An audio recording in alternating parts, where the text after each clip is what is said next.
What's up, y'all? What's up? What's going on? Let some people get up in here, and we're going to chop it up. So, y'all see the title. I know what we're about to get into. And we're going to talk about a few other things as well.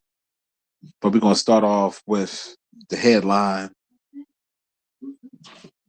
Floyd Mayweather lost $175 million, claimed that he was defrauded. It's a lot of other things. So now it is some truth for what's going on. Wow. D, what's up, sweetheart? How you doing? Hope all is well. I didn't want to believe it, but I knew something was a little fishy when he all of a sudden he was coming back for doing all these fights. At first I said, all right, you exhibition them, if you can get a quick 50, 60, 70 million dollars and you ain't really got to do nothing, who wouldn't want to do that? Then when the Pacquiao thing came out and the reports came out, and when it rained it pours because he got a stripper pregnant, had a baby by her or whatever. They did the paternity or whatever. I think the child 3-4 years old. Now he got to pay $1 million back child support plus an additional $30,000, $33,000 a month.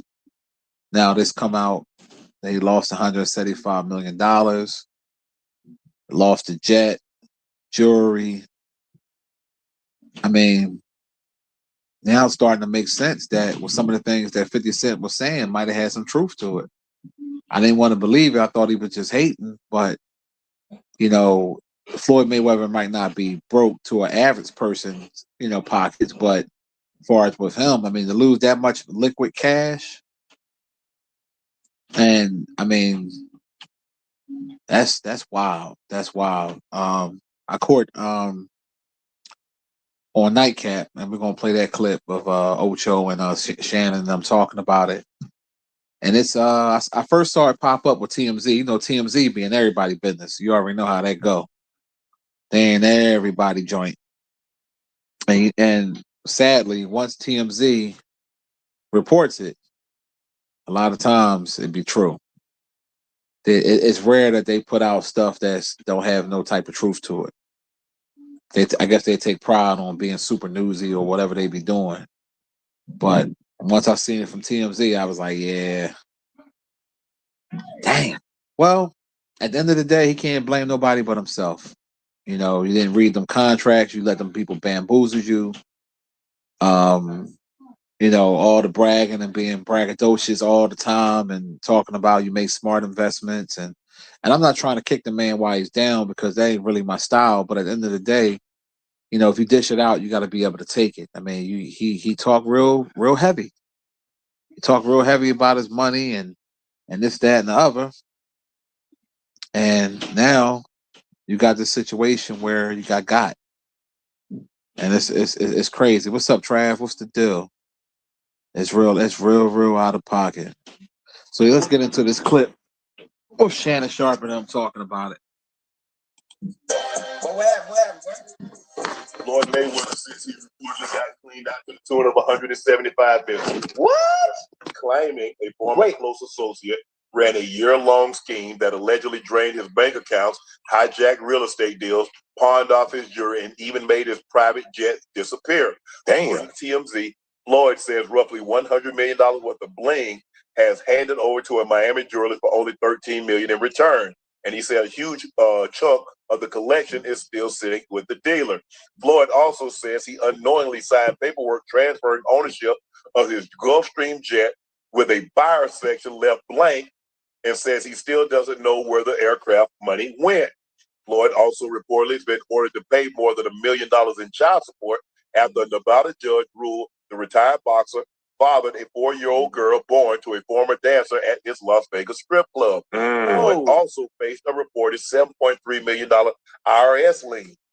Ocho, with the lavish lifestyle that Floyd has built over the years, the jet, the entourage, nonstop spending, has he created a lifestyle that when he was making $200, $400 million a year, he was able to enjoy? Has he created something that he can no longer keep up with? Yeah, I think so, because if you think about. So let's stop that for a second. So I forgot about the IRS lien. Now, somebody that have it like that got long money and hundreds and hundreds of millions of dollars, is not going to have a lien from the IRS for 7.3 million. So, unfortunately, the brother is probably what they would call broke. Let's say rich broke, not our broke, rich broke, and that's sad. But at the same time, I don't feel sorry for him. I'm gonna tell you why. Because he was so adamant about, I make smart investments, smart this, that, and the other. I'm doing this, I'm doing that, and all this flashy shit.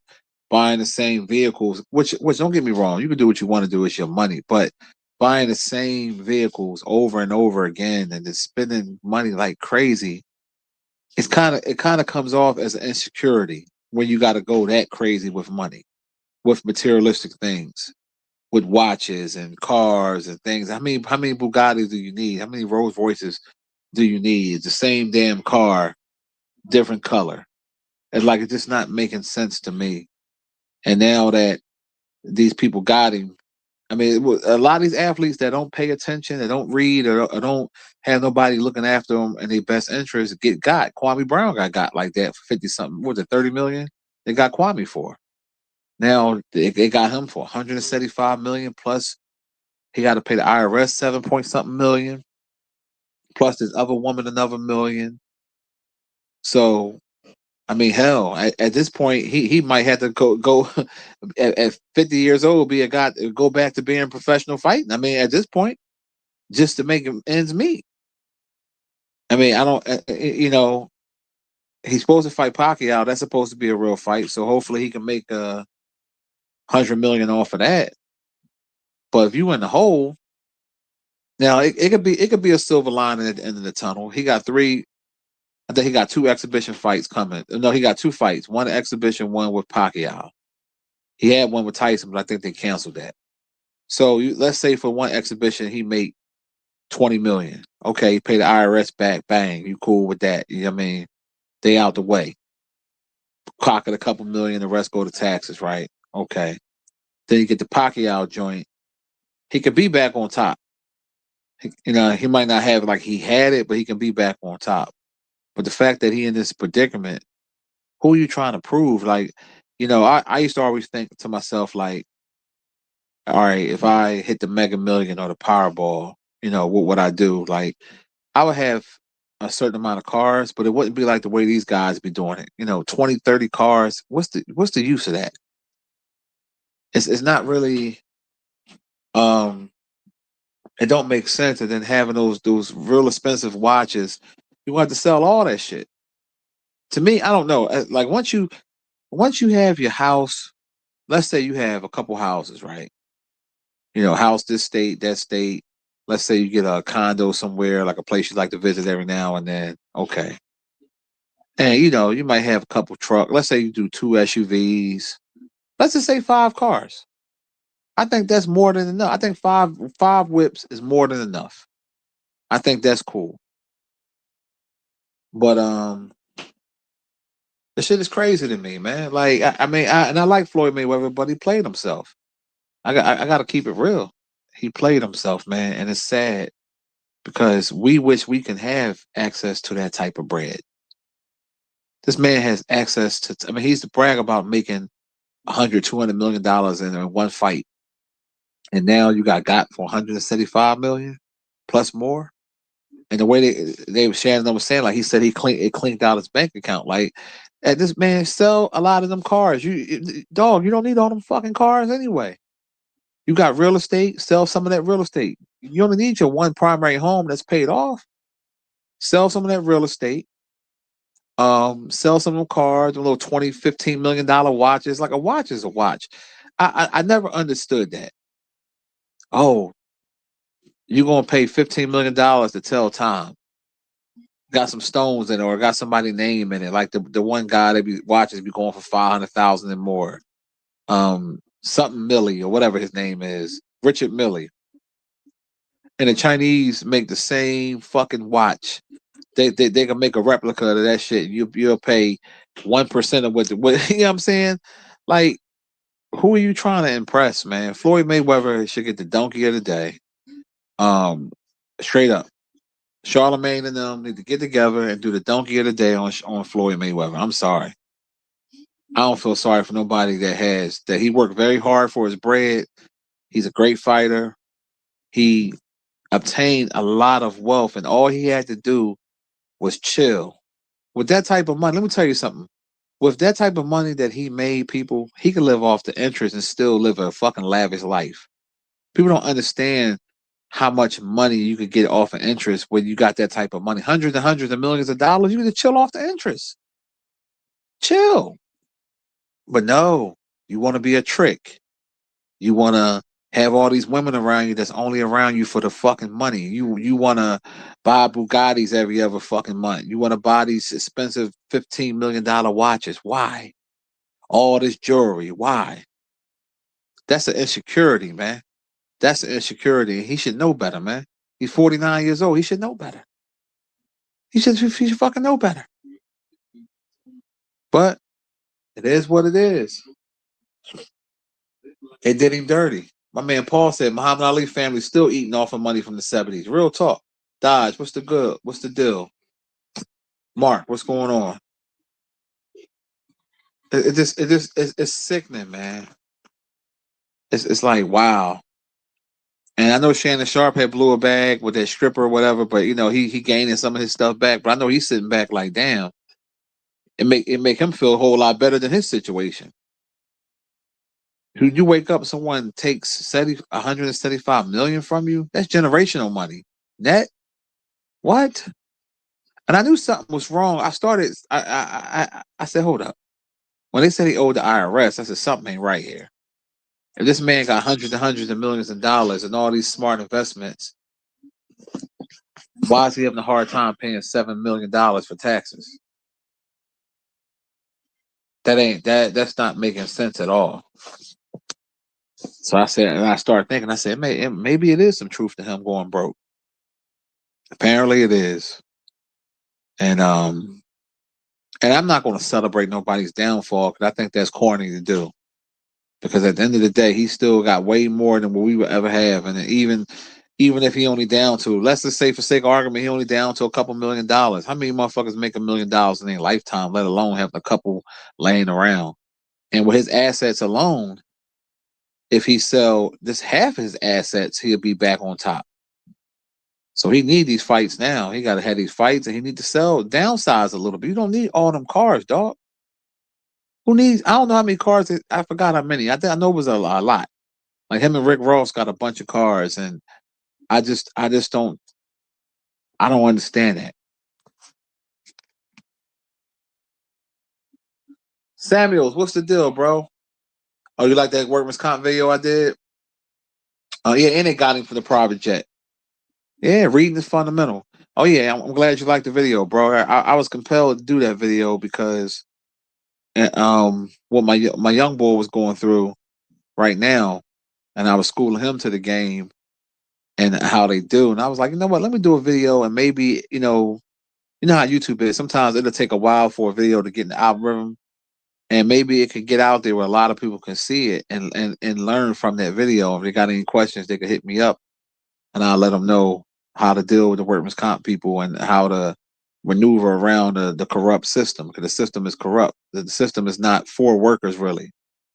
It's basically for the insurance companies and the job. It's they work together to basically F you and try to rush you to work there. And a lot of them don't even want you to recover.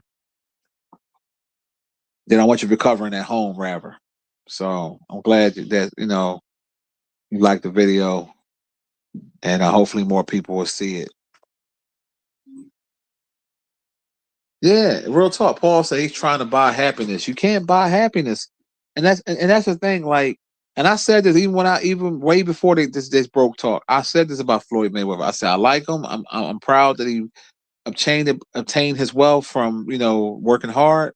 But I said at the same time he's lonely, and I said that all my regular subscribers that been on my old channel remember me saying it. I said he's lonely because when you got to pay people to be around you, that ain't good. Them beautiful women around him because of the money. And not saying he couldn't pull no bitches if he didn't have money. You know what I'm saying? He probably still could, but not at that level of what he has. Money brings out the bad in a lot of people.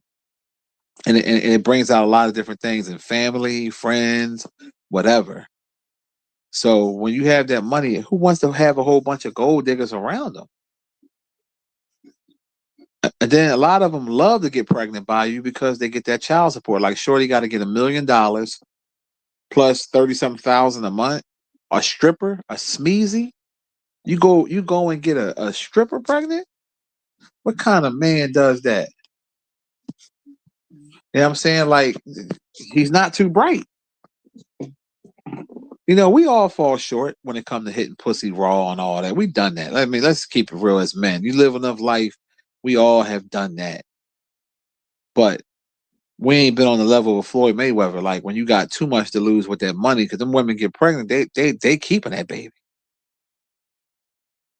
They keeping that baby because they know they're gonna get that child support. They're gonna get that paper, man. Cashmere, what's the deal, bro? They're gonna get that money, man. So the fact that he lost $175 million plus the private jet, plus some other stuff, plus a IRS lien, plus the stripper, that's he going. See, that's why you got to be humble. Maybe this is God's way of humbling him. Straight up. Maybe this is God's way of saying, look, you know, there's nothing wrong being confident, nothing wrong with having a swagger, but you got to be low. You got to be humble. You got to be humble. I remember he used to always be counting the money in the kitchen and talk about how his kitchen bigger than people's houses, and you got to be humble. So now the people that don't like you or were jealous of you, they really going to have a field day with this. 50 Cent going to be clowning you. Everybody going to be clowning you because they remember how you were. The white folks that was mad that you had that wealth, now they're going to basically see, look at him, look at him. They're gonna start using them racist terms, chimping out, and all that other stupid shit, because they don't want to see no black man with no wealth. And he had the wealth and he lost it. Every black man with wealth, they try to tear down. If you notice, they did it with Bill Cosby. It's with a lot of them. You know, even they didn't try to tear him down. He almost tore himself down, but he recovered with Michael Jordan when he had the divorce. Remember, he lost like 200 something million in the divorce settlement, but now Jordan is a multi-billionaire. But see, Jordan, you know, he kisses up to the white folks and he marries white and stays off the radar. But fuck Floyd Mayweather, man. I just got to keep it real, man. Like he played himself. It makes me a little upset because it's like you were given a gift from God to be the great boxer that you were. You was able to basically make generational style money, and you want to piss it off on dumb shit like jewelry, watches, cars that depreciate as soon as you take them off the lot, private jets, knocking off strippers. Damn, he going out bad. Now the good thing is, like I said, it's a silver lining to it because he got some fights coming up, and he can make some money off of that. He gonna have to fight now. That Pacquiao fight, he gotta fight that fight now. That gotta be a professional bout. He gotta risk it all. He gotta risk that 50-0 record because he need that payday. He needs that payday. So it is what it is.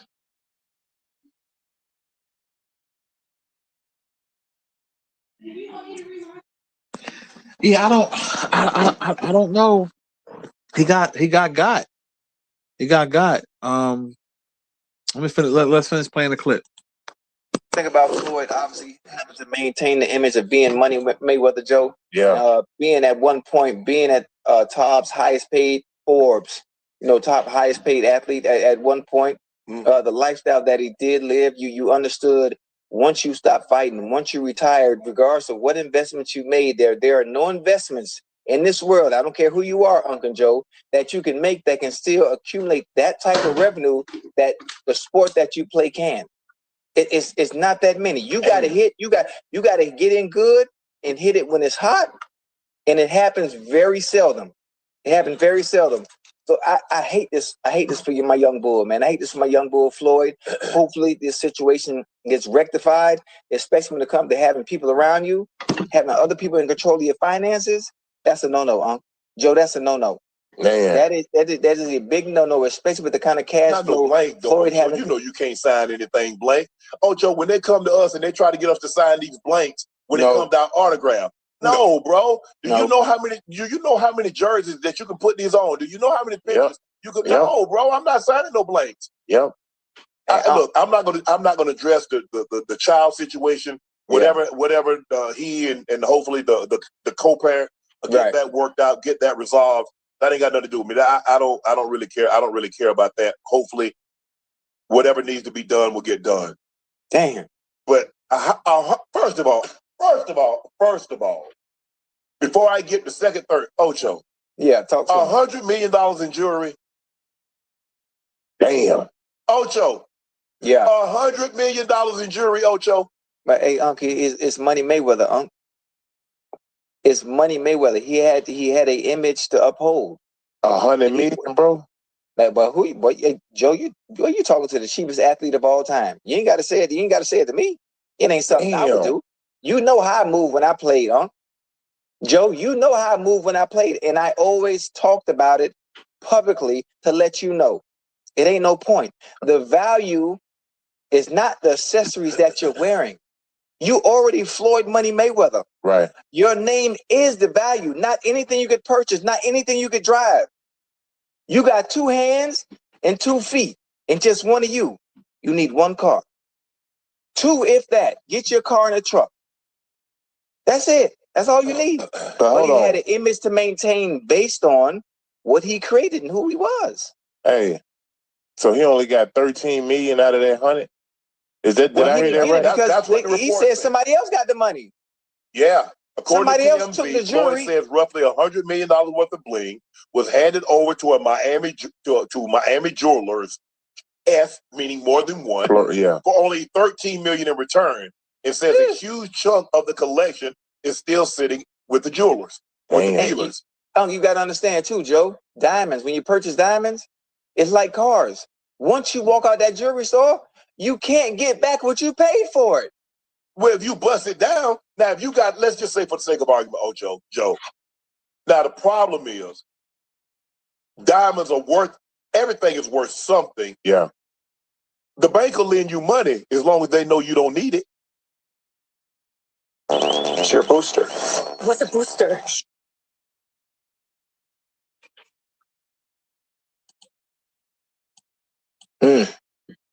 The bank, I go to the bank right now and get a loan. You know why? Because they know I don't need it. Yeah. Somebody go there that need a loan, they ain't gonna give them ish. That's how it works. Yeah. A bank is a great place to borrow money as long as you don't need it. Yeah. That's how people say, well, damn, how he get a loan? Because they know he had the money. Mm-hmm. You actually need it. You need it for a medical emergency. You need it for a graduation. You need it for something. You need it. Now you can't pay me back. Yeah. And see, that's the problem, Ocho. If I know you, so basically, Floyd Mayweather, he's suing his former associate team or whatever, people that was handling his finances and stuff for allegedly some fraud scheme. Now, you say allegedly because we don't know if they scammed him or not, but that's what he's suing them for. And the fact that he lost, like, you can't feel sorry for nobody like that. Like, you just can't. I'm sorry. My man Samuel said the small hats finesse Floyd out of the millions. Yeah. Paul called him more like dummy Mayweather. Yeah. Pool, what's the deal, bro? That's listen. We know from being regular individuals, right? That we know how to stretch a dollar. Right? We think about it. All of us have had different financial things in our life. Some have more than others. But we never been on a Floyd Mayweather level, right? Like that's safe to say for the most part, right? Okay.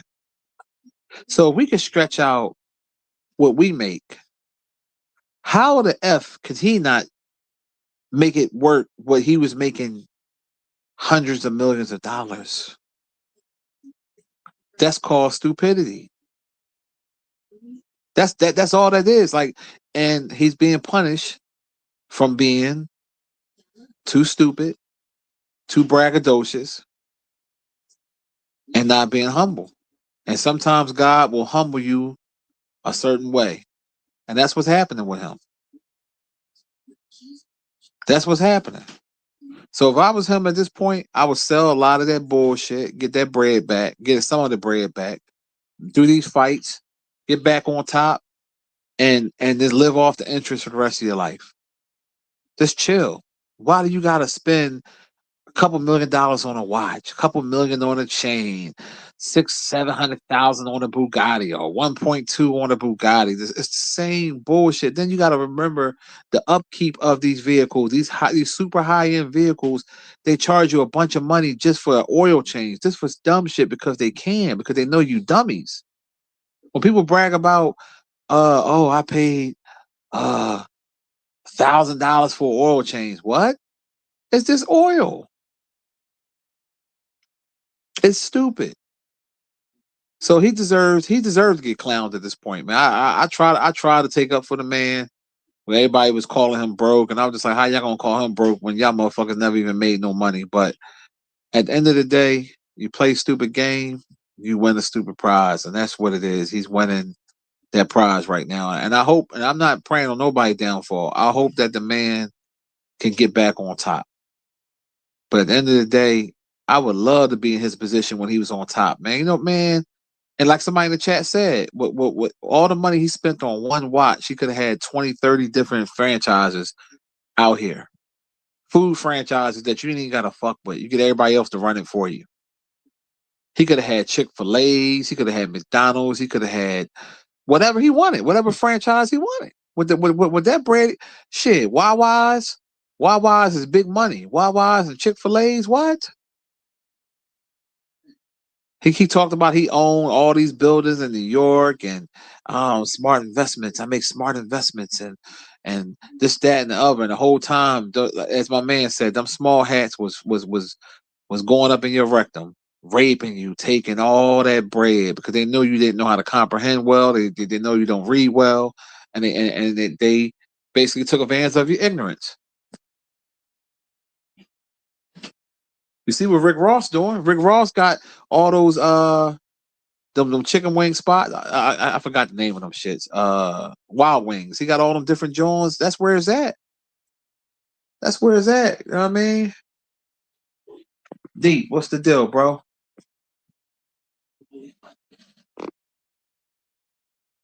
Yeah, some dirty ass, snake ass people out here dodge, and that's how it go. They take advantage of black people that they know are not that educated or not that bright. That's what they do. They did the same thing to Kwame Brown. Merrill Lynch did the same thing to Kwame Brown. Took his bread. And that's what they did to Mayweather. And he probably signed certain stuff, whereas it's your signature. It doesn't. It's going to hold up in court on their end. Only how it's not going to hold up in court on their end is if he was forced. If someone put a hammer to you, a force. He wasn't forced. So these people know what they're doing. It's called white collar scams. They're the biggest crooks in the world. White people. You saw what Trump did. Trump just gave all them people all that money. What was it, like $1 billion something deal for the people with all that shit? Like they know how to take care of each other, man.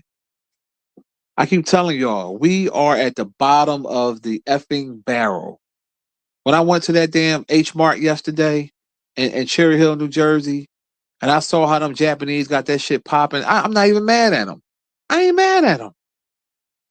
It's fucked up that they can come over to our country and just have a bunch of stuff, but who can we? I mean, think about it. I was saying to my wife yesterday, I said, if black people had a market like this 2-floor, such and such, and she was like, everything would have to be locked up, or you have to have a bunch of fucking security.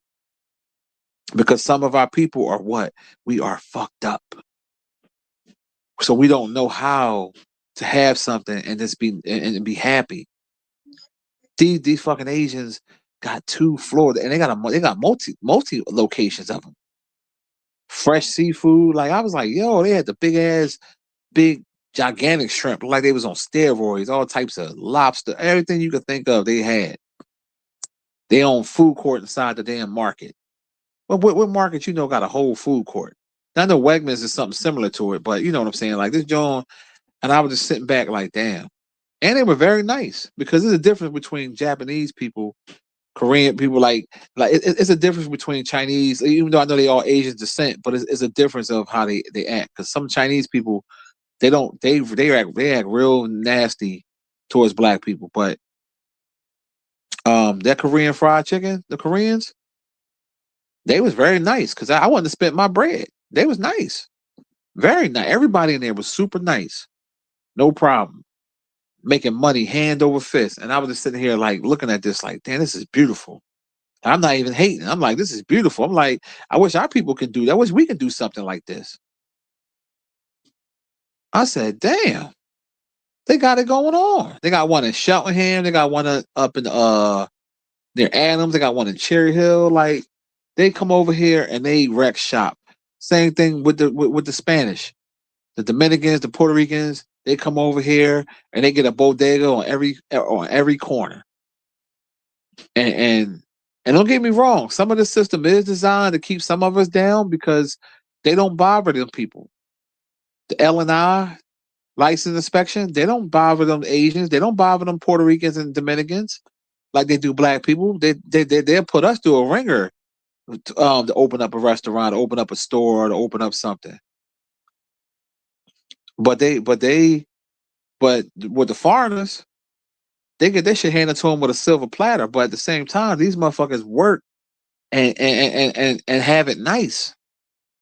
You go to a majority black neighborhood, and they got supermarkets. You got to have all types of security dudes out there with machine guns and all this other shit, because our own people can't do what?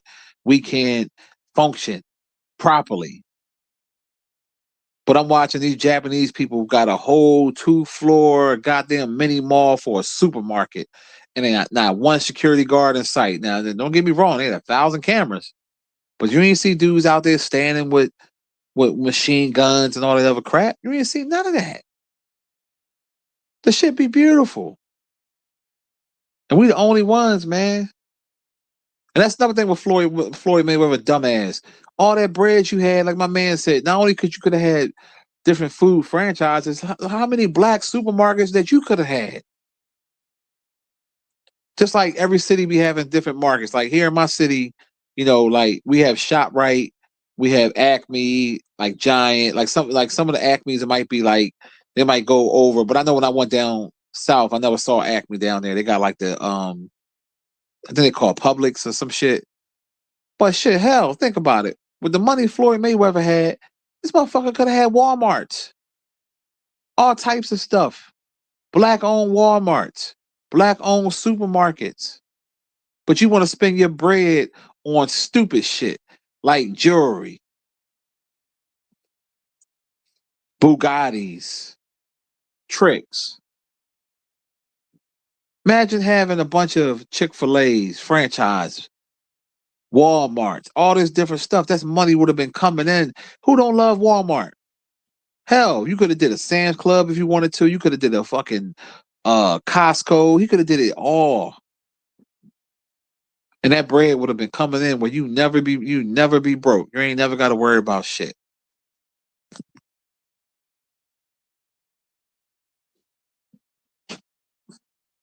Dang.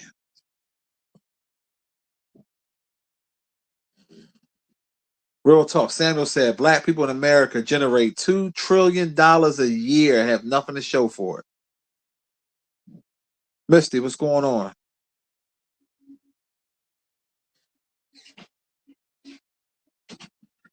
Oh yeah, the weather definitely messing up the Memorial Weekend, bro. It's supposed to rain the whole weekend. Raiders, what's the deal? The whole weekend is raining.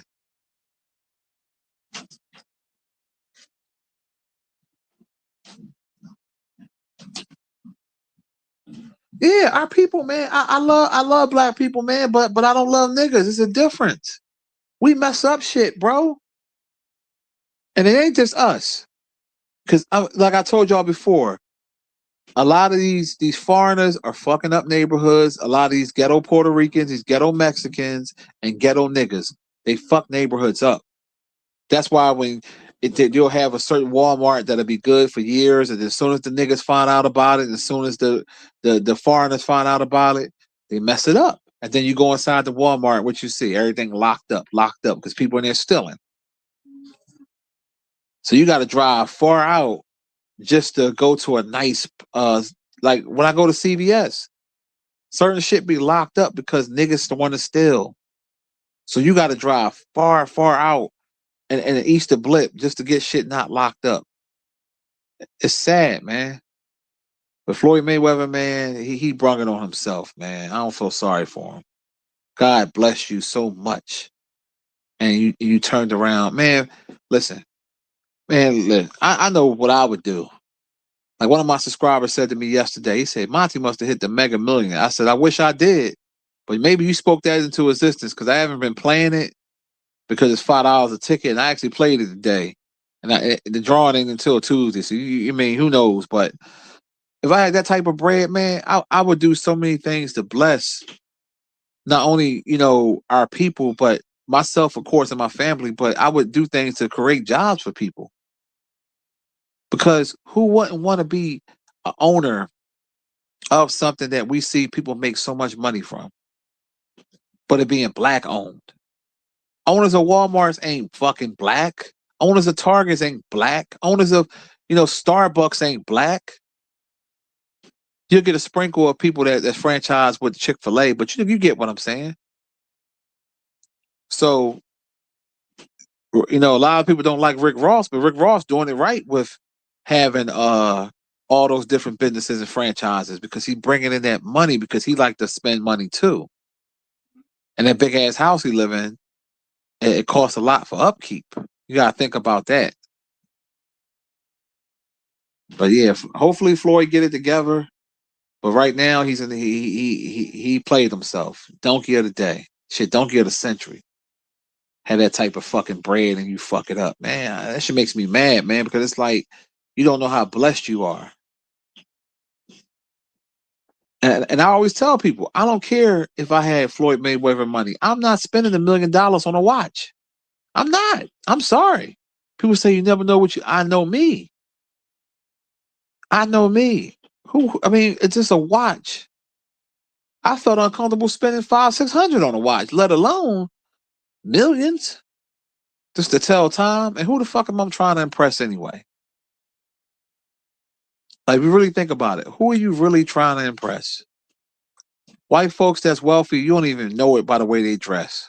We the only people that have to be super flashy. We the only ones. We got to wear our wealth on our fucking clothes, on our goddamn neck and wrist. Half them fucking stones probably not even the real deal, man. Them jewelers know how to get over, man. Let's finish with the clip with what they talking about. You are in financial. I'm not giving you the value of what it's worth. Right. Why you think pawn shops exist? Pawn shops don't give you the value, and they charge you 10-15% on your money, and then they give you X amount of days to bring your ass back and get it back. Yeah. Damn, man. I ain't telling you what somebody told you. I know how pawn shop operate because I know people that took stuff up there. Yes, sir. Nah, hey man, Charlotte, no, go and take it to the pawn shop because I already know you ain't gonna give me you ain't gonna give me my money back. Yeah. Right. And then you ain't gonna want to leave it with me. You want to keep it in floss. Take it to the pawn shop. Yeah. You know what the good thing is about this, right? Is Floyd can overcome this with them 3 fights. Them three fights that he has scheduled, he can overcome this debt, pay it back. Now the problem is once he recoups the money that he's lost, maybe not be able to recoup all of it, but he gonna get a nice lump sum, and he changes his lifestyle. He ain't gonna get nothing from Uncle Sam getting his first. I don't know if you know how Uncle Sam works, but let me tell you how Uncle Sam works. I know how he works. He got the great beard, right? That Uncle Sam? Yeah, that's him. Oh yeah, he don't play. He the only man that don't work and get half your money. Hello. Where they do that at? Hello.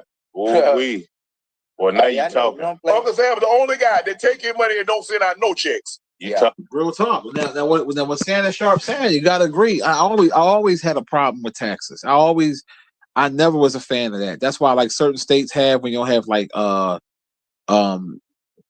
state income tax. They make it a little, they make it a little better when you get more on your check, but you still got to pay some type of joint. So you might not pay state, but you might got to pay federal. You might not pay federal, got to pay, but nevertheless, it's a scam.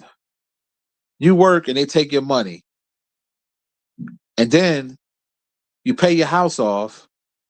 But if you don't pay your taxes, they could eventually take your house. Like the shit is a scam. That's why I tell people like this. If you can get around the system, get around the system. I'm just gonna leave it at that. You reading between the lines. Because they are taking advantage of you all the time. All the fucking time. And look what the president did. The president found a loophole because he got smart people around him where he made billions of dollars and only paid like $700 in tax. It was something crazy. Like how the hell did he do that? See, that's that white privilege. That's that white privilege.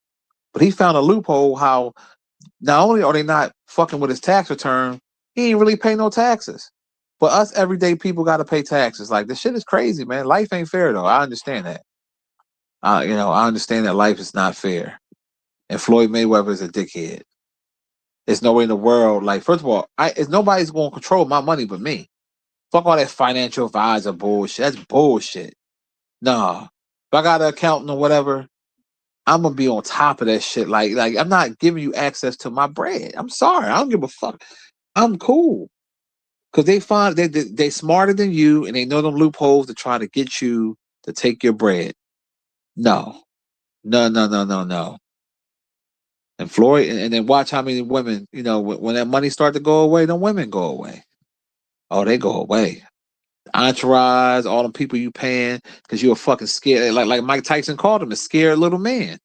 Why you need all that security? I can understand why you going out. You might need a little guard, or you might need one boy, something like a hire off-duty cop or something.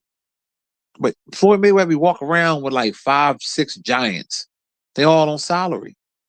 That's more expenses. Tyson didn't walk around like that. Bud Crawford wasn't walking around like that. Muhammad Ali wasn't walking around like that. You wasting money. Shit crazy, man. Steve said $1 million for a watch made him sick to his stomach. I don't blame you. Samuel said rich white people, you say drive around Toyotas and Subarus. Yup.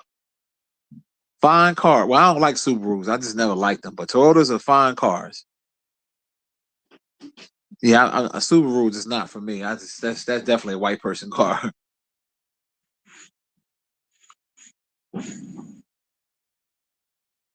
Yeah, well, I mean, you say you bought you 3 Rolexes, breezy, and special accomplishments in your life. That's fine. I guarantee them Rolexes didn't cost $1 million. And then some of what these guys do, they buy certain watches that the resale value is not that good, or they bling them out, or they do stuff like certain old school Rolexes or certain ones hold a value, just like some of them designer bags that some of these old white women be having. Some of the old Louis Vuittons and Chanel, some of them joints be, you can get money off them joints.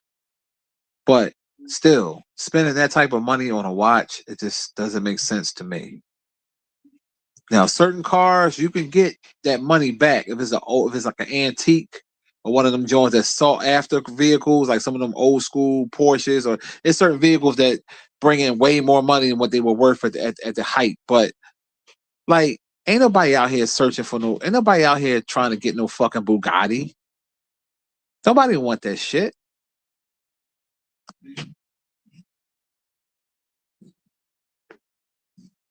Shit.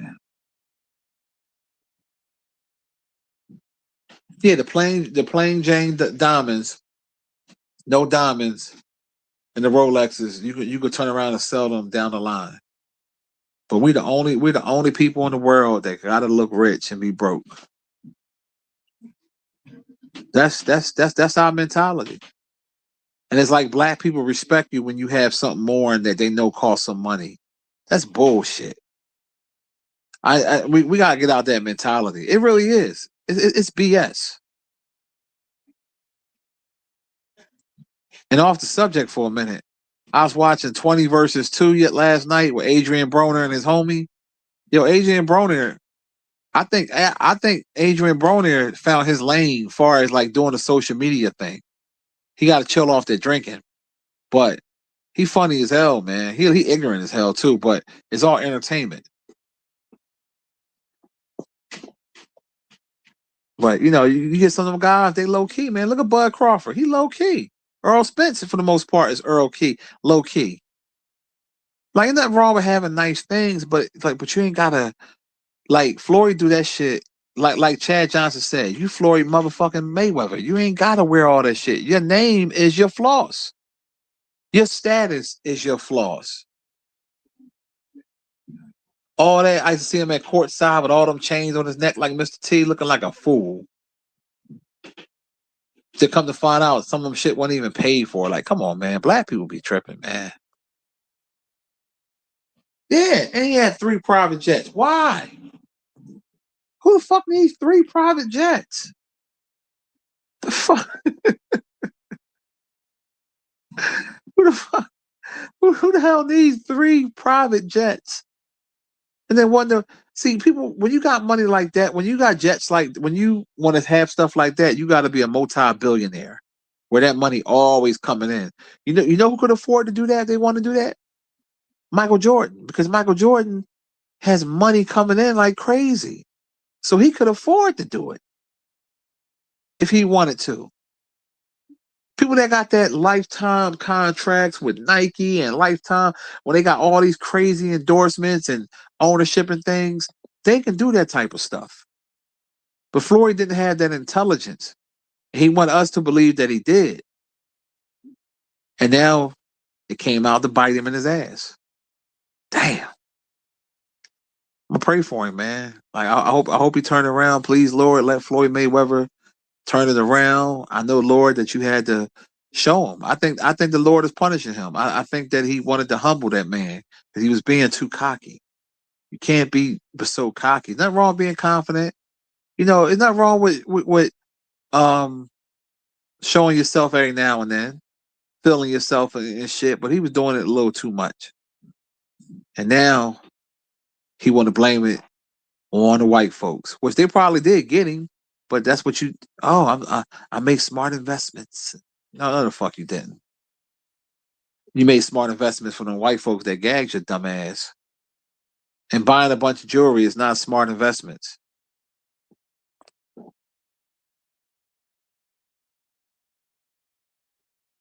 Shit. Yeah, he said you move around like Denzel. That's what I'm saying. Real talk. Like us as black people, we got to get out that mentality, man. That shit don't mean nothing. You can't take that shit with you when you die. I prefer peace over anything. I like peace. Give me peace. I enjoy the smaller things in life. I like nice shit like the next person. Don't get it fucked up, but it don't define me. It don't define me at all. Like black folks be like, oh, I gotta go to Ruth Chris, I gotta go to Del Frisco's. You go to these steakhouses and they gotta post it on the gram. Yeah, look at my check. I spent 300, man. You spent 300, but don't own shit. I ain't trying to be smart, and this might hurt some of y'all feelings, but it's the truth. Motherfuckers be bragging about going to somebody else's restaurant when you ain't got shit paid off. You don't own shit.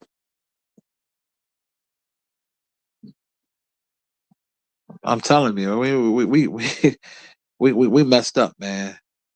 We the only people where other races can come to our country and dominate. About dominating business. And we've been here all our lives. And they have more than we do. That's the truth.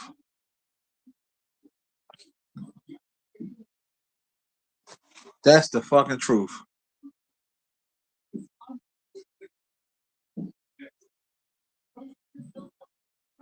My man said, "R.I.P. to Floyd's bank account."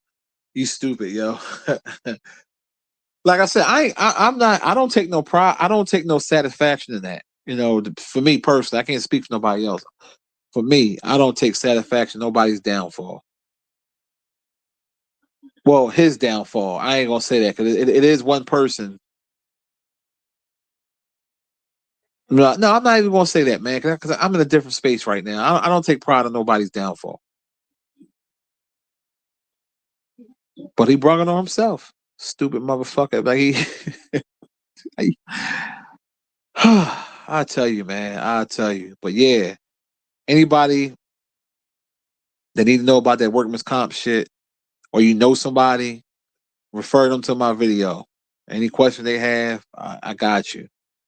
Because we need to start helping each other out with different things that we need to know about. Like, you know, information is key. Information is key, and that's how they get over on a lot of black people. Because if you don't know your rights, you don't know the rules and guidelines. That's how they get over. What's that old saying they used to always say? You want to keep something from a black person, put it in the what? A book. That's the absolute truth. And people don't like when you know your rights. They don't like when you know what you got to do. They hate that. I told y'all the story back when I was on workers' comp, and the lady was mad that I knew my rights. I knew you wasn't going to try to play me. When she tried to play on my intelligence like it was sweet. And I told that cave bitch. I said, no, I know my rights. You can't go in this examining room with me. Oh, I just so you can understand the doctor's terminal. No, I know how to comprehend, and if I don't understand something, I know how to ask questions. I'm not mentally challenged. That's for somebody that has a mental condition, and don't understand things. That's why I won every workman's comp case I had, because I knew what the fuck I was doing. You ain't gonna take advantage of me.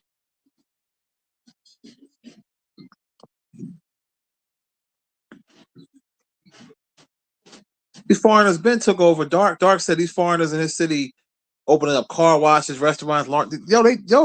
Let me tell you something. The Spanish people, whether you Dominican, Puerto Rican, and Asian, fucking run Philly. And the Israelis, all these foreigners, they run Philly. That's the truth. I'm trying to tell you.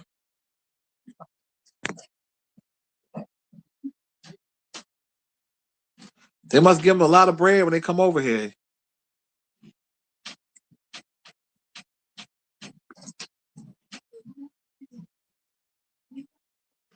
Oh, you like that, Trav? He said the story when I showed up with the job with the suit. Oh yeah, Trav. Yeah, I antagonized the shit out their asses because they try, and think about it, it wasn't even like it was like the main like HR people, you know what I mean? Like the other supervisor lady, when she had left, she was cool, believe it or not. She, but my supervisor boy, oh yeah, I antagonized their ass because I knew my rights. I knew what I can do when I couldn't do. Oh yeah. He talking about when I won my case against my old job, and then I went back up there right after the judge signed the papers. And I had to clean my locker, and I put on a suit. I got dressed up and went up there. Because once you sign, there's a lot of people. Somebody asked me this in the chat not the chat, on my video the other day, and I'm gonna answer it again for you, just in case you didn't hear it. Once you sign a workman's compensation settlement, right? The judge signs off on it. You're free to do what you want to do after that. So that means it don't matter if they gave you 3 years of your salary, 5 years of your salary, 2 years, a year and a half.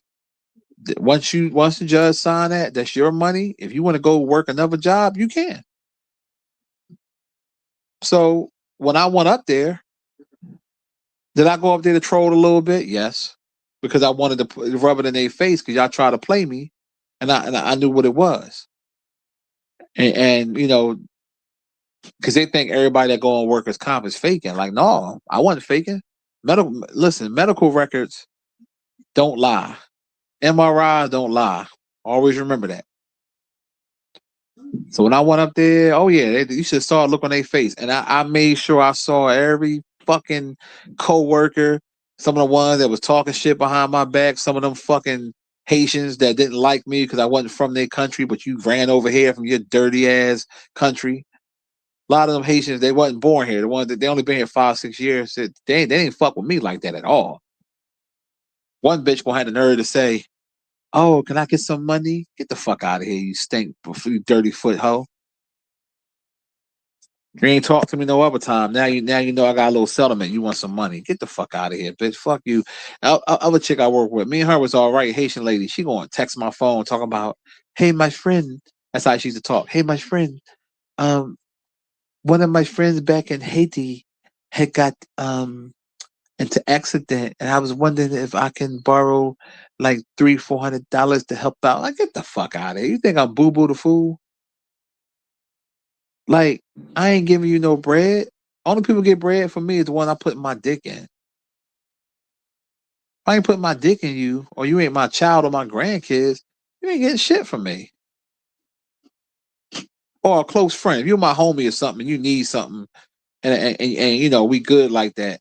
Like one of my homies hit me up, you know, not that long ago, and he needed help getting something done with his car. He needed like $100. I loan it to him. I don't even care if he give it back because that's my homie. I know if I need him for something, he'll help me. But other than that, you ain't making this Shango stick spit. Hell no. But oh yeah, I walked around that job. Oh yeah, I was a cold fool with it, yo. I put on the good shoes too. I had my good shoes on. Oh yeah, I dressed up. Like you would think I was going to my own funeral where I was dressed. Listen. Listen. I'm a fool with it. Not only did I walk around the whole job, I sat in the motherfucking lunchroom, ate with some of my old coworkers. They were looking at me like, what the fuck?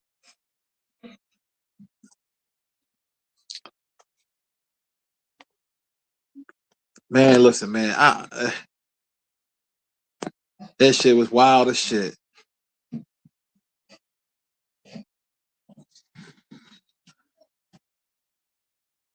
You say your brother had a pre-existing injury, but the job said it wasn't related. Yeah, they always try to hit you with that Look, that's why I did that video. It doesn't matter if you have a pre-existing injury or not. If you working, if you doing your job to your full capacity at that job, let's say you hurt your back in a previous job or a car accident, and you got as recovered as you want to be recovered, and you take a new job, you work in that job, you're doing everything that the job asks you to do, and you re-aggravate that injury, they still have to pay you. Jobs are always trying to find a reason to fuck you, and you got to know how to do it. You got to know how to do it. I'm sitting here watching Creed 3. I ain't watching John in a minute. You got to know your rights, and they hate when you know your rights.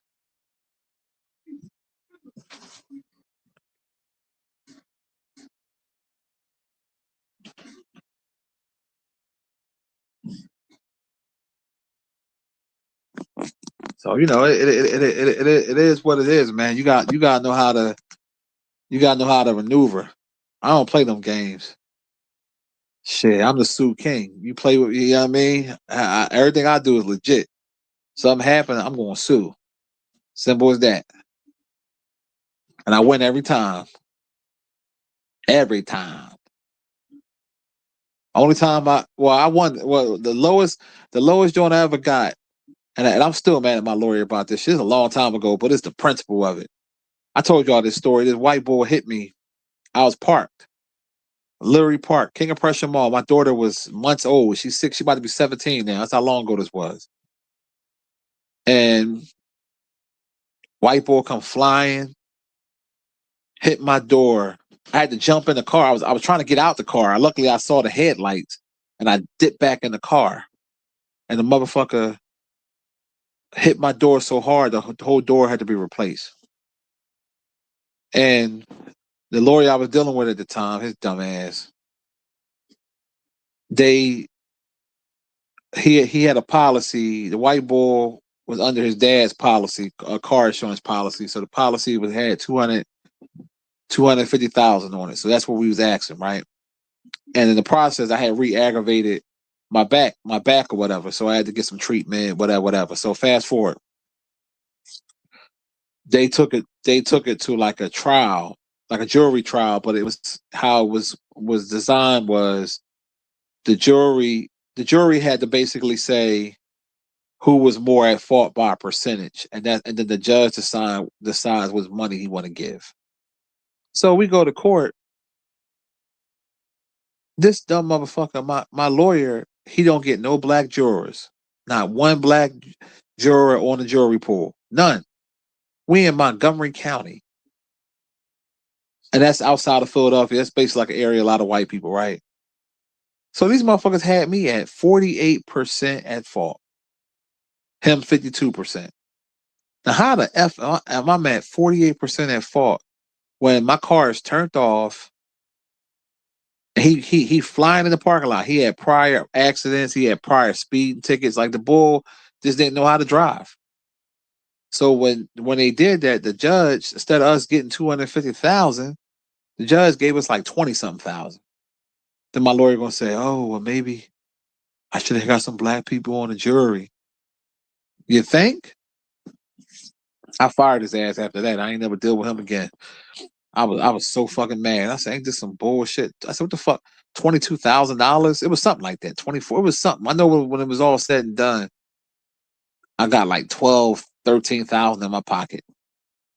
I was like, man, this ain't shit.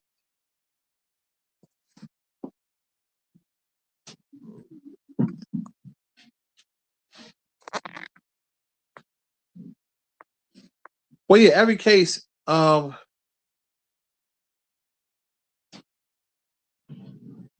say you heard it's 250. What you talking about, bro? Oh, you said you heard it's 250, but you don't know. They say that you come over here and lock down us. Oh, with the money. Okay.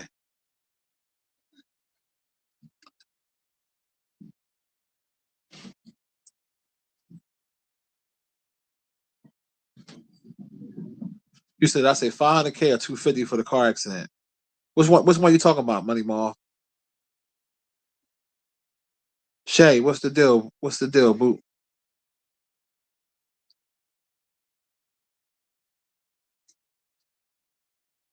Oh, you said how much I went in total? You talking about some with all the lawsuits I had? See it somewhere around there, 800,000-900,000 over all the years. I gotta do the math, man. Shit. When I get done with this other one I got, it's gonna be well over $1 million, but somewhere around there. Because my first job back then was like 365,000. I had 100. I don't know, somewhere around that number, man. I done well. Let's just put it that way. I done all right.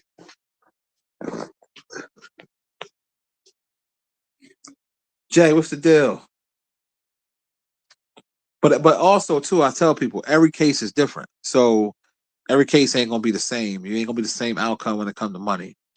Just like I told my homie that's going through the workman's comp thing, I said, every lawyer is different. And you might not get what I got. You might get more, you might get less. But I always give it to people honest and let them know what to expect.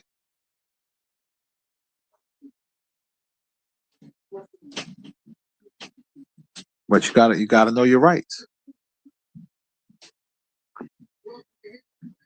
Cause these motherfuckers will get over on you like they got over on Floyd Money Mayweather. Floyd stupid Mayweather. Damn.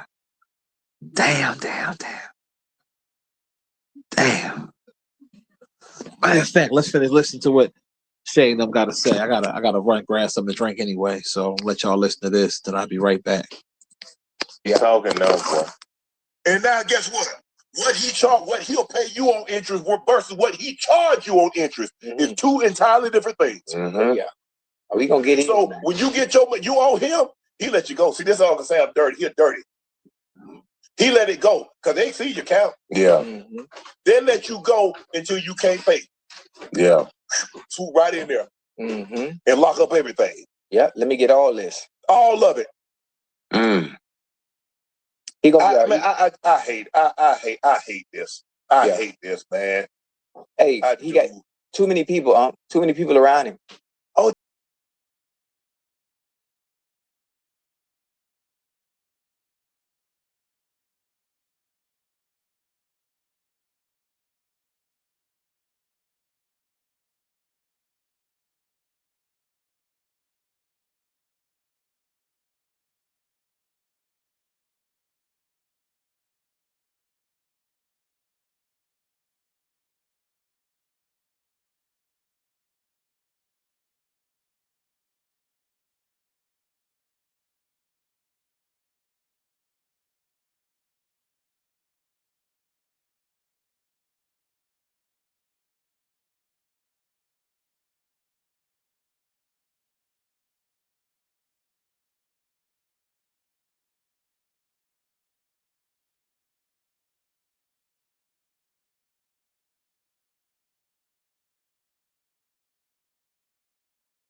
Everybody.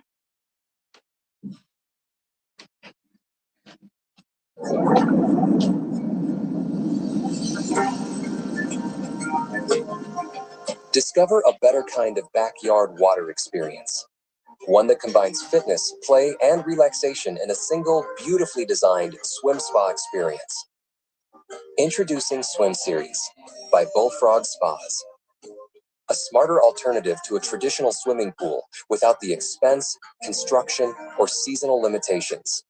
Swim Series gives you the freedom of a swimming pool right at home.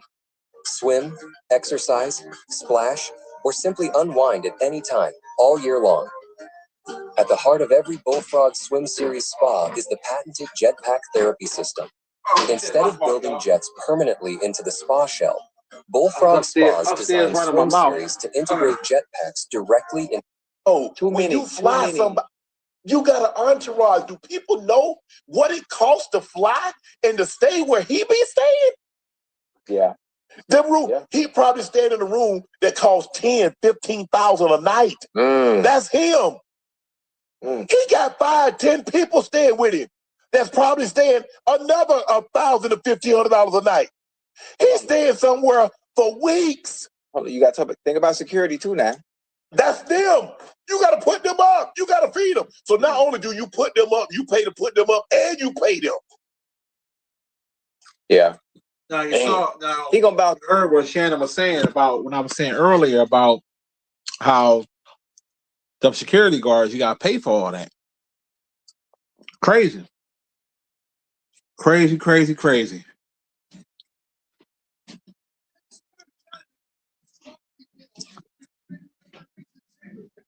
Marcus, what up? What's popping?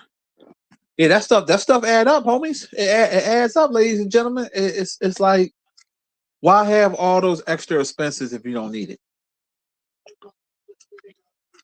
It just doesn't. It doesn't make sense to me. It don't.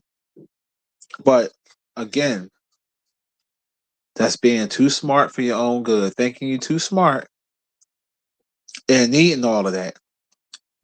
You don't need to have all them people around you like that, especially when they only around you for the bread. You want real people around you that really love you, whether you rich, poor, or in between. And I just keep it in 1,000%, man. Make sure y'all pound that like button too. Y'all coming up in here, act like y'all know. Hit that like button. Smack on that thing for me. Smack on that thing.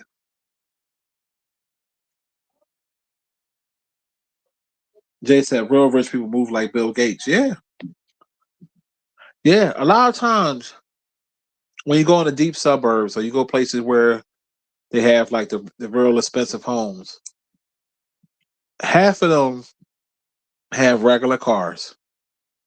Some have the still fancy stuff, and there's nothing wrong with the fancy stuff if you could afford it. But a lot of them don't be trying to basically prove anything to anybody. See us as black people, we love doing that shit. You said key words. Some black people's kryptonite is money. Yeah, I agree, Yellow. You ain't never lied, and it's a shame. We all love money, or if we don't love it, we all like it or like to have it. But you can't let it be your whole existence. You can't let it define you. Money don't define you. You make your clothes. The clothes don't make you. That's why a person that got swagger and got style can rock some shit from the Goodwill and make it look good. Why you think women be rocking them cheap ass tights and they put accessories with it or certain things and look good? Fellas, we don't be caring about that shit. It be only some of them gold digging ass, shallow ass bitches that be worrying about when a man got on. Women most of the time be having on cheap shit. Shit from Shein, shit from Rainbow, all these other stores, and we don't give a fuck about it because if you look good, you look good. We don't care about that shit. You think I give a fuck if you got a red bottom on or not? If the shoe look nice on you, look nice. I don't give a fuck about that. But you get some of these shallow, I said some, because not all women are like that. You get some of these shallow ass women that the man gotta have this on, gotta have that on. And they give you more attention when you have on something that costs some money. I think that shit corny. I really do. Like motherfuckers to suck your dick because you got on something that costs something. Oh, he got that such and such, man. Like get the hell out of here with that shit. It's just some materialistic bullshit.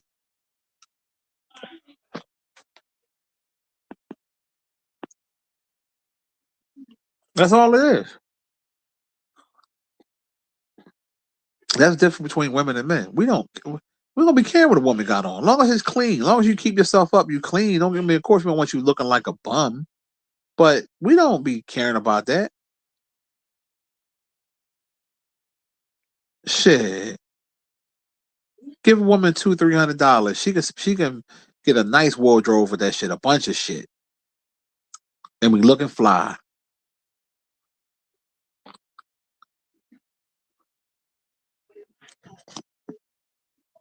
So it is what it is, man. We just have a lot of stupid people out here.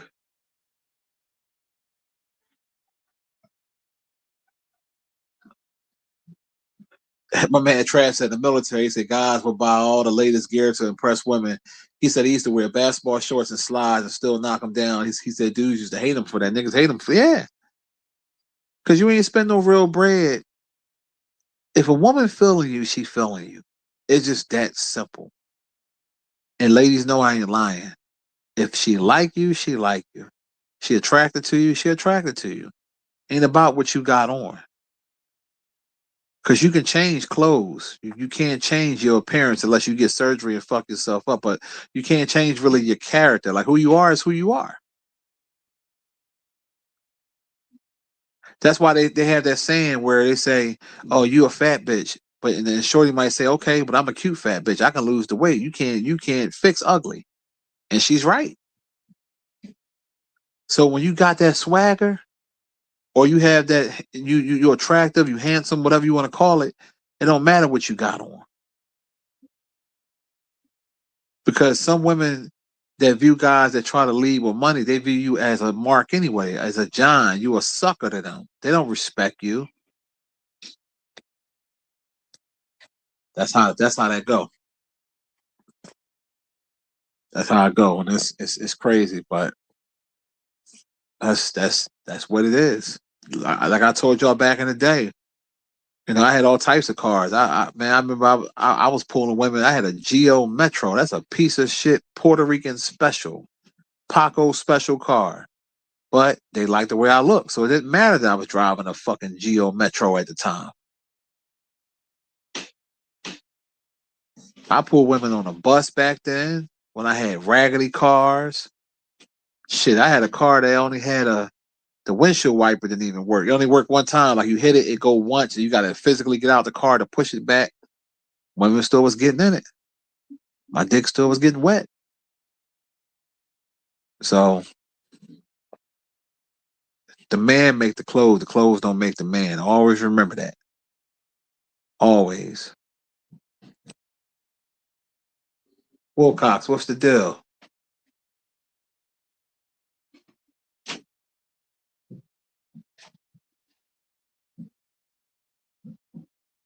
Yeah, some women do that shit. Jay said women be acting like they broke their damn self. They just want to simp to spoil them and pay their bills. Yeah, some of them be having their own, be having bread and want a person to do it. Some do be broke too. Or they be wanting you to basically be a sucker.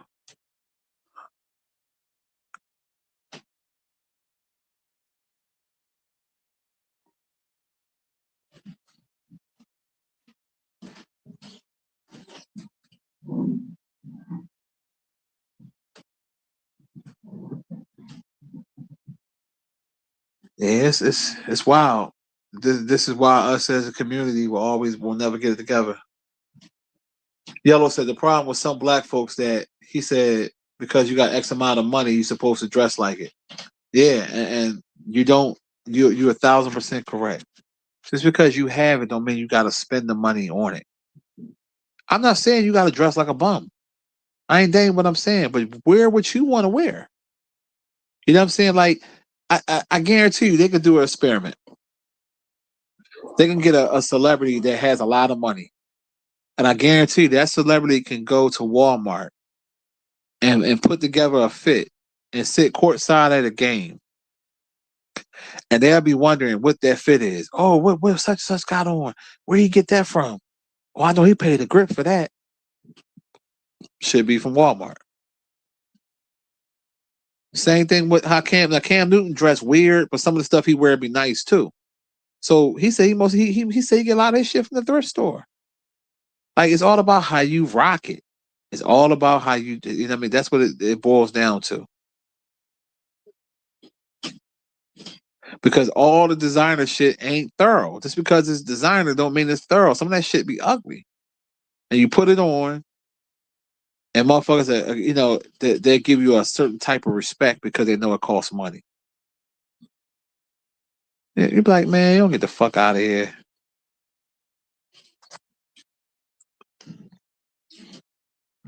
I'm doing good, Will Cox. I can't complain, bro.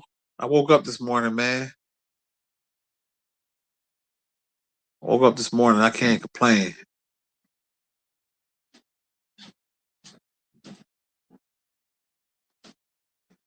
My man Trav said he was taught this. He said it's after the fourth date and you're still paying for everything, run away from her. Yeah, you got a point there, man. Yeah, you have a point there. 777. What's the deal? What hoes at? You have a point there because she's not showing interest that she wanted to look out too. Because some women just have that mentality that they want you to pay for everything. A real woman is going to pick up the bill sometimes. She's gonna, if you pay the bill, she's gonna pay the tip. Or if she see you spending too much money, she's gonna try to lighten the load and say, "Hey, babe, well, you just bought all of this. I got you with this, or I got you with." You know what I'm saying? That's a real woman. That's called partnership. But some of these women got it in their mind where you got to pay for everything and drain your fucking pockets because they draining your balls. But we both benefit from it. But yeah, that's a good philosophy. Yeah, you're right.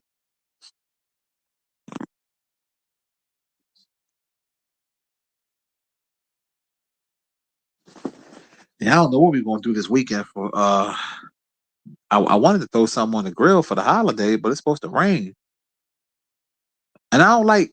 But quiet as it's kept, I never like doing stuff on an actual holiday unless it's on the weekend. Even if I ain't got nowhere to go the next day, if I gotta, unless it's during the week, unless it's like in the summer. Like 4th of July this year fell on a Saturday, so that's sweet. But Memorial Day is on a Monday. I normally, if I'm gonna do something for the holiday, I normally do it that Sunday. But it's supposed to fucking rain, so I might just make a nice, good Sunday dinner. I do want some barbecue style food. I mean, I could just do it in the crib. It ain't the same, but I do got a smoker though outside. I could put it in. I could smoke some ribs and some chicken wings or something. I don't know. I'll see how I feel. It's gonna be raining and shit. And I don't know.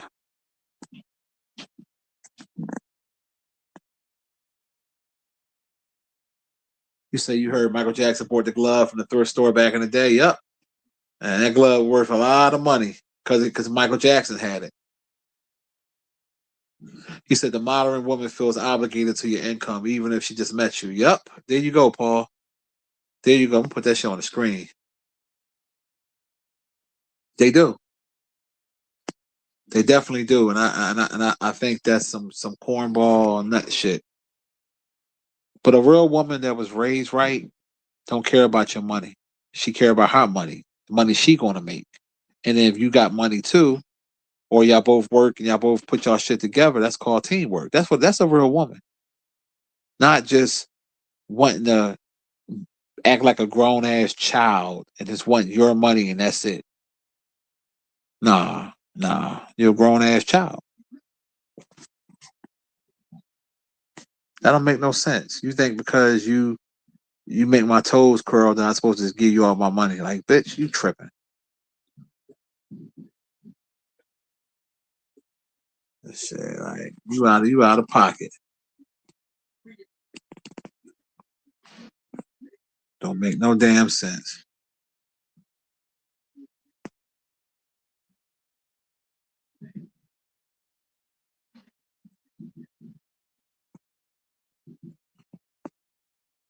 Man, I know I get an amen from the congregation. God damn it. Speaking of amen, man, I hope church ain't long tomorrow, man. Last time I went, it went on for extra half an hour. I was like, oh my god, I'm ready to go.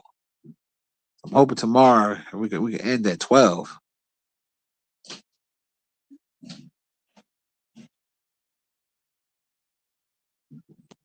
Yeah, for real.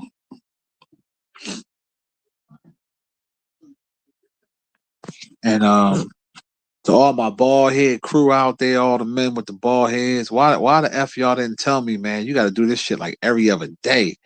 That shit grow back fast, man. Those stubbles be growing. I gotta shave my head again tonight. I'm like, god damn. Shit, I just ordered me a new blade to go to my fucking skull shaver because I broke the motherfucker because it fell. I had dropped it. So I'm getting a new blade coming in. Hopefully it come today. If not, I gotta use the old school razor tonight. But shit, man.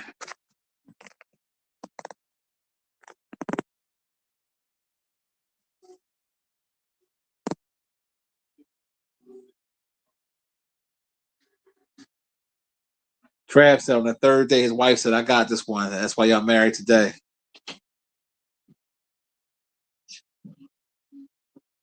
Queen said, keep wishing. Why you gotta keep wishing? Shit, I wouldn't mind my toes being curled, god damn it. Shit, that's a beautiful thing.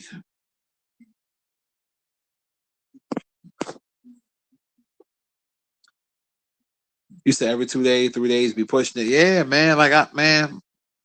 I'm rubbing my shit right now and I feel the hair and shit. I'm like, damn. That shit's some maintenance, man. There's some real maintenance here. I wish they had something you could put on your head to make the rest of the hair, the follicles just die so they won't grow. But it is what it is, man. It's like a little routine for me. So I put music on, I go in the bathroom, I I put a hot towel on my head for about 2-3 minutes. open up the what you call it, and then I put the gel on it, shave it real good, and then I dip my head in cold water. You know what I mean? They say dip your head in cold water so your pores can close back up, and then after that I bought this stuff. It's like it's a hair conditioner for bald heads, and it has the SP30 in it, the sunscreen shit. I rub that on my head or whatever, and then call it a day. But I'm like, God damn, you gotta keep that shit grow fast as shit.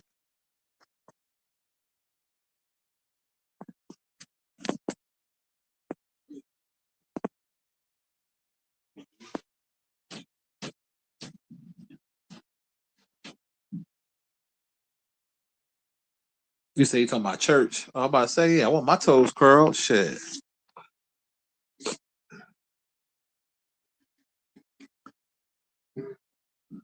But yeah, but it's cool, man. I look better than I thought with the bald head. I was very scared to do it, very scared. But yeah, it don't look bad on me at all. And today was like I don't really wear no hats no more. Like once in the blue, like I had a hat on today because it was raining out. The other day when I did a video, I had the bucket hat on. But other than that, I don't be rocking a hat. I'm still trying to get the sun to tan my head. This weather been so up and down.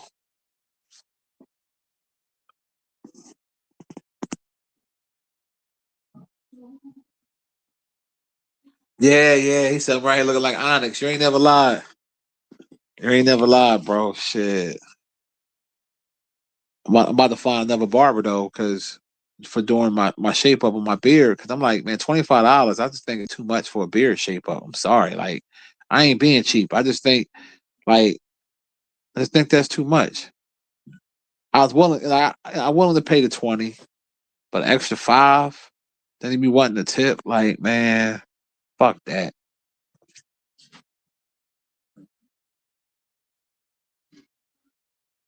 He said, say your name, huh? Yeah, a good mouth will make a motherfucker do that. Oh, shit. Oh, shit. No shame in my games. There ain't no shame in my game when it comes to a good mouth. I'll be very happy. Bring tears to my eyes.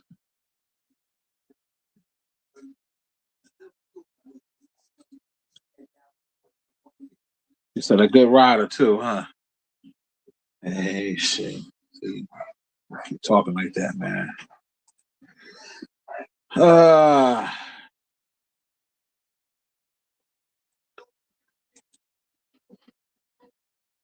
Yeah, what's been going on with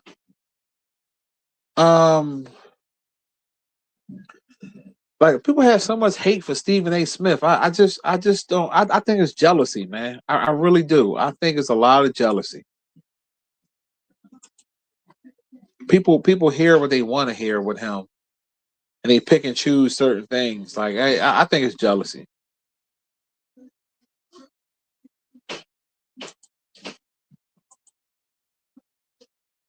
It's crazy to me.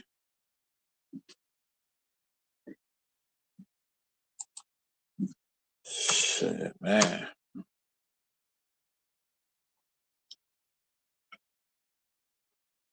Oh no, I ain't mean to click that. Like Kwame Brown still goddamn crying about Stephen A. Smith. Man, if you don't sit your goofy fucking tree tall ass down somewhere, like let that shit go, dog. Damn. You always mention Stephen A. Every chance you get. Then as soon as he responds to you, you want to do a bunch of response videos. Like enough is enough. Kwame Brown make me sick sometimes, man.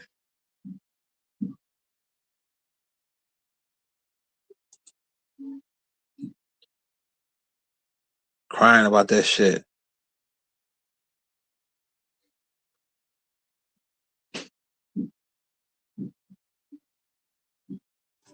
Like, damn, get over it, man. Nigga called you garbage. So what? You was garbage. He ain't lie. Shit, the motherfucker didn't lie. Wasn't like he was talking about you as a person. He was talking about your game. So #1 draft pick, you underachieved. That's the truth.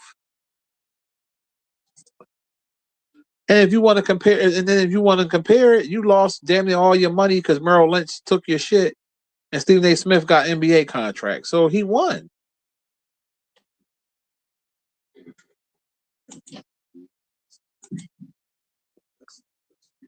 Shit is crazy to me.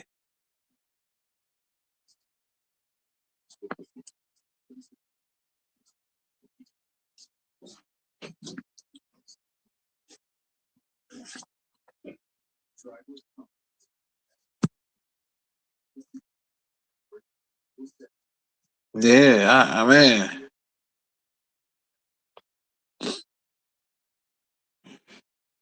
damn, like you always find a way. It's like, damn, dude, like damn, let that shit go.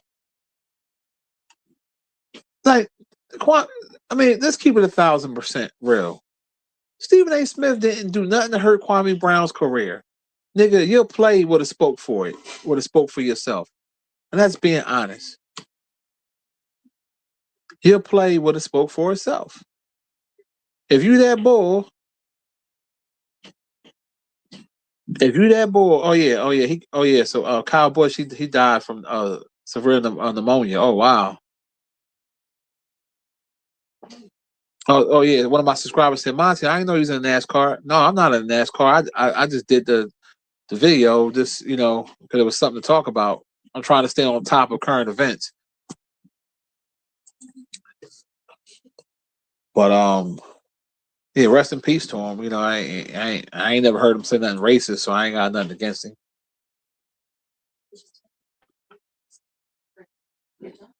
But yeah, that motherfucker be acting like that man done something to him. Damn.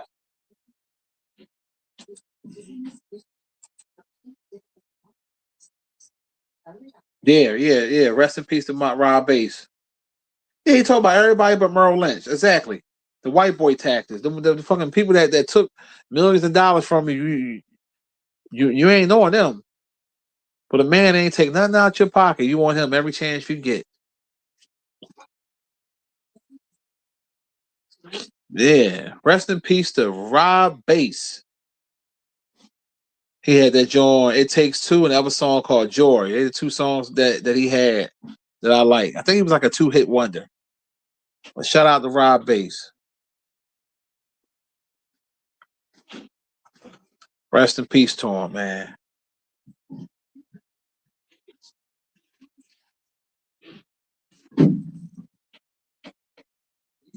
Yeah, he was that was the shit when that came out too. That was a club hit.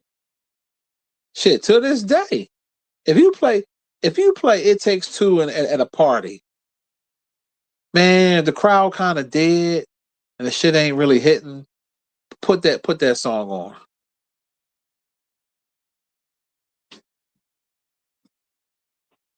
Put that song on. Shit.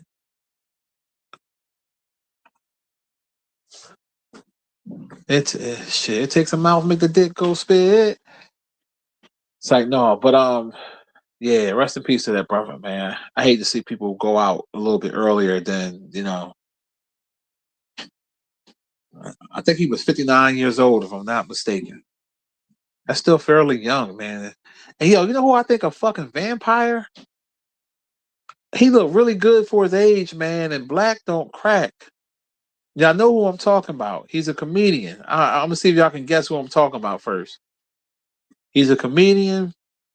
He's been around for a while. And he's 65 years, no, he's 66 years old. 65 or 66, and he don't even look it. I want to see if y'all can guess who I'm talking about. Dark brown skin boy. And I'm like, yo, that's a beautiful thing to be that age and still look young. He looked like he in his mid 40s. No, not Tommy Davidson. Not Eddie Griffin. Nah. All right, I'm gonna give you one more hint. And from this hint, you gonna get who I'm talking about. He got a fuck goatee. The way he wears goatee look kind of funny.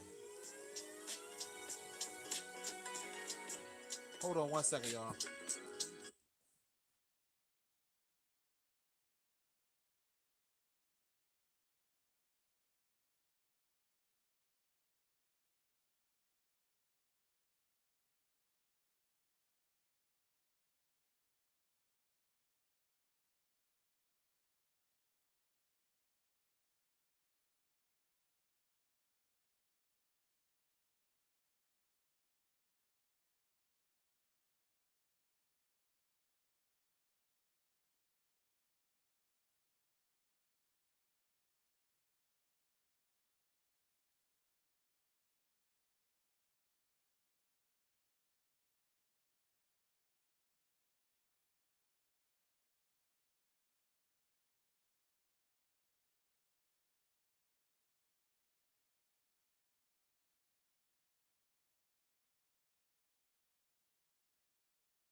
Back, y'all. My bad.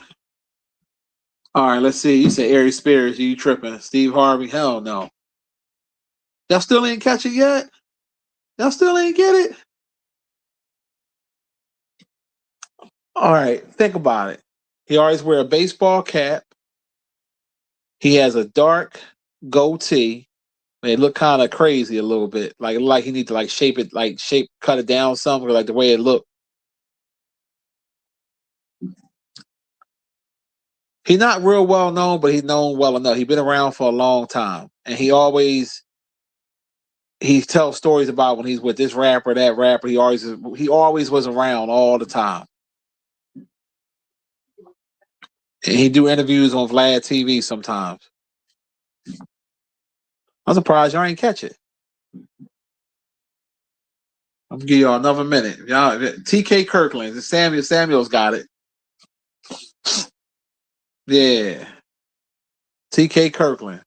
That motherfucker don't look 66 years old, y'all. That boy's a goddamn alien, vampire.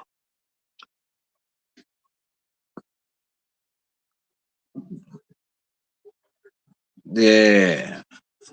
I was like, wow, that's a beautiful thing. He always say, "Who raised you?" Yeah, got that crazy ass goatee and shit. It need to be trimmed a little bit in the middle, like it's shit don't look like somebody taped it on there and shit. Shout out to TK. Yeah, I'm telling you, man, black don't crack, man, unless you on crack. Unless you on that ready rock, ready rock, ready rock, ready rock, ready rock, ready rock. If you ain't on that ready rock, you ain't heavily stressing or you ain't drinking a whole lot, you're gonna look good for your age. That works for women too.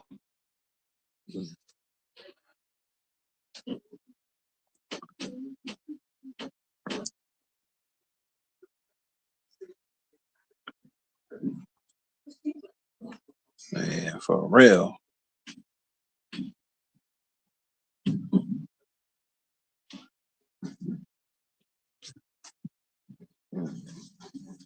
Hey, Wilcox, you can't come in here with your little stuff, man. You can't talk to me until you get some poom poom, dog. Cut it out. If everybody at CTK Kirkland be clowning him about that goatee, so cut it out.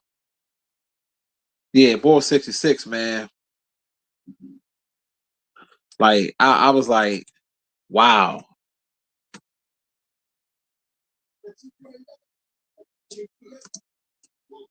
Yeah, that's. I'm gonna double check. I'm pretty. If he's 66 or 65. It's one of the two. I'm gonna look it up right now, real quick, so I can be precise. He's 65. He's 65. He was born April 3rd, 1961. Wow. Yeah.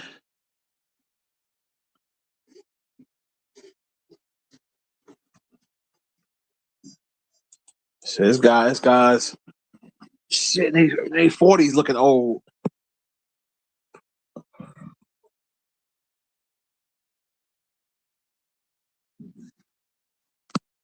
Oh, for real. I know Wilcox always talking his shit, but they ain't bust a nut yet with a woman. Ain't stuck his fang inside no cooch yet.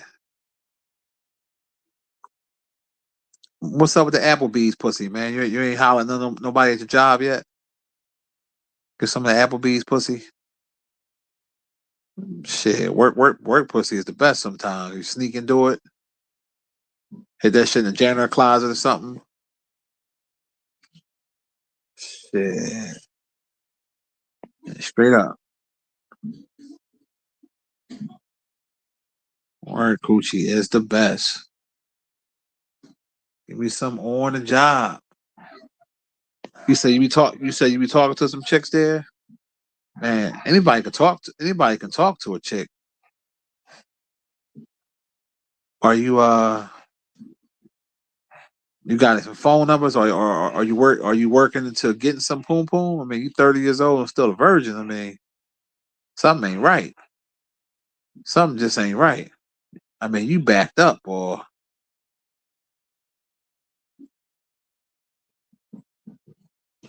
Shit, you backed up like a motherfucker. I can't imagine that feeling.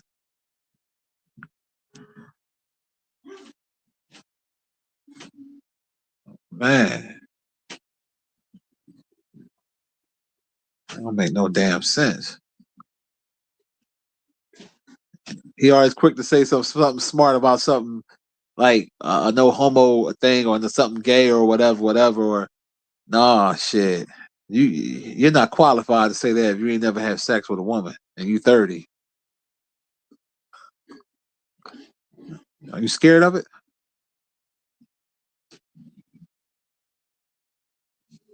You scared of coochie? I'm actually Will Cox. Are you scared of coochie, man? Are you scared of that pom pom?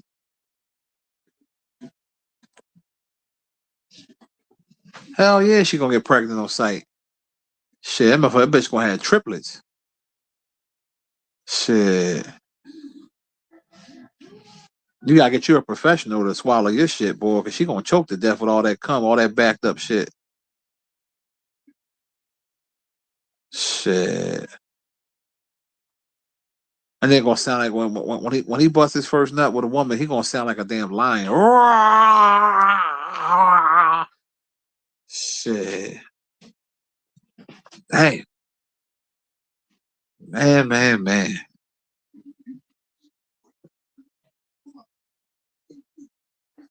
shit.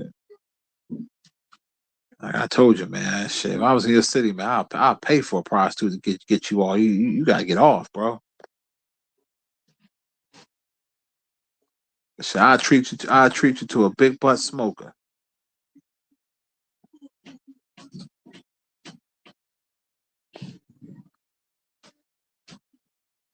Yeah, treat you right to a big butt smoker. Hook you right up.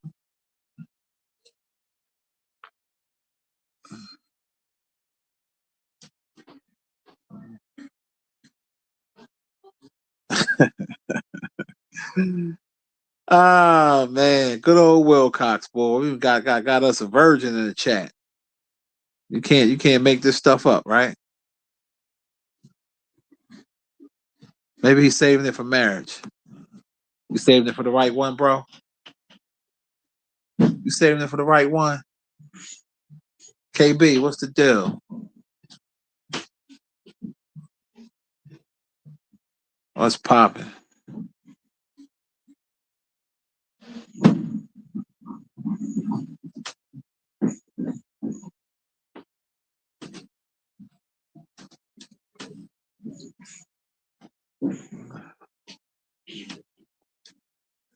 Shit, I'm at the end. I'm at the end of Creed 3 when that little fight scene when he hit him with that gut punch. When he hit Michael B. Jordan with that gut punch, boy, that joint was crazy.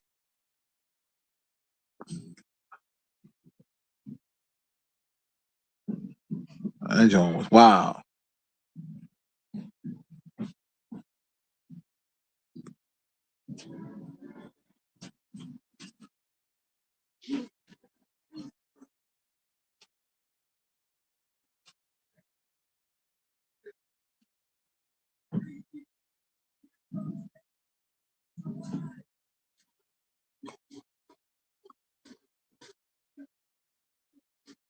Listen, everybody knows B Stinger. Shit.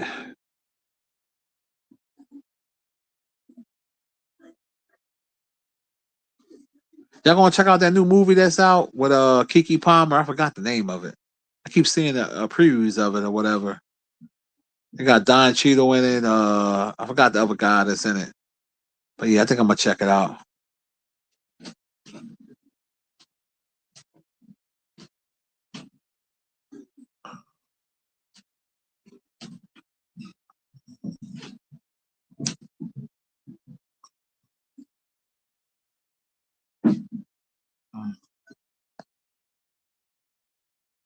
Yeah, the NBA been good, man. Yeah, NBA has been real good.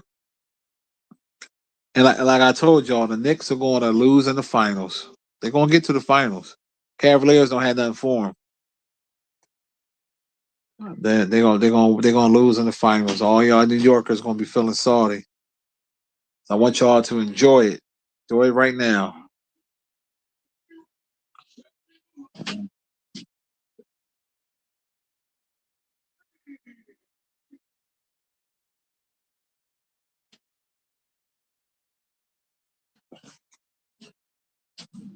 Yeah, the way it's looking, I think OKC gonna win it again. I want San Antonio to do it, but that loss the other night wasn't good. But it still ain't over with. You know, San Antonio. I still got a little faith in them, but my gut is telling me OKC gonna do it.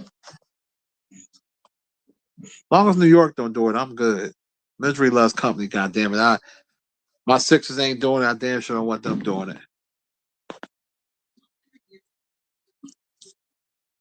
You see how did Floyd lose money? So basically, apparently, some people had some rights to some deals he was doing and money. They had some rights to his account. They cleaned out his account for what he's saying. He's supposed to be suing them. They took $175 million. And he owed the IRS some money and some jewelry. It's a whole bunch. It's a mess, bro. It's a mess. But I think he about don't be surprised if he filed for bankruptcy next. But that's why he's fighting those exhibition fights to get that bread up. Trav said I'm hating. I sure am. You said if the Knicks win, they're going. You said that you're going to turn the guy from City. It sure is. Yeah. Hell yeah, we went out real sad, man. We ain't put up no fight or nothing, man. That was disgusting.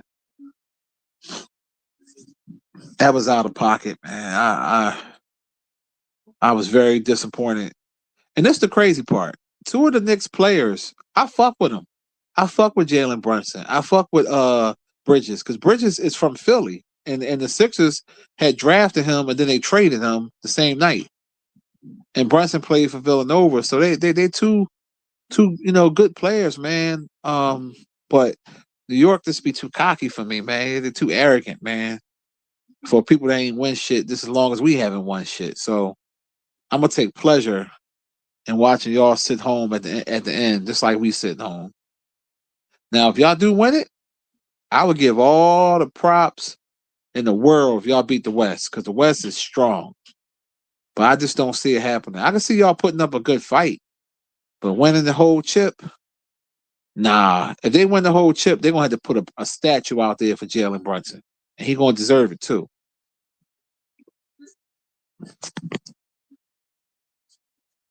Yeah, I've been saying all that shit. Yeah, Sixers had him too. Yup. Sixers, man. Don't get me started, man. Sixers got rid of good players, had players. We done. Sixers ain't winning shit, man. I'm moving forward with my Eagles, man. Come football season, so it's all good, man. It is what it is.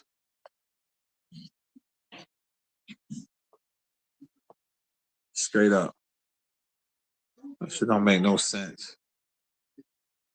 Somebody, when I was doing a skit, clowning Ari Spears, they was like, "You ain't got no. You would never see me wear a New York hat. You'll see me wear any other hat. I mostly only wear Philly shit, like either the Phillies or the Sixers or Eagles. You know, I wear anywhere else, but you would never see me wear a New York hat unless I lost a bet or some shit.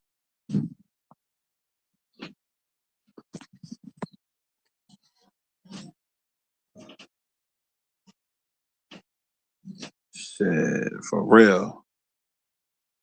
Word is born, Dunny. What up, son? One.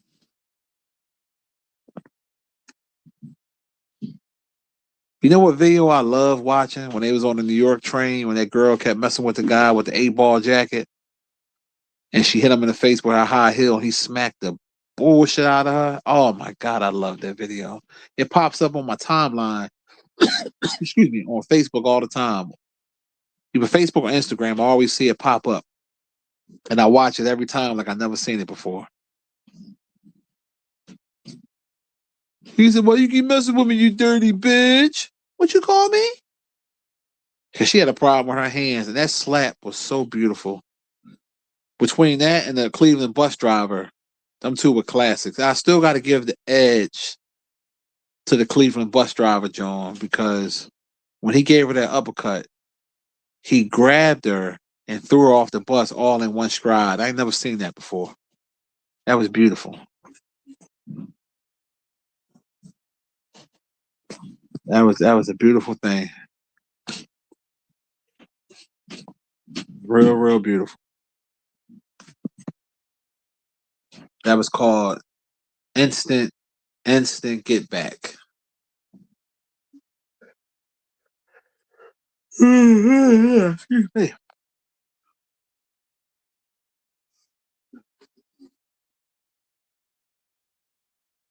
Oh man. Hey Shay, you still around? I want to ask you a question. Maybe I'll see if you're still here. Oh, the Knicks definitely going to the finals. Cavaliers gonna win. Let me tell you what's gonna happen. I'm Monty Nostradamus.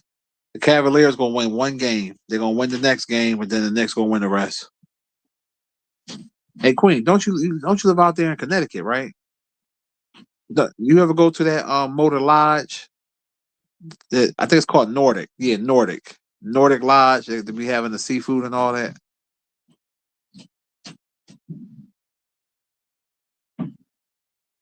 You said Cat about to do the Spurs dirty. Man, Cat's soft.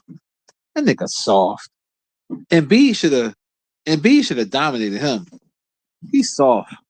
I definitely don't like Cat. I don't like that motherfucker, man. I like Brunson. I like the rest of y'all squad. I just don't like Cat. But no, Wemby will do that boy dirty. Wemby's skinny and he play like a big man.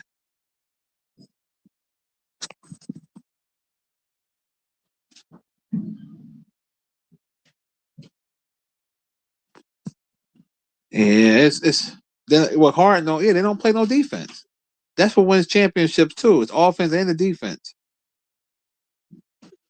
To be honest with you, I wouldn't be surprised if Cleveland gets swept. But I think they're gonna at least grind it out and win one game. But this shit over. This shit over in 5. Straight up. This shit over in 5. That's what's gonna happen. And New York gonna be all hype.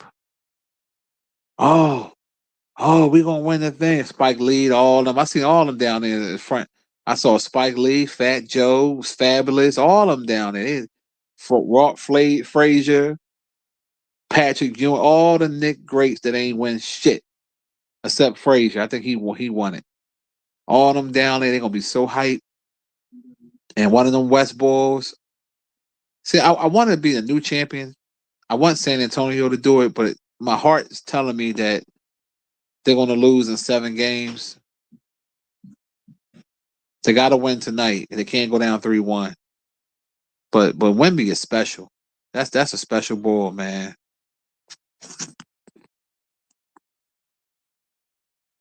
Yeah, I know people that went years ago, whatever.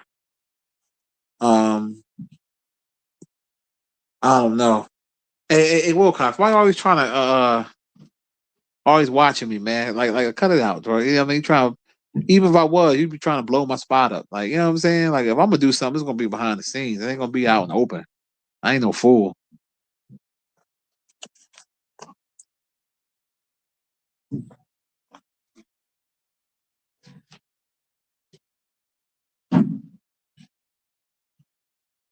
Yeah, Cat Zesty. It's something about him, man. I don't know what I don't know. I can't even tell you. I just don't like him. Something about him. I don't know why. I just don't like the motherfucker. Certain people you just look at and their demeanor, you just don't like them. Like I never really liked Michael Jordan. I respect his game. He's the GOAT. But you know, it's certain personalities and certain people that I just don't fuck with. Like growing up, I already told you my favorite player was Charles Barkley. I fuck with Barkley heavy. You know what I mean? I like Barkley didn't give a fuck. He gonna say what he want out of his mouth. He ain't back down for nobody. And he was a beast.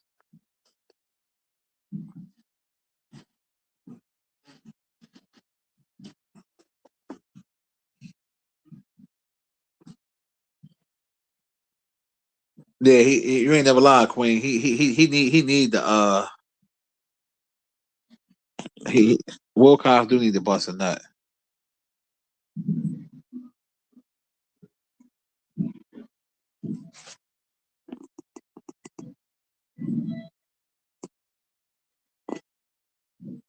You said, do I like him now?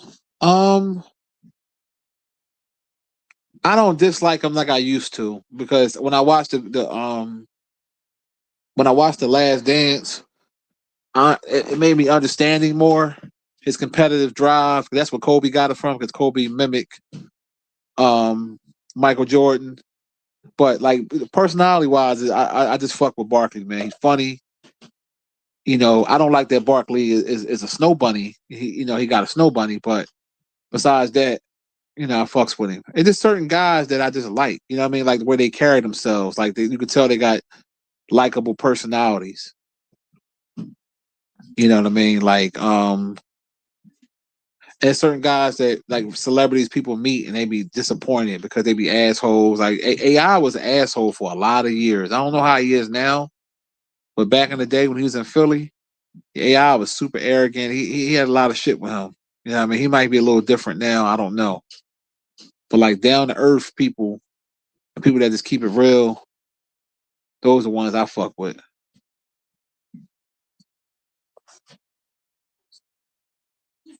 Oh yeah. I still fuck with Barkley.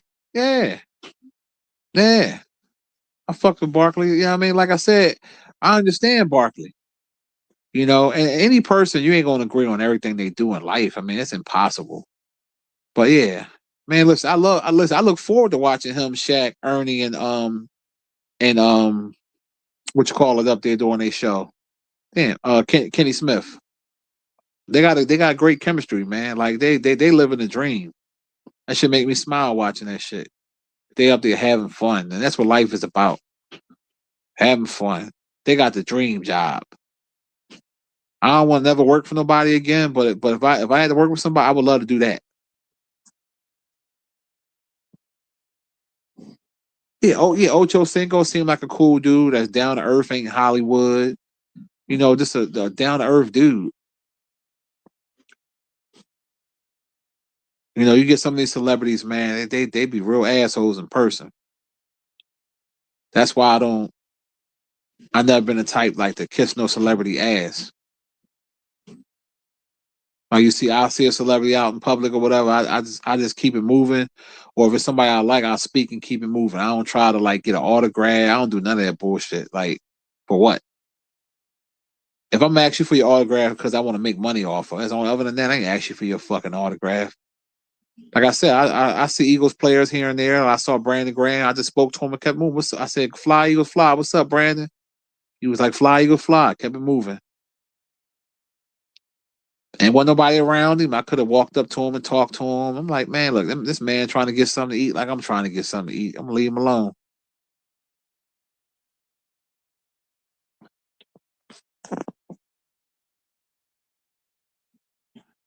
He said, "Do I like Shannon?"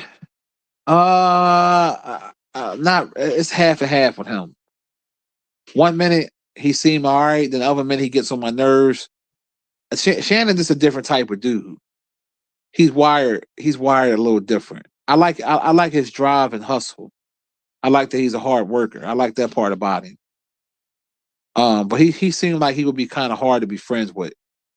Like you got to be a certain type of guy to be friends with him. But I like his show. I mean, I watch it, so I guess to a certain extent, I gotta like something about him if I watch it.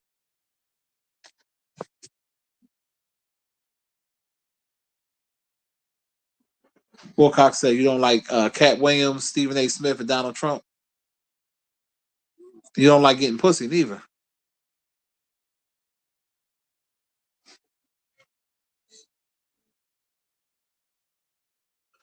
Yeah, that is crazy, Trav, right?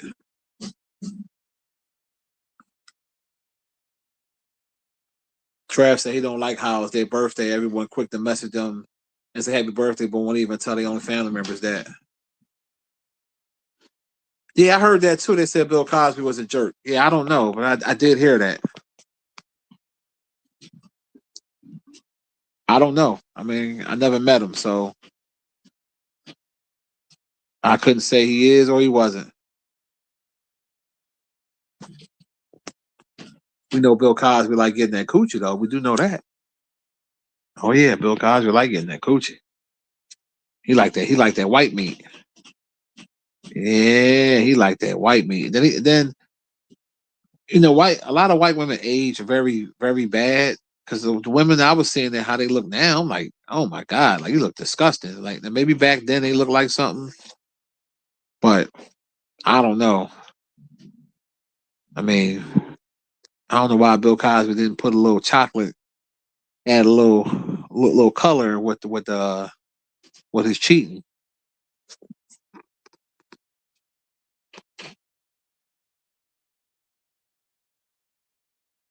They said Bill Cosby yelled at the girl on 52nd Street and made her cry. Wow.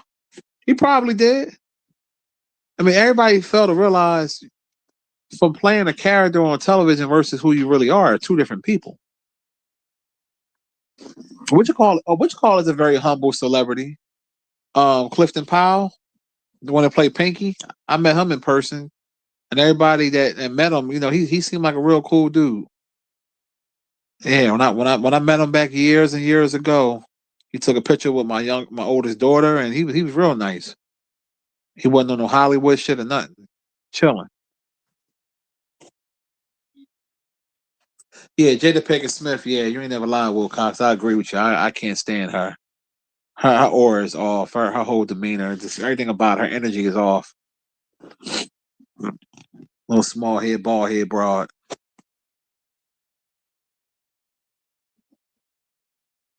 What he said, George Benson was cool. That's what's up. I mean, well, they said Bambaataa was real nice and shit because he was making. He was Let me stop. Never mind. I'm gonna leave that alone. Oh man, I still can't believe them niggas was having sex with Bambaataa. Them niggas is crazy, man. What the hell is wrong with people? Oh god.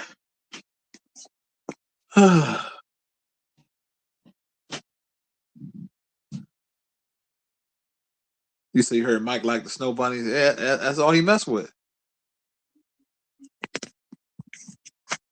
I mean, my thing is this, I'm all for a man, getting a little bit of flavor with his ice cream, right? I ain't got no problem with that. It just rubs me the wrong way when your only flavor is the goddamn fucking vanilla. You know, I get it. Some guys you might want to try. You want to fuck you a Puerto Rican. You want to get you a white girl. You want to get you a Spanish. I mean, a Mexican. You want to get you a Chinese. I can understand it. You want to try it all, but to just focus just strictly on something that's not even what you are. I don't know. To each his own, but it's attractive people in every race. Don't get me wrong, but black women is where it's at. And are they attractive white women? Of course. Are they attractive Spanish? Of course. Spanish women are very beautiful. Dominican women are beautiful. Um, I'm not really attracted to Asian women like that. I saw some that might look all right, some Cambodians, but I'm not a fan of the flat booty committee. It's just not cool. It's disrespectful to my penis. But you know, it just depends. It just really really depends. Like a lot of that shit be out of pocket. What's that? I got some sushi. I got save me a little something. What kind is this one? Oh man, I'm good. Thank you. You're two time.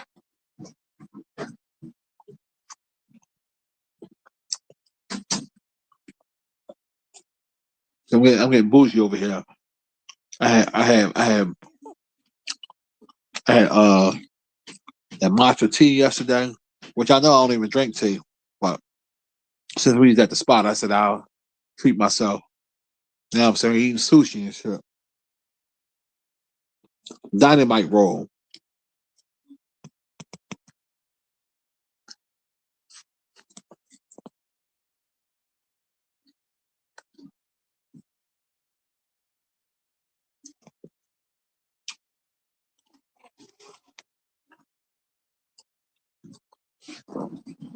Like the other day when I was in Jersey, I saw this badass white bitch that I was like, wow. I was shocked. I think she was white. If she wasn't white, she was Spanish, but she was very attractive. Short, pretty face. She had a big fat ass butt. She had everything. But see, a lot of them copy off of what? Who they copy off of? Black women. This shit good. Man. Got a little what's called the add to it. Um with ginger. Mmm. Oh, this shit good. Huh, yeah. For some reason, I've been on my Asian kick lately with the food. I ain't talking about the little Chinese store chicken wing. I'm talking about like the Asian food. This shit been all right.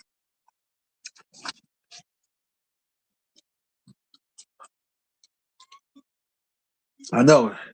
My man left said, he said, damn, Floyd Mayweather losing 175 million plus 30K a month in child support, plus another $1 million in back child support he gotta pay. Yeah. Ain't his day, is it? Whew. Spicy.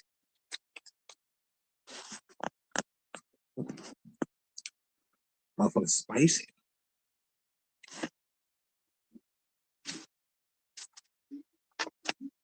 And then let me ask y'all a question. And I'm not trying to be smart. Why Indian women be having mustaches? I saw one yesterday when I was at the that H Mart place, and she had like a thick mustache. She was a young girl, probably in her early 20s, 25, maybe 24. Had a great body, had a black girl butt. I saw that wolf pussy on her lips. I was like, what the hell? A lot of them don't mess with black people at all. 'Cause a lot of people don't know this, but Indian people are Asian. A lot of people don't know that.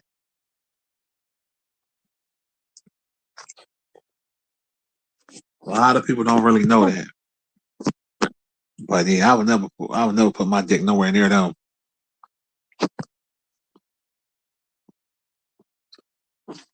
Shit.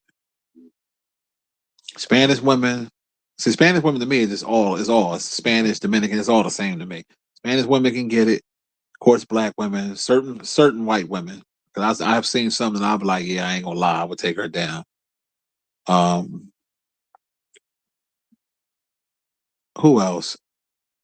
What's the other women they call? They're not Indian, but they're something else, Pakistani or something. Some of them be their bodies be crazy, just like black women.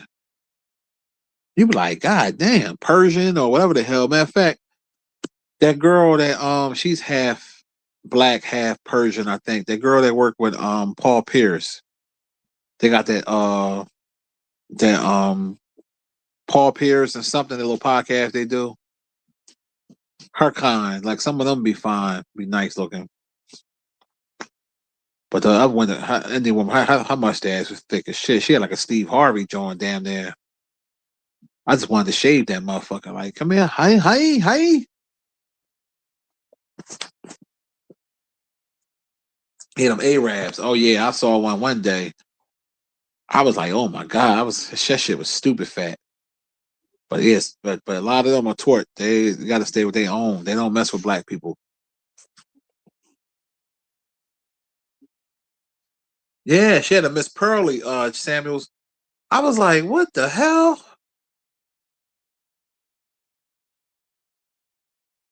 You said Indian women like white men, yeah. Yeah, they be hairy everywhere. So down there shit's super hairy. That's a turn off. That's back in the day.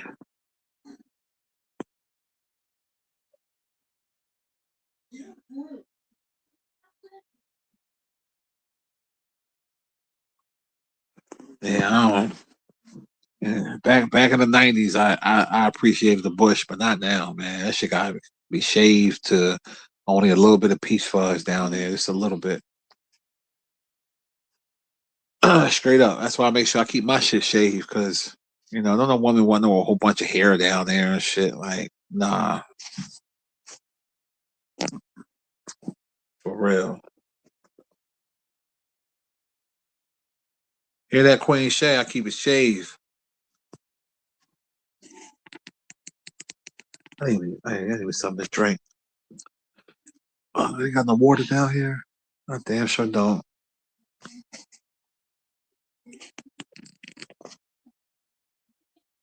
I gotta figure out what I'm wearing to church tomorrow, man. I be wearing regular clothes. I don't be dressing up. I wear what I feel like wearing, but I'm trying to see what I'm gonna rock.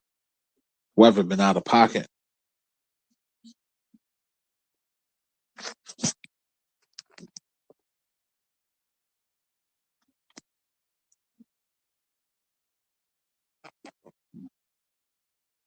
Now I'm watching Creed 2. I just got finished watching 3. Now I'm watching 2.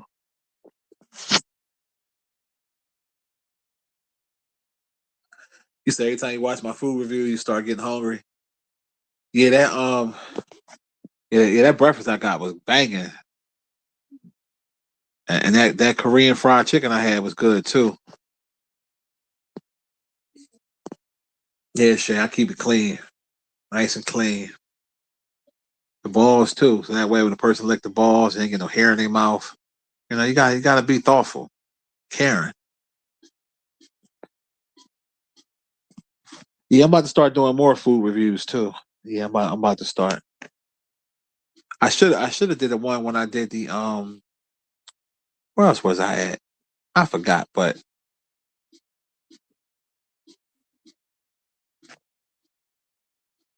I don't even know what I'm gonna have for dinner tonight. It's gonna be something light though. But I'm not. I just had that little bit of sushi and I had a cousin Emma style big breakfast this morning.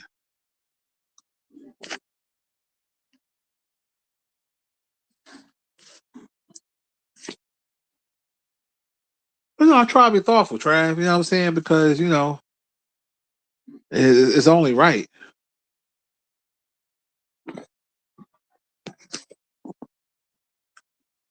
Straight up.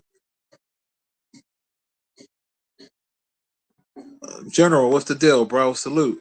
Where the hoes at? Where them hoes? Where them bitches?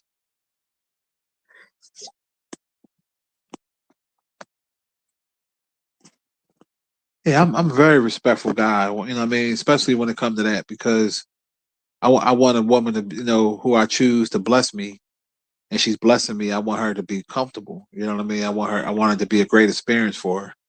I want to make sure that it smells good down there. It's not a lot of hair. And then I even, let you know before I climax. So that way I give you the option to swallow it, catch it, or just move out the way. I mean, I prefer you to catch it, swallow it, but some women don't do that, and that's okay. So I just say, hey, I'll let you know out of respect. And it's up to you.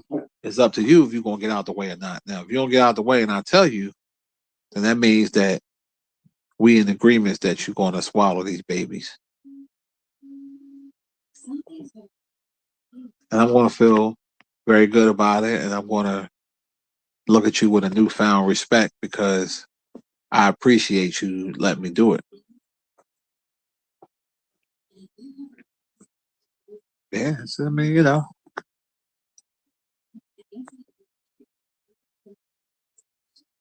he said even provide the pillow. Damn right. You say, what the scriptures say, a fool and their money will part ways. Yeah, he is a fool, bro. Floyd Mayweather is a fool, and it's a shame. I'm not, again. I'm gonna pray for him when I go to church tomorrow, and I hope that he get his stuff together because I don't want to see a person down like that. Even though he had all the opportunities in the world to stay up, and he brought it on himself. You can't blame nobody but himself. Even the people that got him or whatever. You should have been. You can't trust people with your money. It's your money. You made that money. So it's wild. Marcus said, "I'm wild. I'm there, man. Listen, I'm real. Shit, I appreciate a good blowjob, man. I'm very appreciative and thankful. Shit, I give out thank you cards and everything. You do it real good. Oh hell yeah. Shit, I mean, one time this older lady hooked me up real good, and I knew she liked going to ShopRite. ShopRite is a supermarket we have here. I got her a ShopRite gift card. It wasn't a whole lot, like a $50 John. She loved going to ShopRite with a card. And she was so thankful for that shit. She thought it was funny at first. She was like, "You so silly." But she used that gift card though. Shit, that was the first time I had got the warm rag. I had never experienced that before. Woman clean you up with the warm soapy rag. I was in heaven. I said, "Oh my god, I gotta do something nice for this bitch. I gotta do something nice." So what can I do? Went and got her a little joint from ShopRite. Got a nice little card. Shit. My man Samuel says, "Salute to all the swallowers out there. We appreciate you all." Yeah, man. I know I do. Shit. That's why it'd be hard to get rid of them. Shit.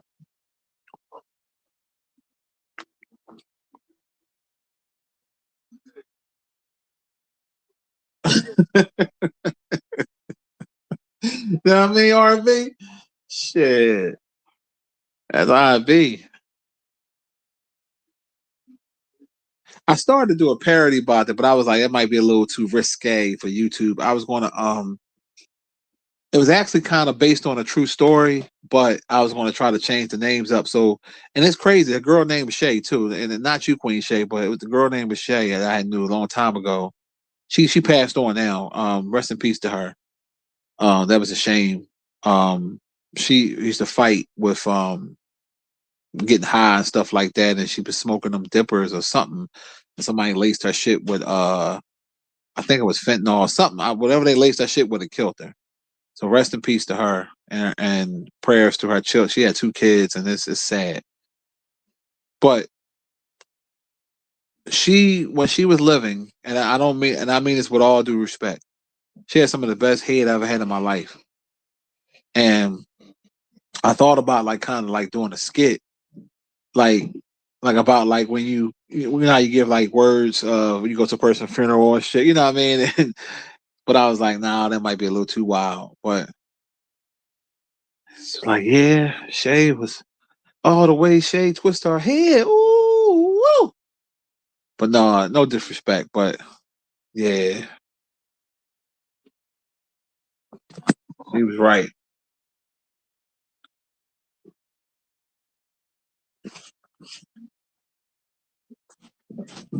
You said if you're young, yeah, I'm telling you, if you're a young boy, you got to try your older chick. I'm telling you, it's going to blow your mind.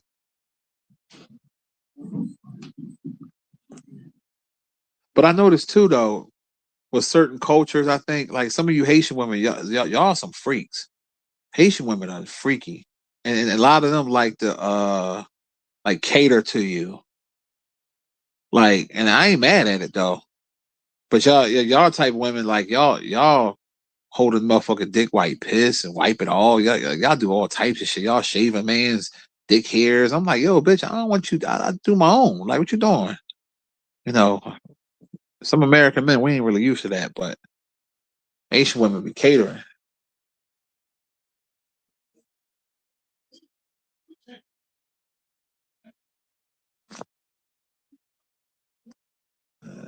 Real. So salute to all you swallowers out there. We really appreciate you. We love and care for you. We love you so much.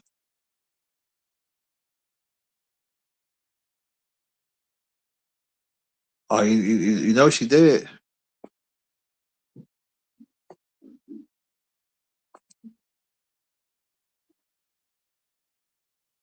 You say your lady Haitian? Yeah, I'm telling you, man. That was hard for me to get rid of one I was messing with. That motherfucker was spoiling me, man. Motherfucker was doing all that shit, man.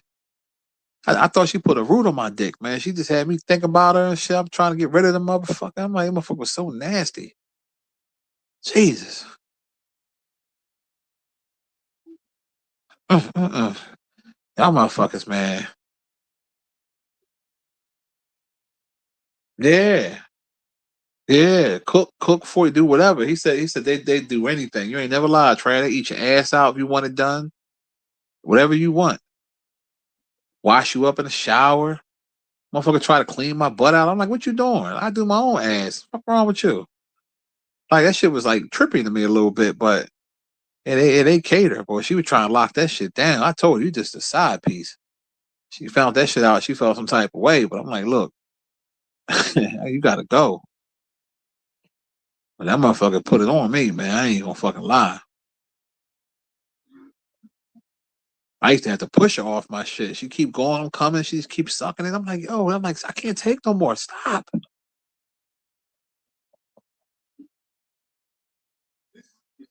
Yeah, I see why you did. You almost did what you did, Trav. I get it, bro. I get it. I'm glad you didn't do it, but I understand. Oh, I understand. Whew. That motherfucker, man. Shout out to the Haitian women, man, the American ones. Y'all motherfuckers nasty, boy. Mm.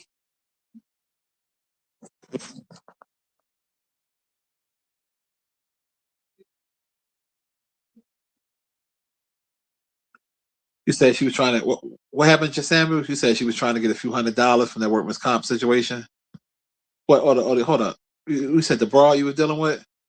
What you talking about? I'm a little lost. I want to make sure I address the right thing. Oh, I'm telling you, that'd have been the funniest eulogy, man. Listen, if I did the one on the girl Shay I knew, she was, and it was this the crazy part. This is a true story. This is a true story. This how I found out that she died. I met her aunt, right? Not knowing it was her aunt. This you can't make this shit up. This is a true story. No lie, no cap, no nothing. So I met her aunt down in the same neighborhood. Didn't even know, right? Aunt gave me some head or whatever. And I lied to y'all not. Maybe this is some type of psychic shit, but in my mind, I said to myself, damn, she sucked dick like Shay kind of. But it still didn't dawn on me, right? So me and her were talking. And she told me that, her niece had passed away, this, that, and the other. And I said, "Oh, I'm sorry to hear that." I said, "What was her name?" And she was like, "Shay." And I said, "Shay." I said, "Hold up. Where's she from?" And she told me where she was from. I said, "Hold up. I think I know your niece or knew her." "No, you don't." I said, "I'm telling you." And I started describing her. And she was like, "Oh shit." She showed me the Facebook. I said, "Get the fuck out of here." Now, I shouldn't have told her that I hooked up with her niece, because when I told her that, she ain't fuck with me after that. But I shouldn't have said nothing. But I was like, it's a small damn world. And but yeah, she was special, man. She was blessed from the head gods. Cause I never had my dick sucked like that before. Like, she used to have me screaming. And I could be a man to admit that shit. I used to be yelling. She was so good at that shit. Slim girl. She looked like that. Fact, I'm gonna tell you exactly who she looked like. Remember Empire? Remember the girl Hakeem was messing with, the little light brown skin joint? She was a singer, Tiana, whatever her name was. She looked like her, but with a short haircut. That's what she looked like. Slim John. Mouth was special.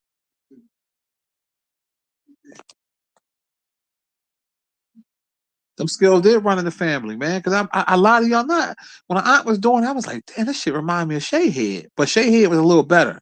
But her shit was still top notch. Yeah, Shay was cool peoples, man. I used to try to tell her, stop smoking that shit, because she smoked a lot of weed. And then she just smoked the weed with the, what they call that shit? I think they call it dippers, something they call it. I used to tell her to stop doing that shit, because people be lacing that shit, and that's what happened to her. You buying that shit off the street, you don't know what people putting in that shit. But she was a good girl, man. Damn.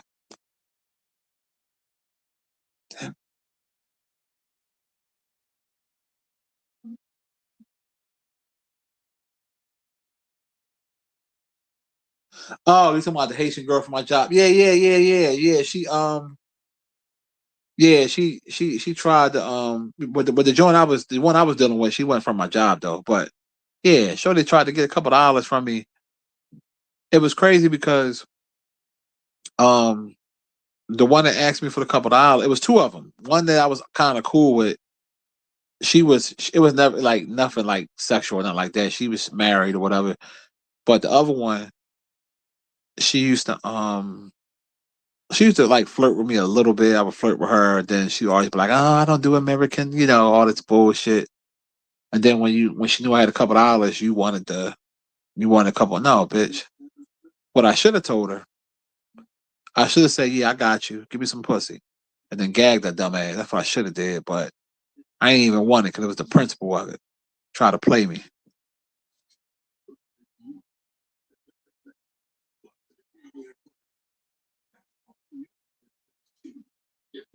You say your title's between a Puerto Rican chick and you said a red-headed older lady. So the red-headed older lady, she was white girl. Hey Shay, I was thinking, right? Queen Shay, I was thinking, like, for research purposes only, I can, you can, donate some head to me, then I can, just see if, because I never had like head from Connecticut, and I was just wondering, like, different states, to see if it's different up further north than it is down here. You know what I mean? For research purposes, for clinical studies, for my theses that I'm writing or whatever. This is a little project that I'm doing. The name of the project is called Head in America. And yeah, I was wanted to help me out with my project, you know, trying to get an A on this. Yeah, they say them white women give good top. That's what they say. I had guys I used to work with at the prison, man. He was strung out over this white smut we had at the job. They say our head was out of sight. I ain't never tested. I ain't want it. I mean, she was ugly as fuck. I couldn't do it. But they said her shit was the bomb. I remember he told me that shit. He said, "Man, that shit's the bomb." He said it just like that. He said, "The bomb." I said, "Damn, it's like that." And he said she was a gobbler.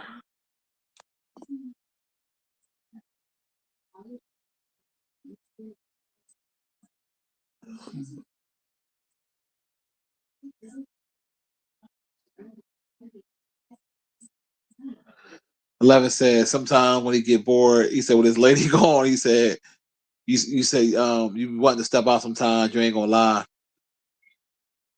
Yeah, this you gonna help me out with. I just need a little help with the with the project, Shay. You know what I mean? Connecticut/South, it doesn't matter. It's gonna help. It's going to help.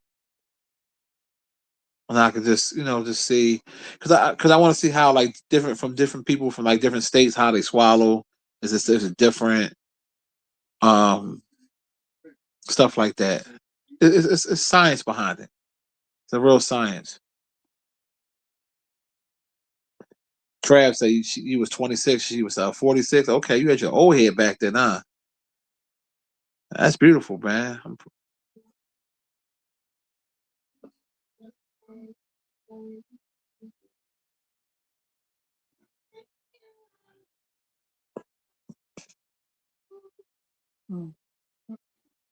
Man.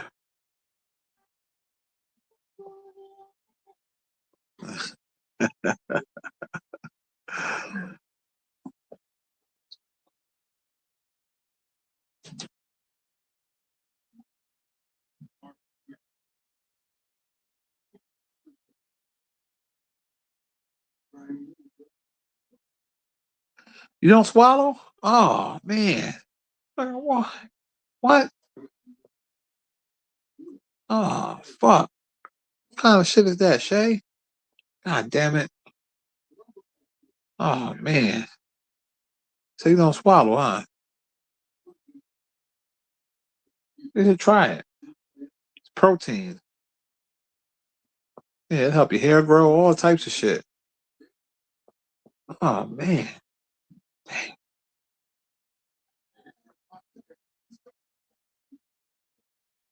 I remember I did that to this one girl. She told me she didn't swallow. Well, she didn't. She told me to let her know before I come, and that was one of the times I was being disrespectful. I shot that load in her mouth. That motherfucker. Oh no, you motherfucker! Why you didn't? I said I'm sorry. I said I told you to watch out. No, you didn't. I said I did. You didn't hear me. She was so mad. That shit was comedy gold. I wish I'd had that on video or at least the audio. She was choking and shit. You say you like to ride or back shot. Damn. Hey, you keep playing, Shay. Fold your tall ass up for real. She said she like to ride or back shot. Jesus. That's the shit too. Trav said never let them know. She said she don't like to swallow children. uh, oh shit. Hold on. How you say you like back shot, but you look real slim. You got a little booty back there, or you got a little struggle booty? I can see why you like to ride, because slim tall girls do like to ride, but most girls that we like at them back shots be having a little booty back there.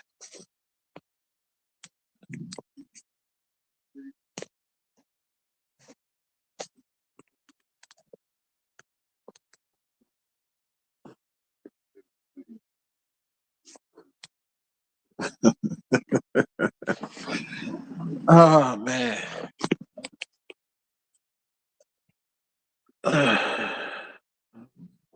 You said you got booty? No, please don't tell me that. I don't believe you. I don't believe you because the picture. Well, did it get on? I saw the one joint. I ain't see it from the back, so I don't know. But if you probably got one of those sneak up on your booties.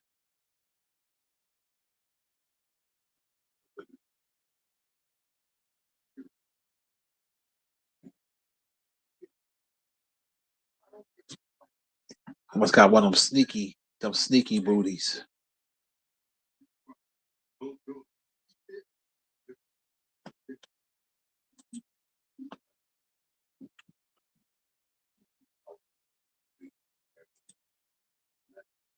They be the best kind too, though. Them ones that sneak up on you when you don't think, and then you be like, oh shit.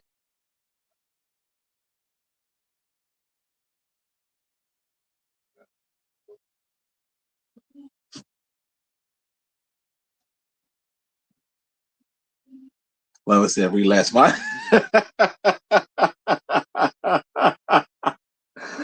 Oh shit, you stupid, yo. Oh man. Y'all out of pocket, man. I ain't got your fathers, man. You said something to grab. Yeah, that's a beautiful thing. I like something with jiggle. I love soft. I never liked the hard booties. That always irritated me. I get upset. Like this is some bullshit. It's not right.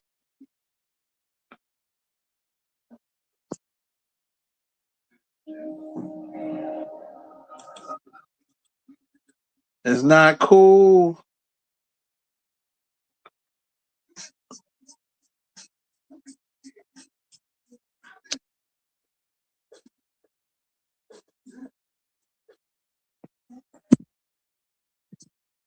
Can't nothing much, man.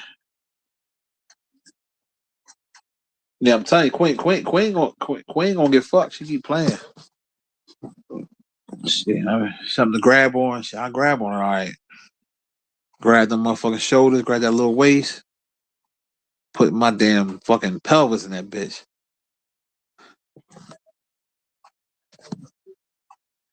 Goddamn tired. What's the deal?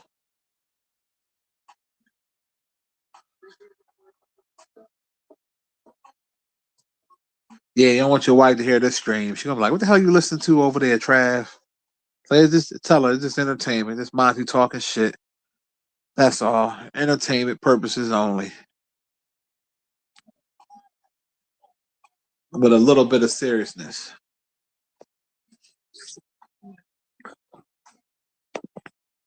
But yeah, my daughter got accepted to that program for internship this year for the summer, so I'm happy about that. So she's gonna make us some money and learning stuff. So I gotta find out exact which program because she had chose different ones, and I know she wanted to she was thinking about getting into what's the one called? What's the I don't want to mispronounce it. The correct term for it. For blonde, no, it'll come to me. I gotta ask her when she comes down the steps. Because I know there's a lot of different programs she was thinking about doing. She was thinking about being an MRI, radiology. Then she was thinking about dealing um, with the dead bodies, but I forgot the proper term for it. And then she was thinking it's like a lot of different ones, but it's gonna help for her college and stuff like that. So, and she get they're paying her $500 a week. I thought it was 1,000. It's 500. So you can't beat that because shit. When we was coming up, internships wasn't free. I mean, they were free. You didn't get paid. So you get 500 a week. Shit.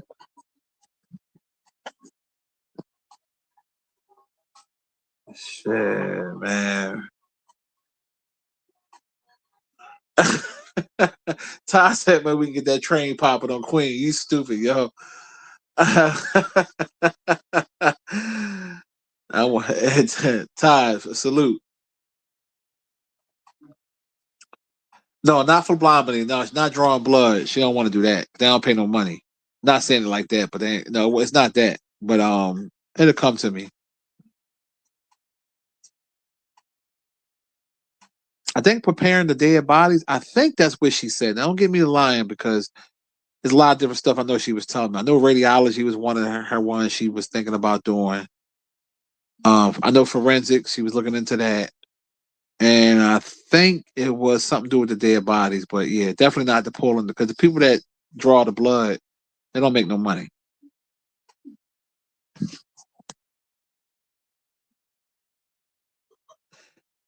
No, I want Queen to myself. You can get next if she allow it, but I don't do trains no more, bro.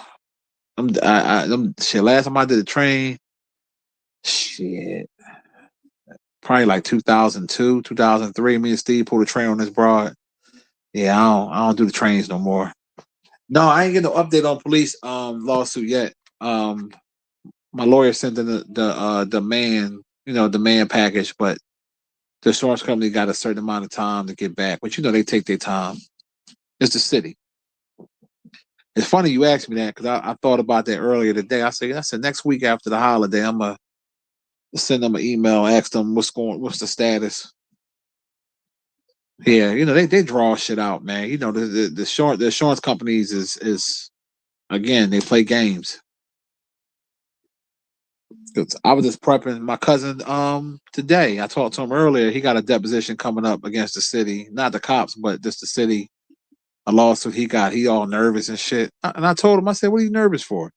I said, "For one, you're not a dumb guy. It ain't got nothing to do with smarts. But I said, you got your doctorate degree, because he got his doctorate degree in social work.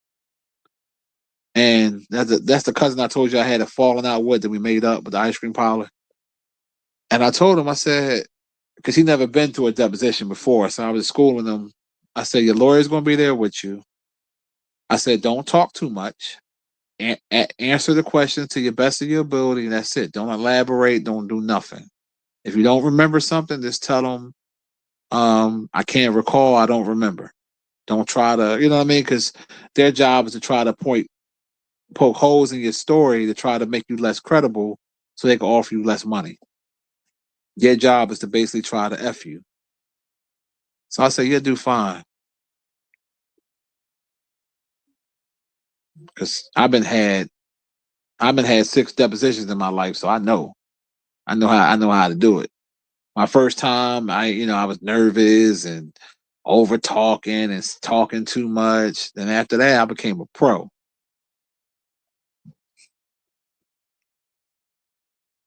Because some of the questions they ask you, they already know the answer anyway. So they're just trying to see if you're gonna lie.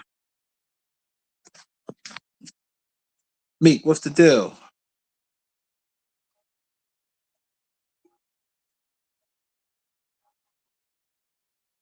Yeah, mortician and forensics scientist. Yeah, she was looking into that. Yeah. Shay said she never did a train. She wanted cocaine to herself. Let her put them tall legs on me, god damn it. Them long legs.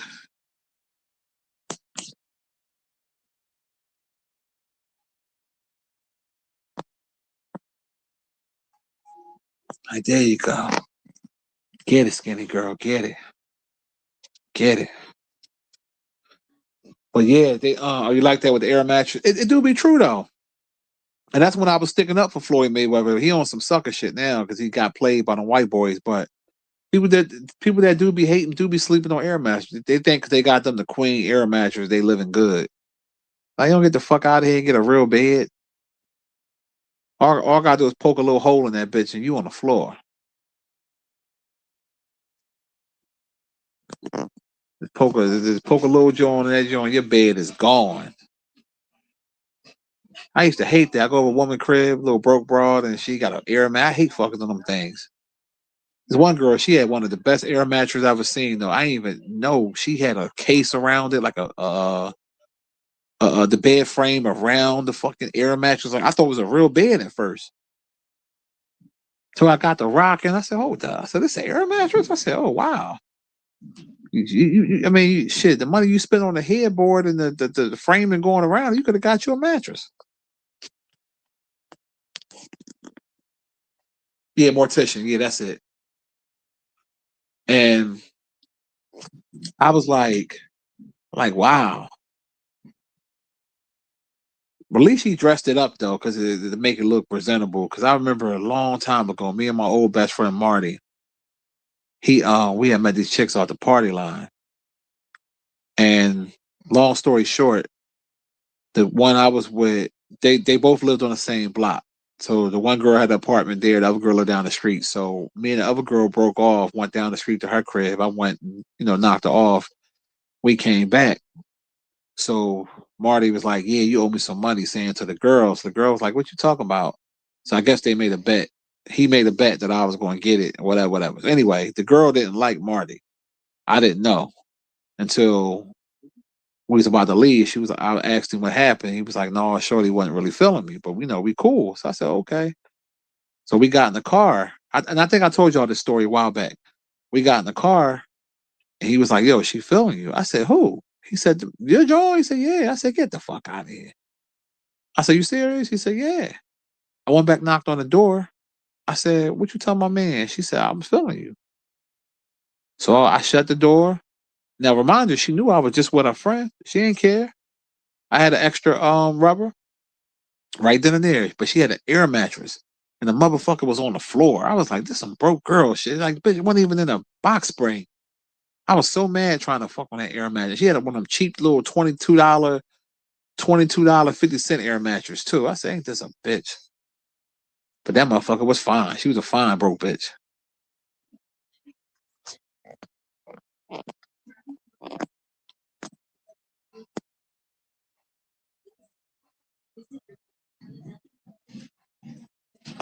Yeah, party line was the shit, man. That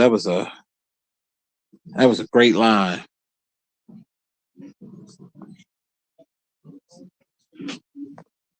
But it goes to show that when women want to do something, they do it. Like she knew I was with her friend. She didn't give a fuck. She was attracted to me and she wanted that dick. And we was messing with each other for a little while after that. And then her friend seen my car there one day because I had a GS Lexus at the time. And she seen my car. And she said, "Look," she said, that's my ride for the summer. I can't mess up with my girlfriend." So she had to cut me off. I said, "It was cool."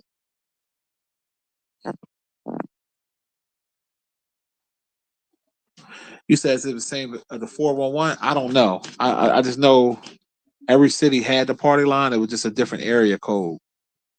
But it was like but even with the one we used to call for the Philly one, it had a out of state area code. But it would that for whatever reason that area code was for like the Philly, Delaware area, Chester area, around that little area. But anybody could call it. But I remember, um, yeah, because they had a Baltimore Raven. They had, mine was called the Philly Raven, the Philly Butt Monkey, and the other one was called the Studio 55. And them lines was legendary. Oh my god, it was so much fun off them joints.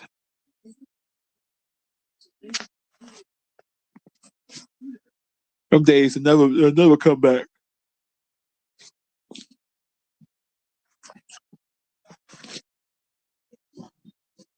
Cause you ain't have Facebook and Instagram and all that dumb shit back then. You know what I'm saying? Like, so motherfuckers barely had camera phones. Some did, some didn't.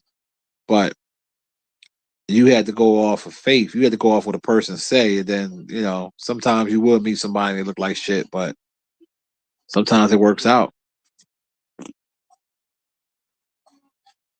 So it just depends.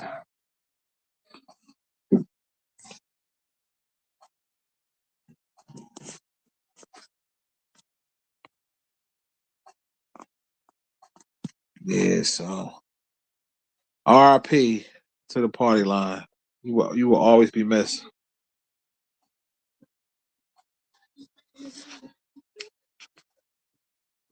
I'm telling you.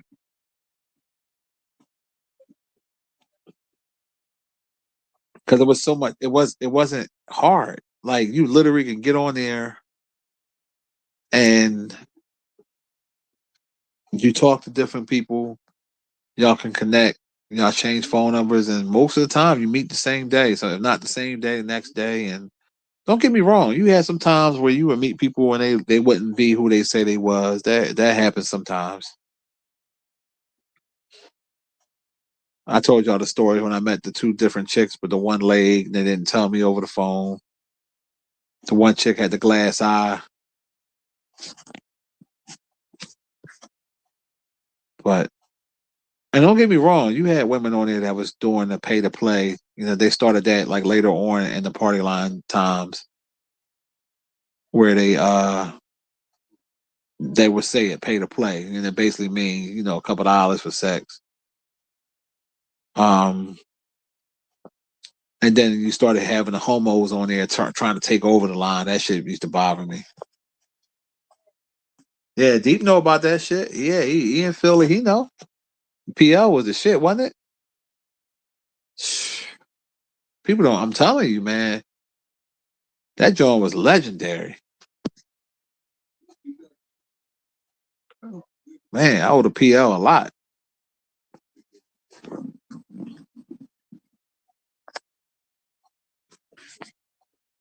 And even though some of the girls we met that were ugly, it was kind of fun though, because you not knowing what you're gonna get yourself into used to be a thrill for me.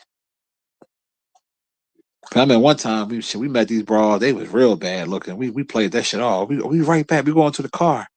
It take all y'all to go to the car. I said, yeah, we right back. Shit, we pulled off.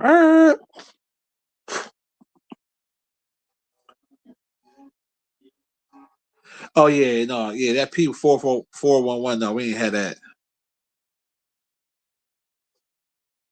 You said I see Gully TV video about Gilly. No, I don't watch Gully TV, to be honest. I don't like him or Gilly. So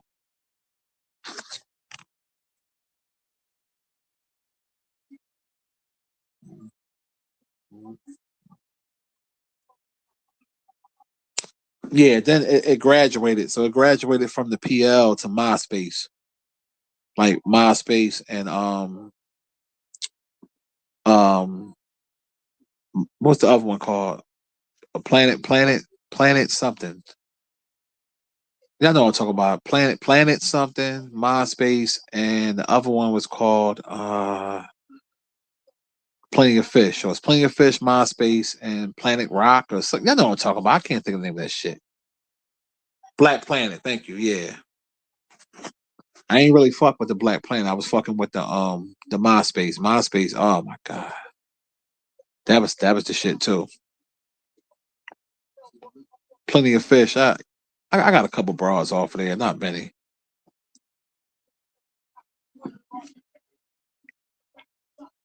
Yeah, that was the graduation from the PL to that.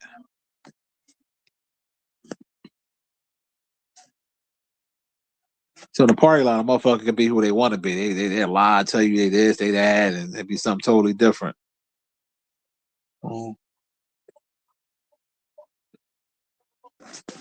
Mm.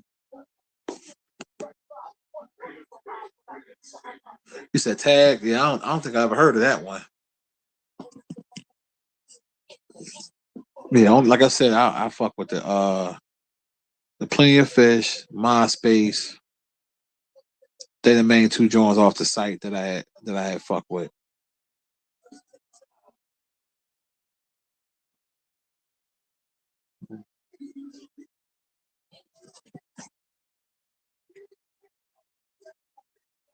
Yeah, I never heard that one either, Trav.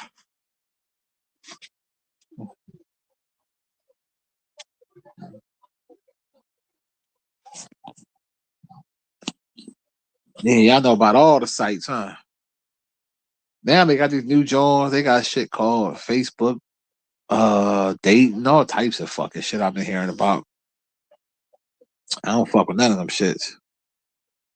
And that's how you get caught up, fucking with them sites. Trav said at one point he's on all of them, huh? Yeah, you was searching. Yeah, that's how it be. Yeah, shit, Plenty of Fish. Shit, that joint was. I didn't stay on that one long. I think I met like two or three girls off of there.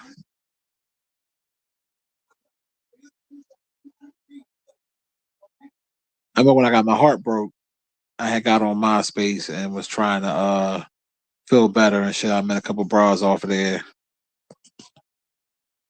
He said the college days, yeah. That's the good old days, man. No, I ain't never really messed with bars and nightclubs. Like I never really was a big drinker. Like once in the blue, me and Steve did do a couple bars, but not many. You know what I mean? I probably can count on one hand how many bars we done. And yeah, cause I never really was a strip club guy neither. I've done like a couple, like in Philly. You know, everybody know about the Piccadilly. Like I've been to the Pick like twice. It used to be a titty bar around the corner from my house when I lived in Huntington Park called Bottoms Up, right there at Fifth and Wyoming. I remember going in there as a young boy in the '90s. But yeah, I don't like being teased, man.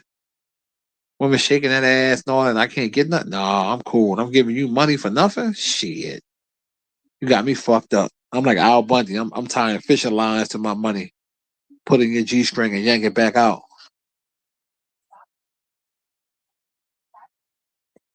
He said, "Chat line expert, you motherfucking right." Shit, I ain't gonna lie to you. I was the fucking goat of that shit, but I ain't exaggerating. I'm literally was the goat. Nigga, I was so addicted to that chat line back then. I would go to work. Like they had it where you could put it on pause. You put your greeting and the shit'll stay on pause for 8, 9 hours. I would put that motherfucker on pause just to get a bunch of messages and come back. Whoever was on still on there or new would get, you know what I mean? I ain't want to miss nothing. I used to leave work early to get to hurry up and get home, get on the party line. Especially when I had my bachelor pad. What? Shit. Shit. You couldn't beat it.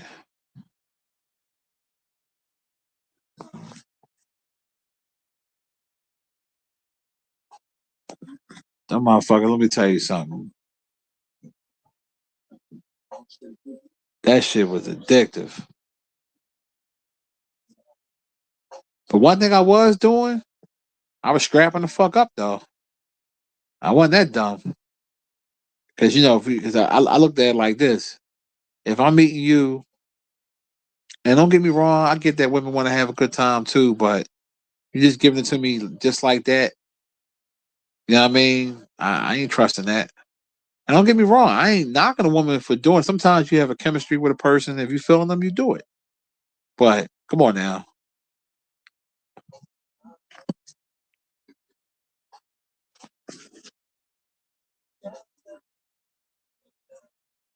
But it used to be fun, man. Cause I remember we would meet and they would have like a couple girlfriends, and I'd be like, that was the best times, man. When it'd be like two or three of them, and be me, Steve, and another homie and shit, man. We'd be all be at the crib, man. That shit would be fun.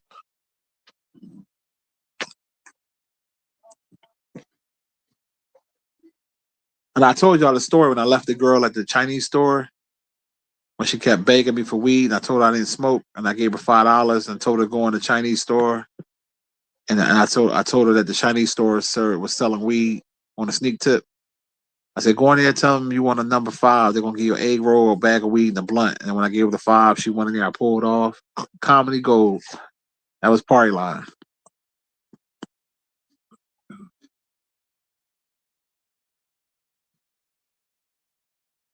Oh, I don't know, Kings, because I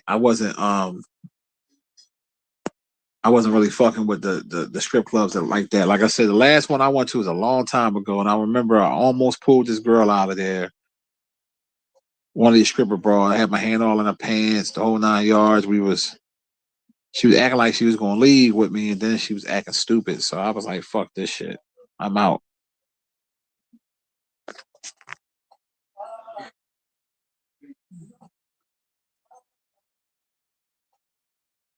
Oh, the P411 had you to show updated health records. Oh, that's what's up.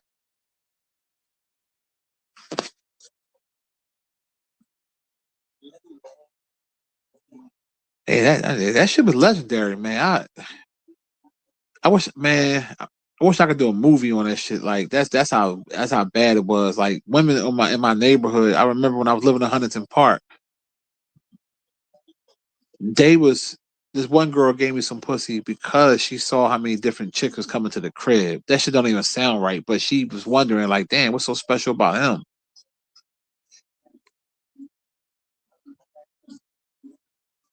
Cause don't get it fucked up. I met some ducks off of there too, though. They all went nice looking. I met some ducks, but I met some good looking ones. I did meet some ones that looked like, damn, don't you ever want to do it? But when you horny and it's 12, 1 o'clock in the morning, shit, you gonna take one for the team.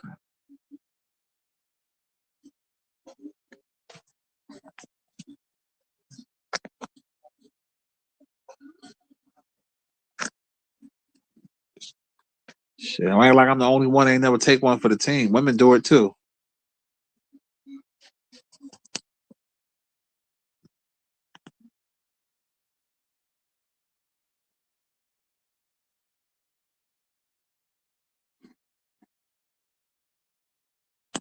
And I know y'all do. And I'm right. Y'all know.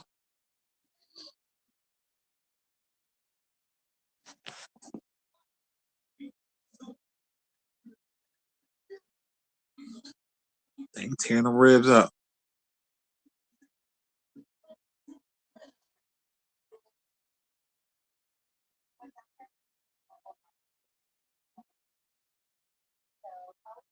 Trav said, been there, done that. You know, I'm honest, man. Shit, I ain't gonna see it. Man, what? Shit. Man, them slow, I call them the slow nights. Them slow party line nights when nothing ain't really biting and you gotta take one for the team. Oh, yeah.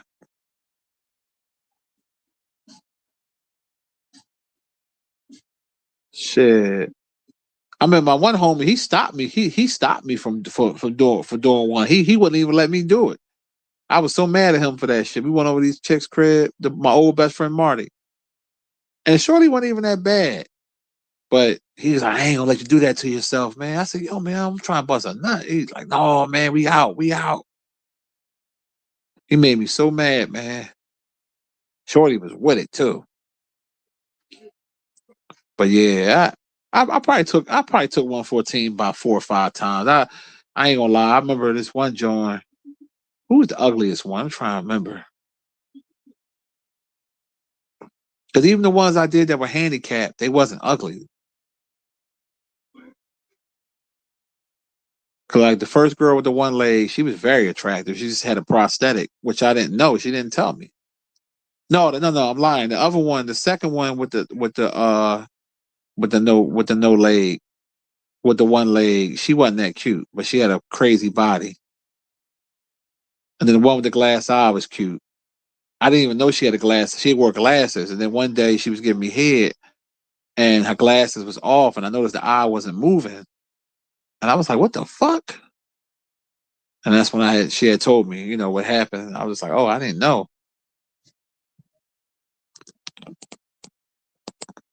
Levin said, "Coochie ain't got no foot, no face." Shit, man, you ain't never lied. When you horny, it don't. It don't. You said Spurs going home. OKC too deep. Yeah, you ain't never lied, bro. Damn, he fucked him up. Wow. Yeah, OKC is deep, man. But I hope the Spurs win tonight. We'll see what happens.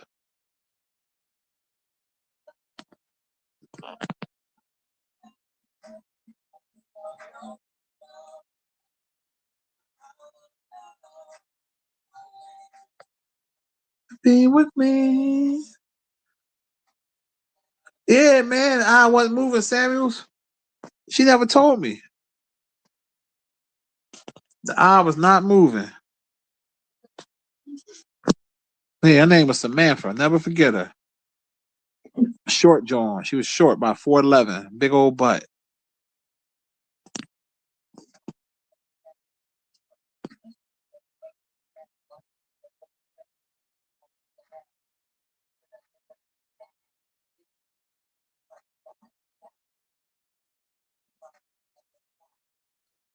Yeah, be like that, Trav. Shit.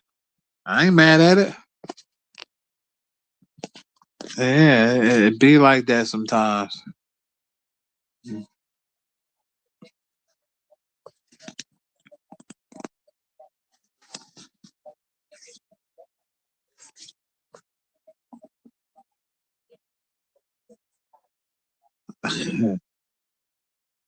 Oh man, I'm telling you, we've been through a lot.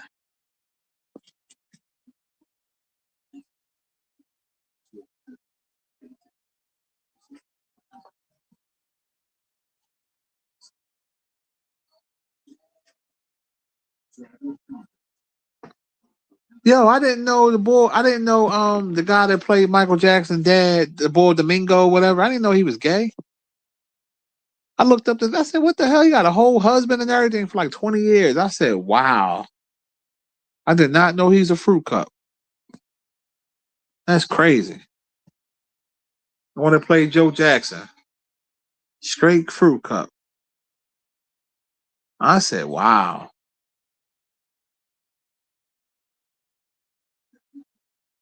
He still, I mean, he did a great job in the movie. So I mean, I guess his sexual preference don't really matter. I guess, but I just like, wow.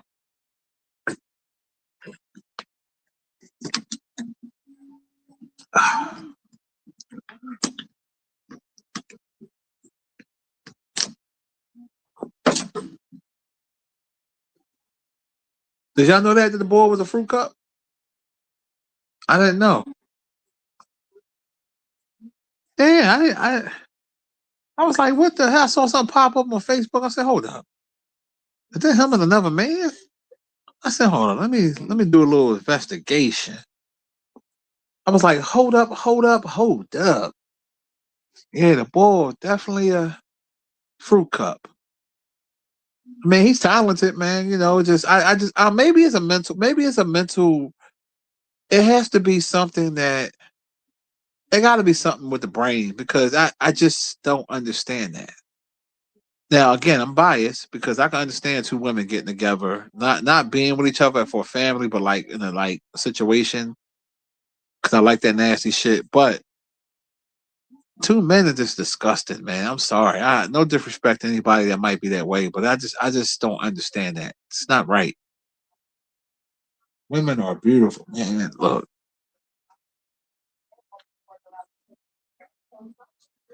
I don't get it. And some of you bull daggers be pulling some badass women too. I gotta give y'all props. I be seeing that shit. I'm like, how the hell you pull her? That's mind control like a mug. And bull daggers.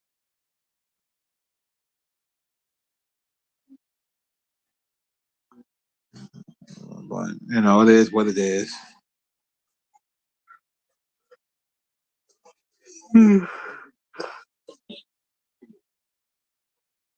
It's like when I found George Jefferson was gay. Carl Winslow, I kind of knew that with him though. He had that twinkle. He did. Some of them got that twinkle in their eye. You can just tell they sweet. What's the other boy? Philip Banks, George Jefferson. I was like, man, so I heard guys that I used to like watching. I'm like, damn, I ain't know they was punks. You know,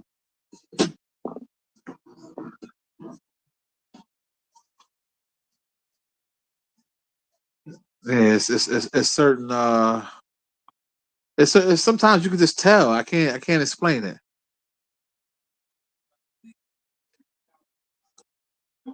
Same thing with Luther Vandross. You know what I mean? Rest in peace to all of them. But you could tell Luther was sweet.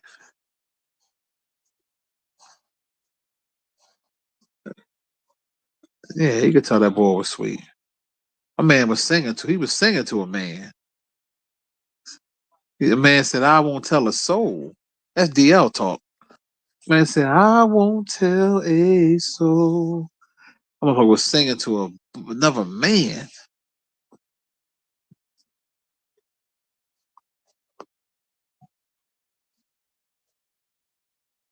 You said the studs are the biggest simps. Yeah, that sound about right. He said B Stinger. Yeah, we know B Stinger gay. Shot man, look, I clicked on one of his lives one day. I lie to you not. I was on there for 2 minutes. I clicked off. This motherfucker was like, yes. You know how women be saying that shit? I was like, oh yeah, he's definitely a cold punk. I said, let me click off this shit. Women say shit like that. Yes. Well, men don't say that. Not heterosexual.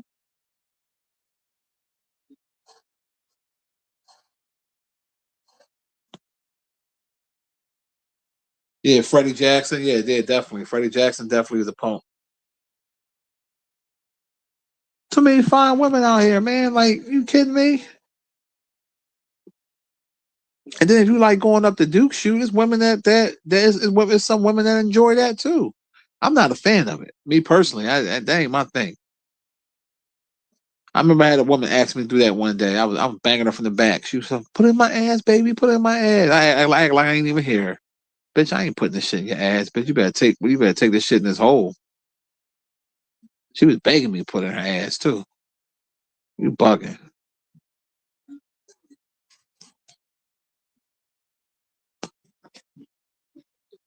Like, yeah, I'm not a fan of it.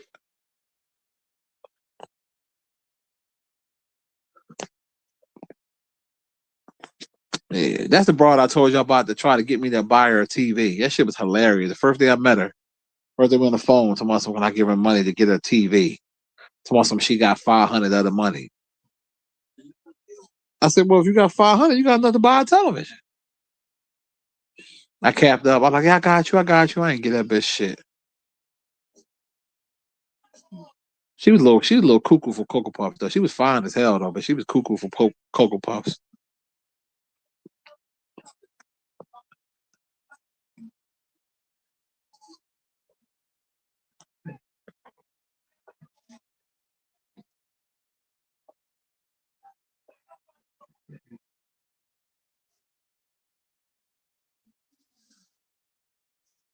I said, this my friend. She lived in the projects too. Ghetto hood broad. Pretty hood broad.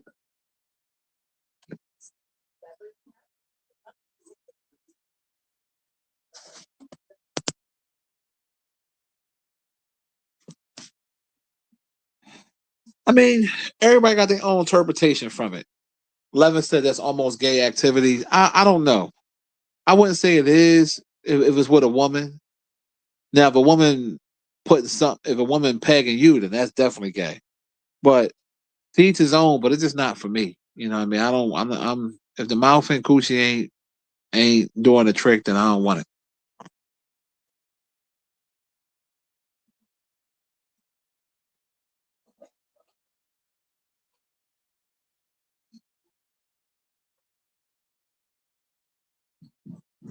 Damn, you said what happened, Trav? You said one of your ex co-workers here that he was gay. They hit you up one day, asking could he see you.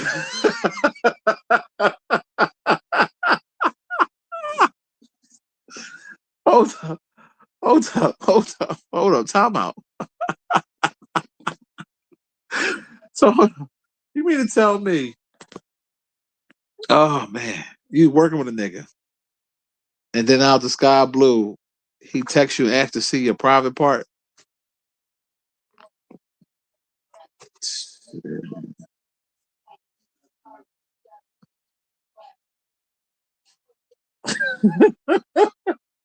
Yo, yeah, that's sexual harassment for real. I'd have been mad uncomfortable with that. Imagine you working with somebody for a while, then you get a text. Yo, dog. I was wondering, you send me a picture. What? Damn. I'm sorry you had to go through that, bro.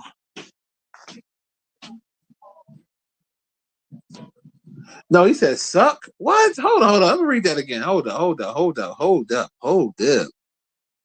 You said one of my ex co-workers hid that he was gay. And he said you couldn't tell. He said one day he sent you a text saying, "Oh, you're right.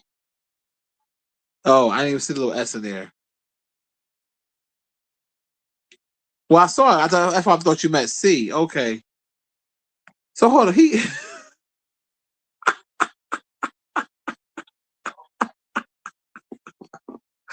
Hold up. So the boy you worked with was gay, but he hid it very well. No one ever suspected that he was gay. Then he texts you one day and asks you, "Can he suck your shit?" Wow. Wow.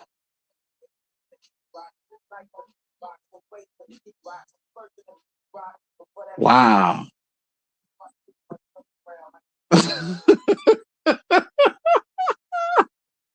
Yo, me, that dude been rumbling, man. I'm sorry. That's disrespectful, man. I'm sorry. That's like, cause what about me to make you think that I would allow that? You know what I mean? Like I felt so offended. Damn.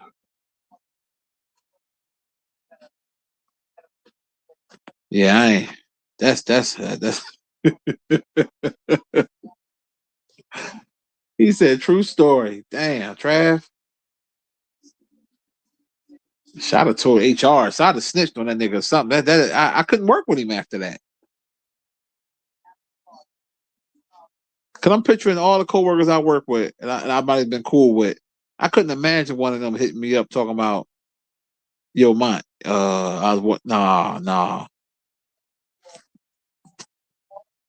damn."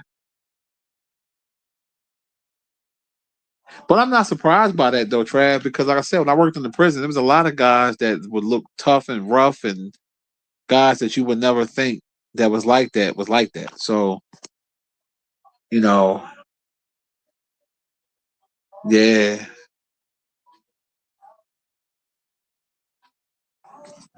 You said y'all ate lunch. He came to your crib and everything. Dang, so he been around you and shit. Damn. King said, "You remember when B Stinger was buying views?" I sure do. He bought subscribers and views. I knew he did because the had a bunch of bots in there commenting and stuff like that, and then it goes away because with YouTube you can buy. That's why I would never buy views or subscribers. I'm get my shit from the mud.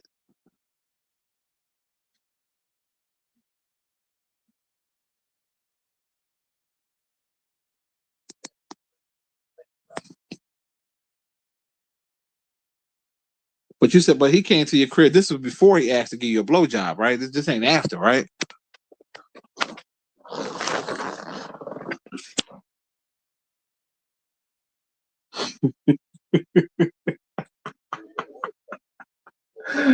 I'm sorry, laugh, man. That's that's yo, that's out of pocket, yo.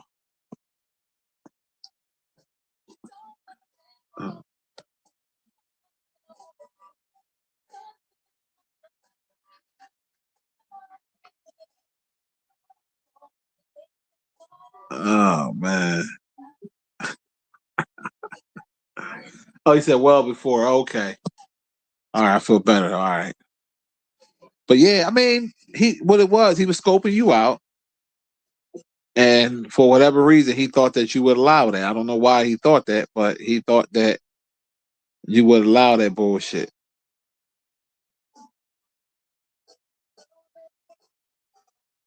Dang.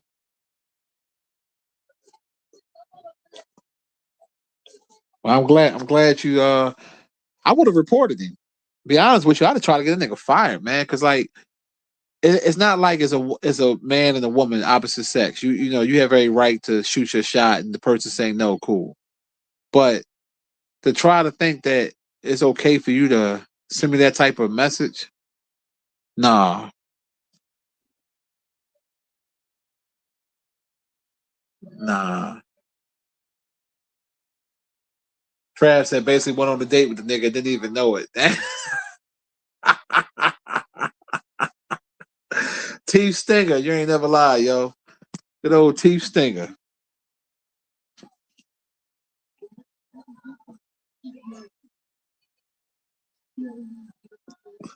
We got some funny people on YouTube, man. Social media is something special. Always says mom was in the HR, nothing was going to happen. Well, no, Mo, no, that's a lawsuit, bro. Like if you reported that and they didn't, and they try to retaliate, you know what I mean? You got the proof of sexual harassment. No, like That's called nepotism. You'll be able, man. I wish I'd have known you then. I'd have got you paid. Shit. What my man Charleston White say? He said, "I don't go to work to work. I go to work to sue."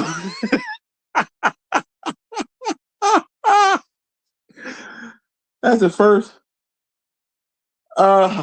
You say he was talking about interviewing Bam's son. What? Yeah, that dude's a sucker, man.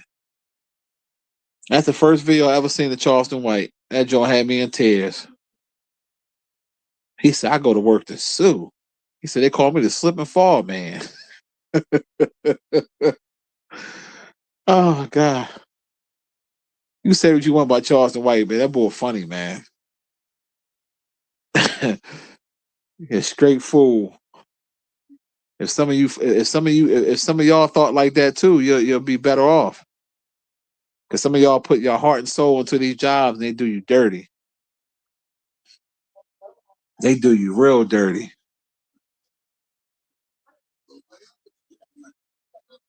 I've seen people put heart and soul 15, 20 years into a job and the job is just up and let them go.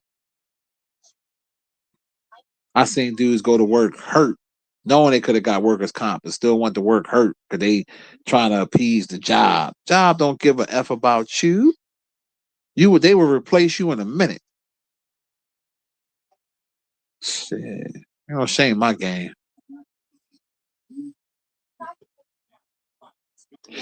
I remember I told y'all when the lawyer called me out that time, that shit was fucking comedy gold. I wanted to laugh my damn self, but I couldn't laugh. That time when I told you I had that car accident case and the jury had only gave me they had me at fault at 48%. Because at the time when it happened, when the guy ran into my car, I was on workers' comp at that time. And that's when I had hurt my back. And the guy at the trial, the lawyer, he was like, "Yeah, and he's on workers' comp right now. He's probably gonna be on it for the rest of his life." The way he said that shit was so much conviction. Like, how you mad that I'm on workers' comp and your client ran into me? I didn't cause the accident. I was parked. But he did that to try to make it seem like this is what I do. Like, hold up, dog. I was the victim in that situation. But the way he said it, man, this shit was fucking hilarious.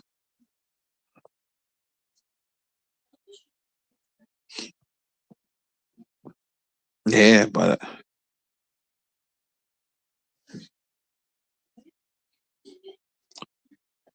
shit, I wish I could have been on it for the rest of my life. Shit. Man.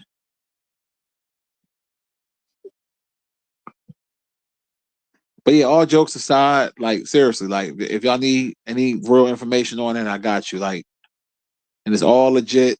How to get through the loopholes, all the stuff, you know what I mean, that you need to know. You got to know your rights. I remember my other lawyer said to me, he said, when I had my second case with the slip and fall, he said, "What is it with you with steps?" yo, man. Sometimes white people be funny as hell without even trying to be. I said, "Hey, man, things happen." All my shit was legit. Every last one of them.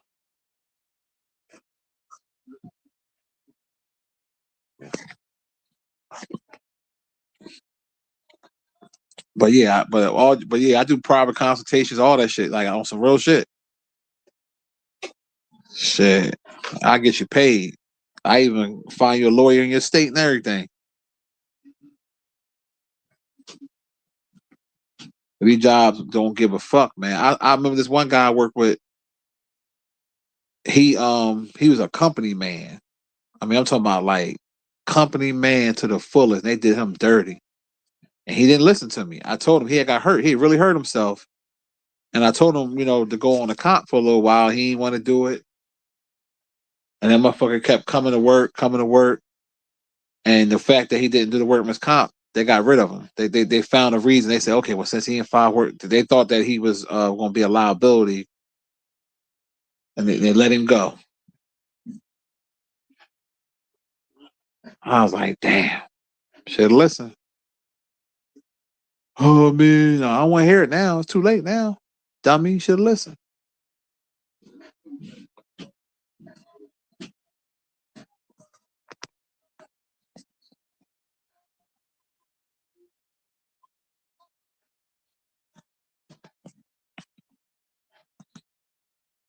I know that shit crazy. Try that nigga. Charleston White said the slip and fall, man. Yeah, I'm telling you, I'm like, man. I'm gonna see if I can find that shit. That shit was hilarious. Let me see, where is that? That video had me dying. That's what I was like, yeah, this is my type of dude right here. Let me see if I can find it. Hold up. I think it was called "I Sue Every Job." I sue every something like that. Let me find Say Cheese. I'm John first. I'm gonna find this shit. This shit was comedy gold. All right, so let me go videos. Let's go popular. It should be down there somewhere. Let me see.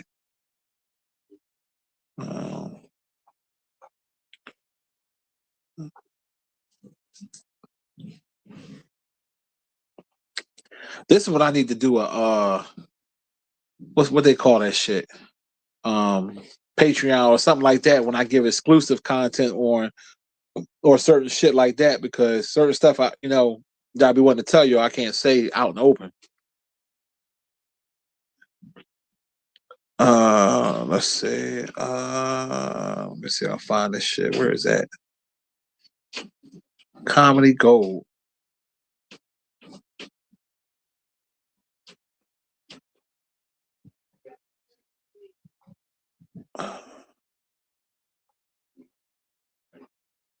Damn, what the shit? I think I'm about to hit it now.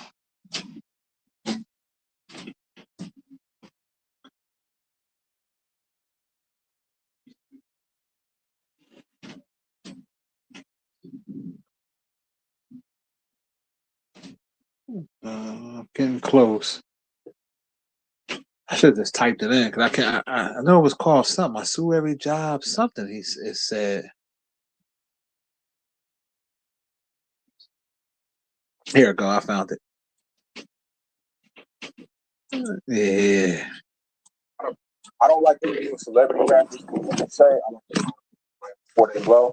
And a lot of my questions to them is, I'll ask the same question. Have you ever worked a 9 to 5, or will you? Yeah. Do you work a 9 to 5? Yeah. And I sue every job I get.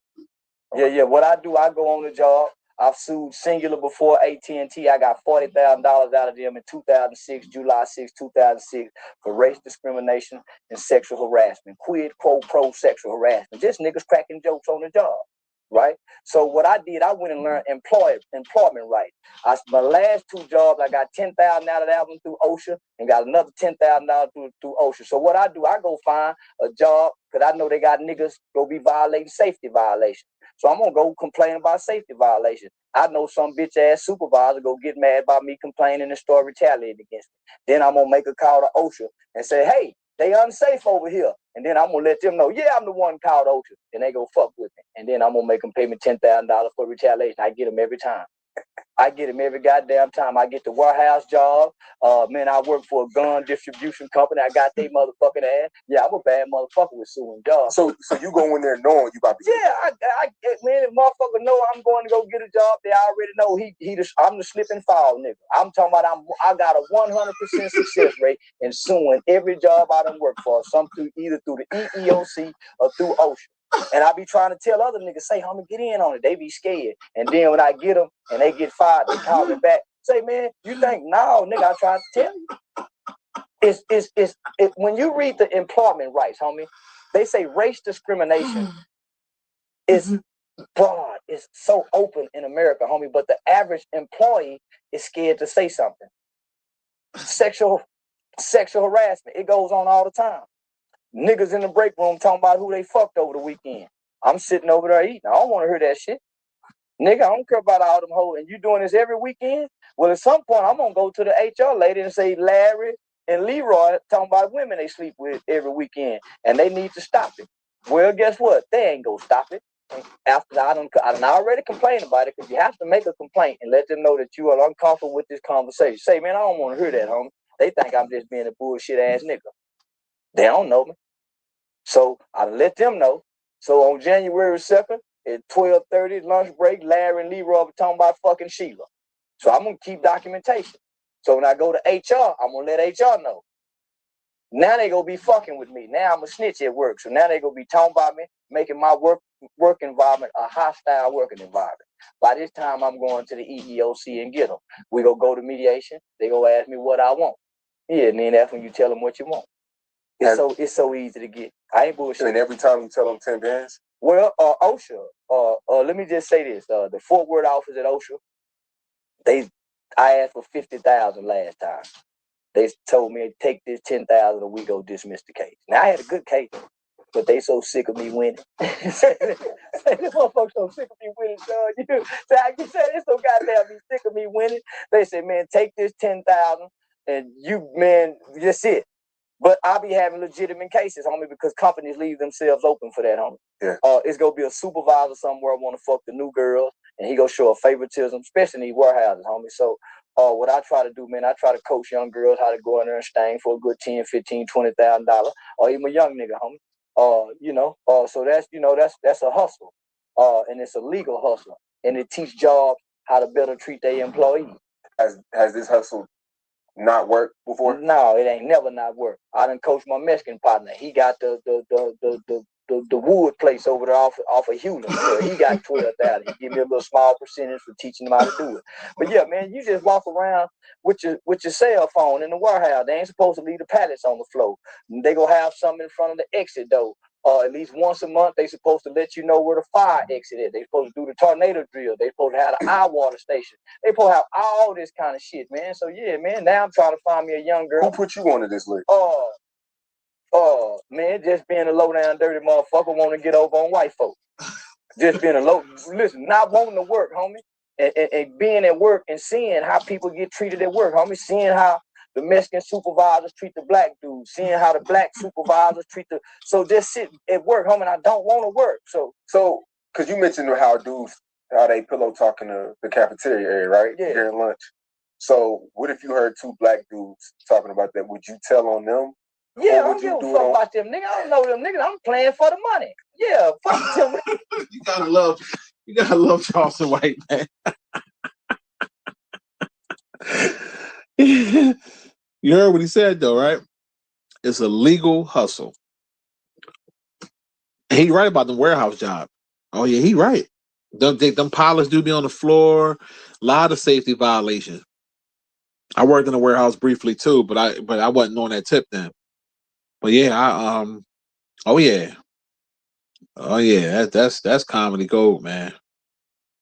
Like I said, slip and fall, man. Man.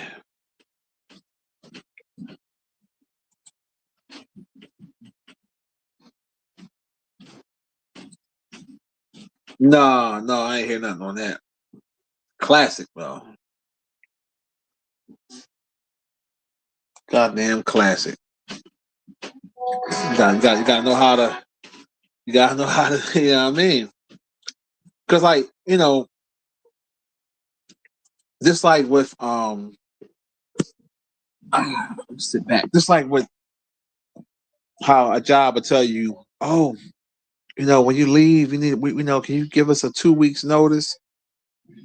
Hold up, mofos. You want me to give you a 2 weeks notice, but when you fire me, you don't give me 2 weeks.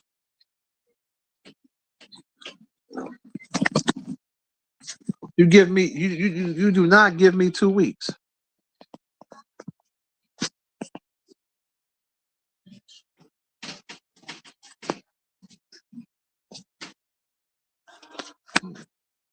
And I think what made me really look at jobs like was when I saw how they did somebody I knew like that was at a company for a long time and they did them dirty. And then I realized, I said, hold up. Cause I ain't gonna lie. At one time, I was one of them guys that was a company man, you know, trying to do everything by the book and all that other shit. And I started realizing, hold up, you ain't paying me what I'm worth. When it's time for raise time, you give me a great evaluation, but the money don't reflect it. And I've seen other people that, you know, go through shit, the job, and I said, oh, okay. So I said, let me start reading the handbook. Let me start knowing my rights, start figuring out, like, you know, what rights do I have, what I don't have, stuff like that. Because I remember when I did construction, I had fucked my back up. And I didn't know nothing about workman's comp. I didn't, you know what I'm saying? I just gutted through it. You know what I mean? I was hurt like a motherfucker. I used to do water main pipe. When we dig it, we dig the ground up and then we get in there with the shovel and dig it up and get to and put the little holes or whatever, put the glue around it, you know, patch it back up, use the grave digger, all that. We did all that. So I remember if I'd have had the mindset I had now, shit.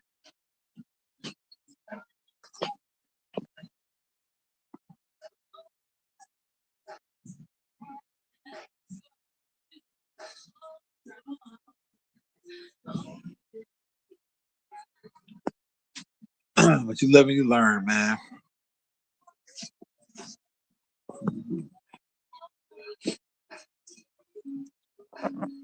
But I would not, and I'm gonna make a disclaimer and let y'all know, I would never tell nobody to false any type of um documents or do any type of fraud or anything at all. I would never advise anyone to do that. Everything that's being done is done legally, legit, and well and within your rights. Always remember that. Now, wherever what you do in between there, that's different. That ain't got nothing to do with me. So, meaning, let's say you get hurt at work and you might over exaggerate a little bit. I ain't got nothing to do with that.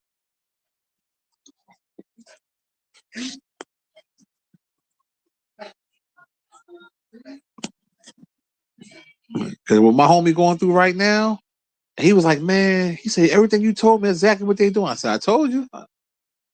He said, I'm really hurt. I'm fucked up. And they just treat me like I ain't shit. And they keep, I said, it's money for them, bro. I said, the more people they keep sending back to light duty, that company is going to keep sending people to them. Keep sending people to them. It's a business. They don't care about your health. He's like, man, you right.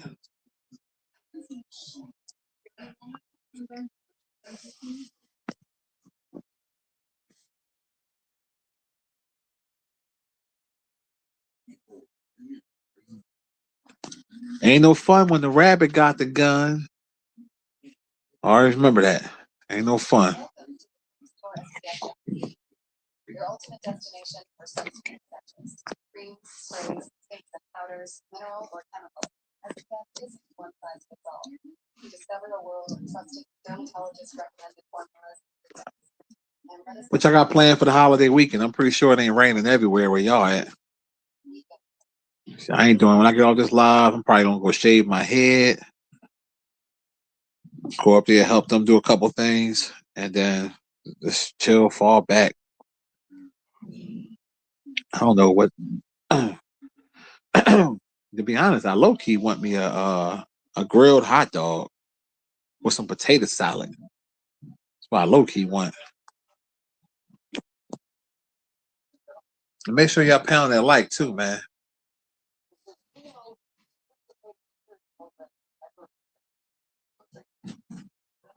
Yeah, Air Spirits be beefing with everybody, bro.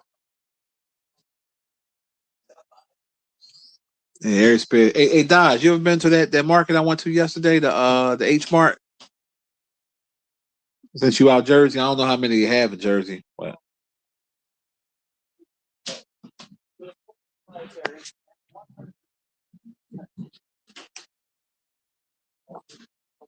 Yeah, it's raining away. It got all chilly outside and shit. I'm like, this joint drawn.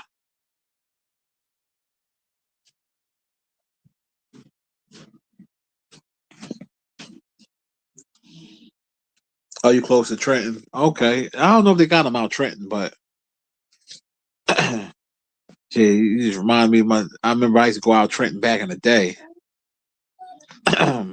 y'all blocks look like North Philly blocks. I was on this Trenton block, big long blocks, wide. I remember I was going to see a shorty out there. She lived in the hood too.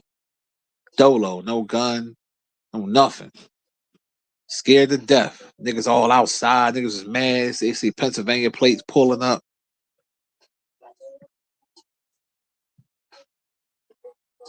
Shit. Good old Trenton days.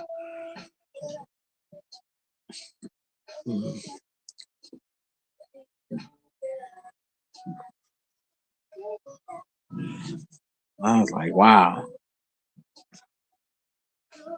Yeah, they stay outside in Trenton, man. Shit, I remember when I first pulled up, I was so mad. I was like, what? There was niggas everywhere. I'm like, what the hell? They all outside talking, across the street, right on her side, right across the joint. So I said to her, I said, you used to talk to one of them niggas, didn't you? She was like, yeah. I said, I could tell. The looks I was getting, I put the little grizzly on and shit. Act like, you know what I mean? Like it wasn't even phasing me. I was scared to death. There was too many of them. And you can't have no pistol in Jersey. So, especially back then. I mean, even now you can't do it. But, back then, hell no. Man, I think her name was Kira or Kyra, some shit like that. I was driving them Trenton for that head. That bitch was phenomenal with that mouth. And I remember she lived in one of those, it was like an apartment house, like a house, but she had the third floor. Like a duplex, whatever. She's on the top floor.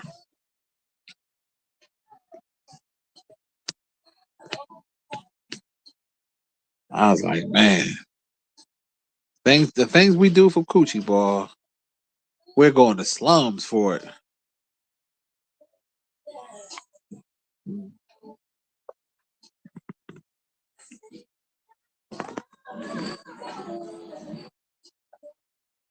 Oh yeah, they do that in Philly too. But dudes know, that they know when you ain't from there. They know when you ain't from there. But yeah, dang, I went up there a couple times, man, like 3 or 4 times, man. I just took a chance. Thank God nothing happened.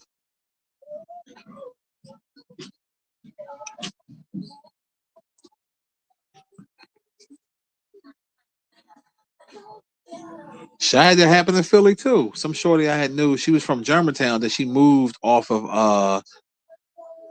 11th and Lehigh or 12th and Lehigh. It's one of the two. The little side block she lived on, it was nothing but niggas outside. And one of them was her brother and his little homies. And I pulled up. I looked at the address. I said, "You gotta be kidding me!" All these niggas. I just kept it cool. But this was before I was licensed to carry. I ain't had no hammer or nothing. I pulled up, got out. I spoke. What's up, y'all? When I'm in the crib. Oh yes, my brother and his friends. What? I'm like, all right. I was just like, wow.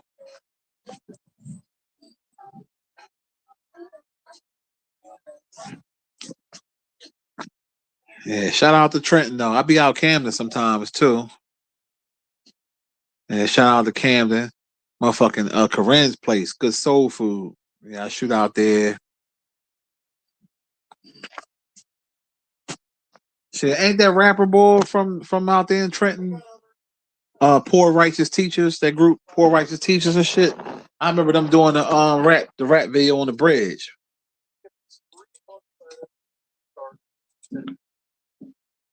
Yeah, I remember that.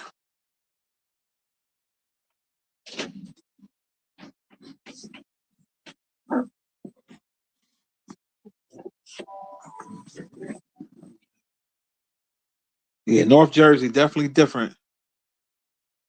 That's South Jersey. That's for sure.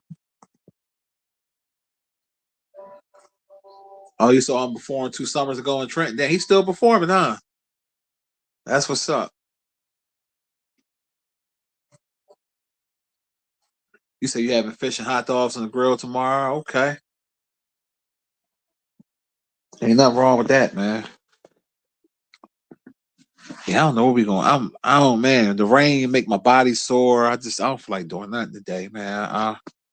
But I ain't gonna lie. I can go for a good grilled beef hot dog or sausage, some potato salad, or some seafood salad. Yeah. Oh, my body killing me right now.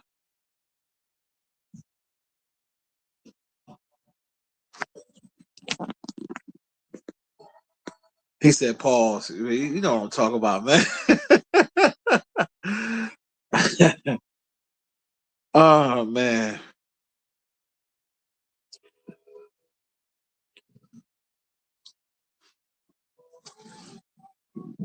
You sounding like Wilcox. That's the pause king there. Everything pause with him.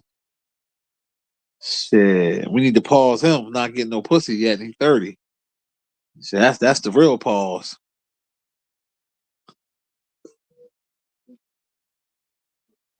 So the first woman you had sex with, you gonna fall in love.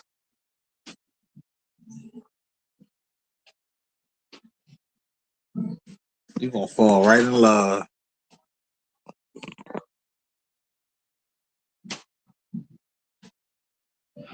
He said, "Why most baddies always live in the hood?" You ain't never lied, bro. You ain't never lied, man. They do be living in the hood.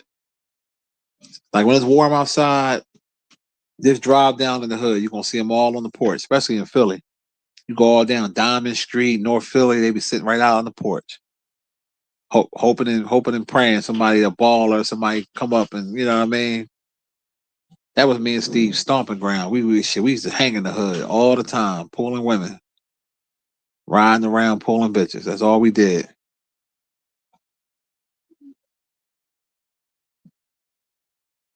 Shit.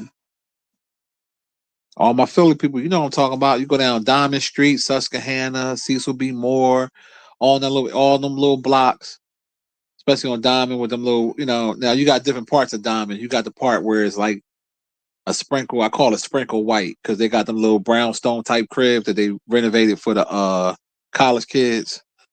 But you know what I'm talking about. They all be sitting outside, over there by the projects, outside. Niggas mad because you riding through with a nice car. They gritting on you. You know how it go.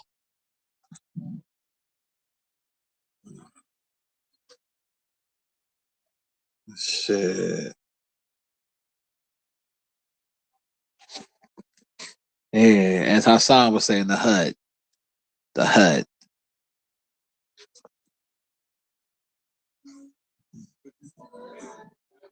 Fucking HUD.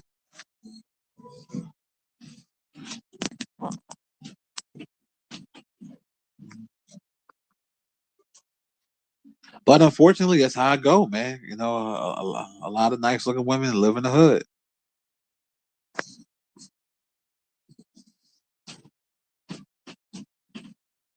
And it's crazy because it's certain neighborhoods in my city I don't even go to. Like it's rare because I don't fuck with it like that. Like Southwest Philly ain't really my thing.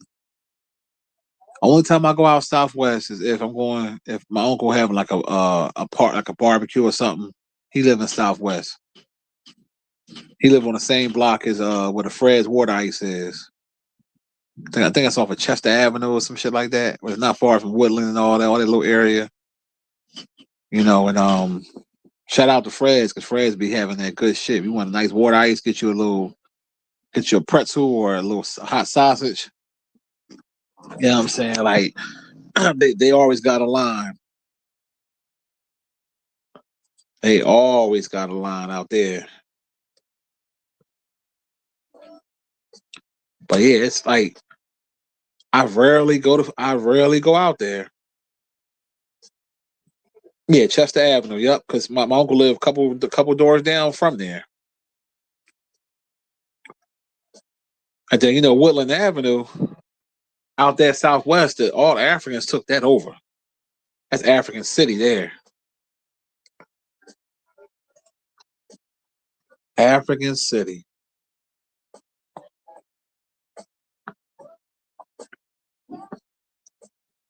But that's like a Philly staple though, like the water ice spot, stuff like that.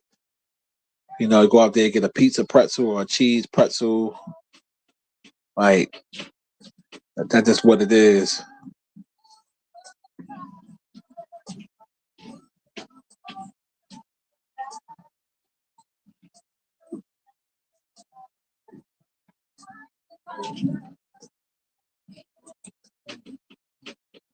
Yeah, that's Hassan shit. Yeah, I ain't nobody hit the cash app, but for the Hassan skits. That's why I chilled off them. I told you I only do them Jones when people pay me, cause I don't even click on his shit.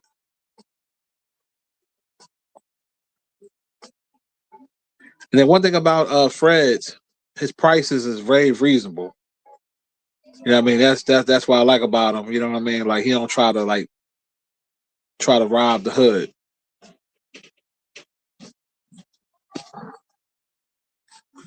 He definitely making that bread. Oh yeah, I'm telling you hey Samuel, you ever hear the Use Your Heart interlude?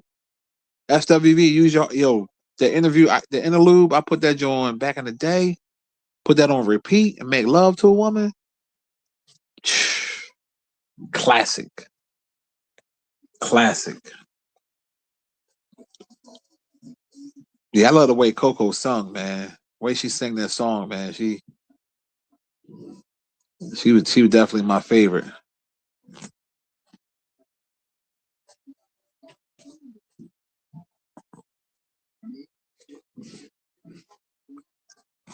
But yeah, one of these days I'm gonna take a trip out there though. Go back out to Fred's and shit. Just because they got Fred's close. They got more than one location. They got one in Frankfurt. And I forgot the other location. But the Southwest, I think that's their original one. So yeah, I might shoot out there one day, see my uncle home, go holler at him and shit.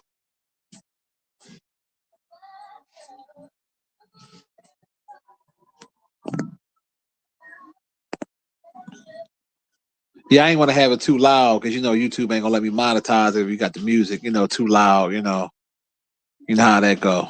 But the good thing about it, you could take the music out. Like so, say if it say you can't you got to share the monetization. I'll just hit the button to take the music out. It ain't no biggie. But sometimes I like to listen to music while I vibe and shit.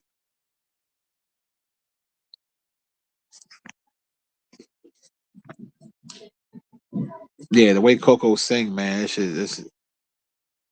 they all talented. All of them talented.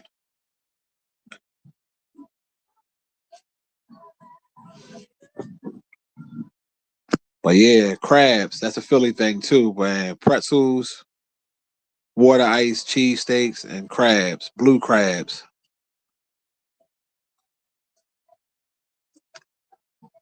Or crab legs, fried shrimp. I ain't gonna lie, I could go one of the seafood spots. They be having all that shit. They don't close 10 o'clock tonight, but I ain't gonna lie to y'all, man. I don't feel like doing nothing today. This raining, chilly. This one of them lazy days. Maybe tomorrow. I don't know.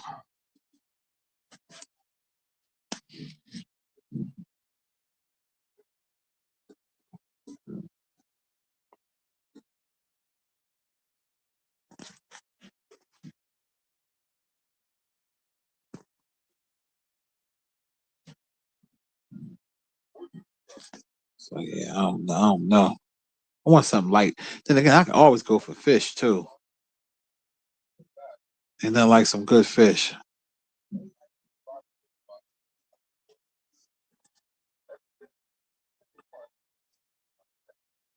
Oh, it's raining where you at too? Yeah, it's one of them shitty weekends, right?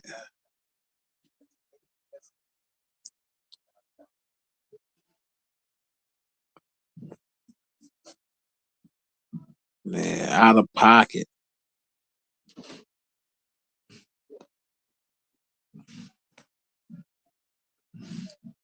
Yeah, I ain't want no pizza. Sometimes that'd be the go-to too, but I low key want some like I said, some of that barbecue type food, man. I'm shit, I put them sausages and hot dogs in the air fryer and make me a nice seafood salad. Shit, I'm trying to talk myself into going to get it. Being real lazy.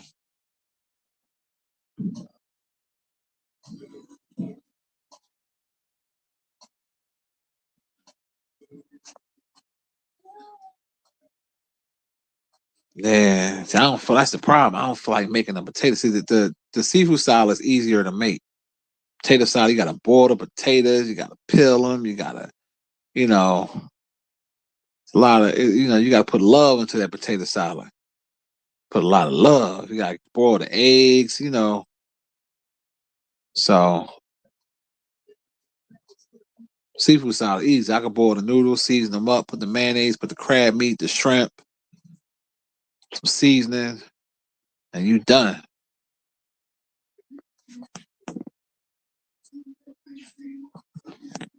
So I'm gonna see, man.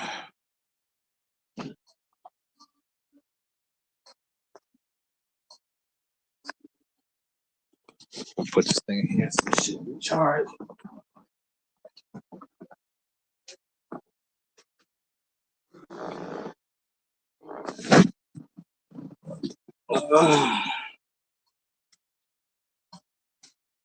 Yeah, potato salad's not hard, but it's different if you got to go through a lot of steps to do it. When you feeling lazy, you don't feel like all that.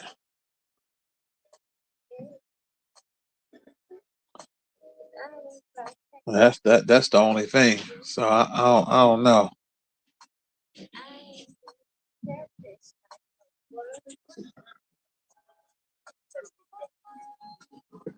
So let me see. And I'm mad because when I was at that Asian spot, I should have got. They had the gigantic shrimp too. I should have got those. They'd have been good going at seafood salad.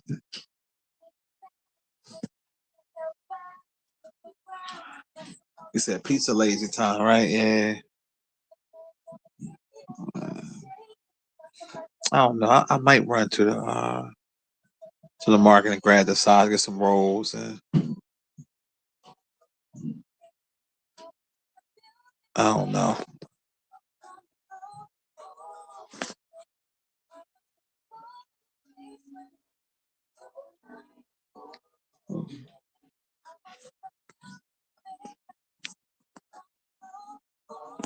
He's singing that shit.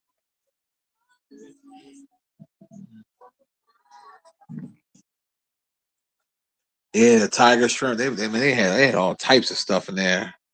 I bought two of their lobster rolls. I tore them up last night, but they had the big old lobsters, the crab legs, they had the king crab legs, the regular snow legs, blue crabs. Like I was like, man, I was in heaven.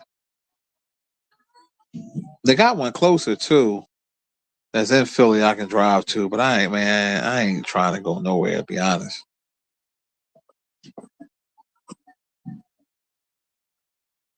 Oh, baby.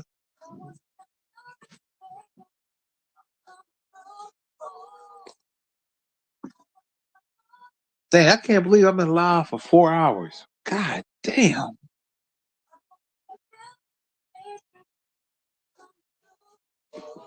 Yeah, that's how you could tell it's one of them boring days, man.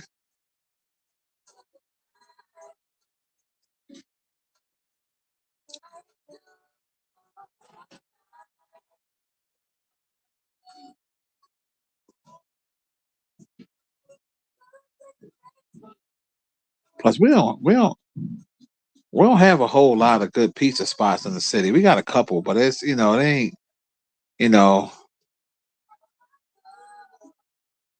it ain't like that.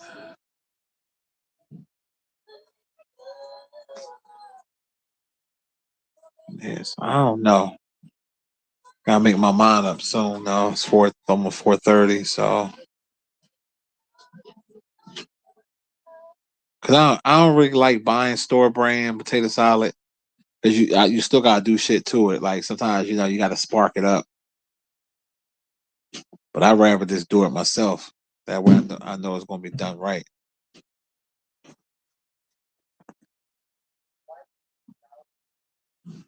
I know, right? Shit, 4 hours. It be like that sometimes, man. Time just be flying, man. It just be flying.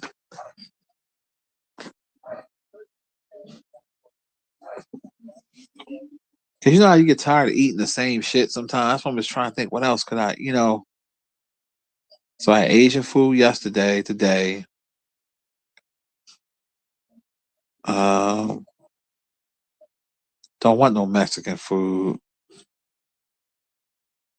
Uh, shit, I don't want no pizza. Oh man, shit.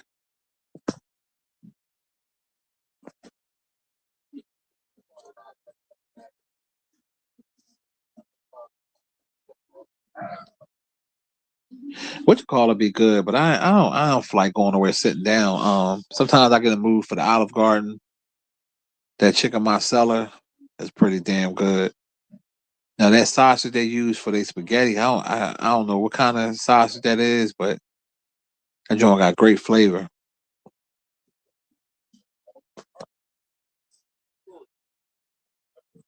You said Spanish food? Ah, nah. Not big on Spanish food. I like empanadas. I like those. I don't like plantains. I don't like fried plant. I don't like none of that shit. But I eat some empanadas.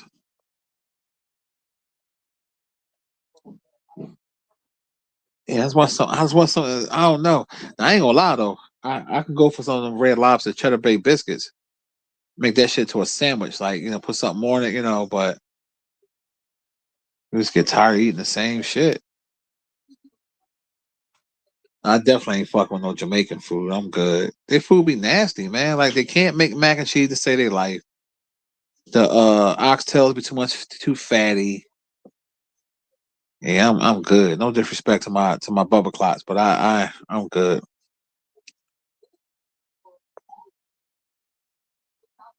You said green salad.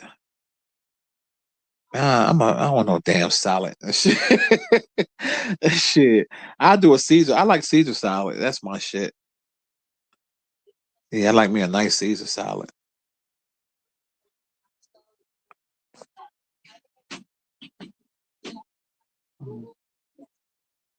Yeah, I'm at the end fight scene when he getting his revenge against the boy that beat him down.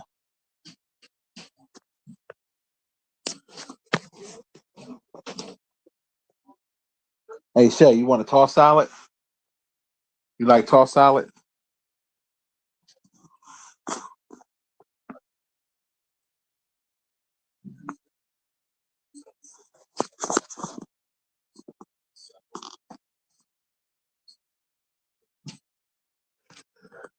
You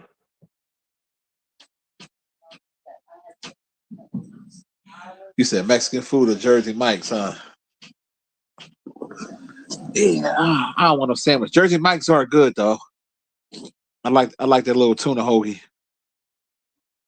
That tuna hoagie be good.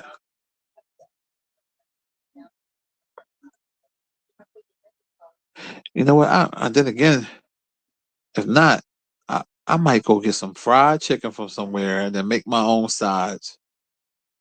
Yeah, I might get some fried chicken, make that potato salad or the seafood salad. I might take a ride. I don't fucking know, man. Uh, I really don't feel like it though. I ain't gonna lie.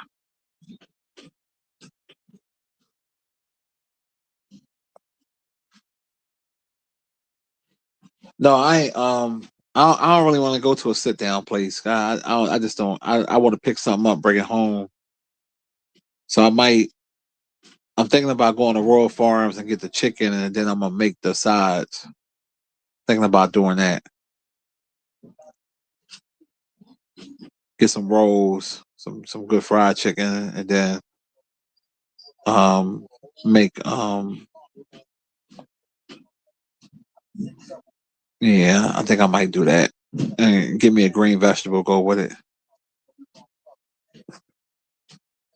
But the Royal Farms, shit, we don't have that many in Philly. I think we only got one in Philly. That's on Aramingo Avenue. That's Puerto Rican land. So I don't know. I'm gonna flip a coin on the shit, man. I ain't doing no DoorDash, none of that bullshit. I don't like paying them fees. Your food be $50, but when you get done with all the fees and the tip and everything, it be like $70. Man, I'm like, you better get the hell out of here. They all right, Kings.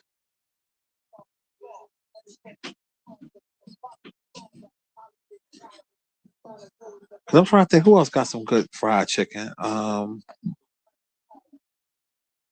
I'm not to be honest with y'all. I'm not a Popeyes fan like that. They're not bad, but people be going crazy for Popeyes. And biscuits is hard. Um,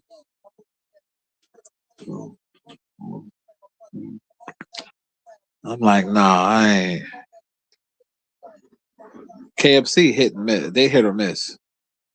They hit it like it depends on who cooking that day. KFC been fell off. They ain't like they used to be.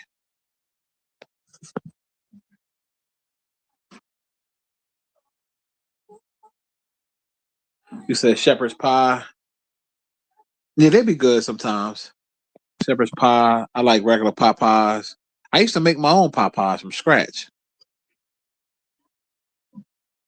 Yeah. I used to get down with them too. To be honest, I'm leaning towards some chicken, and then I might do the hot dogs and stuff tomorrow. When I get out of church, I might, if it ain't raining too hard, I might smoke some shit on the joint. You said Chester's chicken. I don't know what the hell that's at. Yeah, because World Farms, the chicken is fresh, it'd be good. But you gotta tell them the fresh batch. I don't want that shit that been sitting.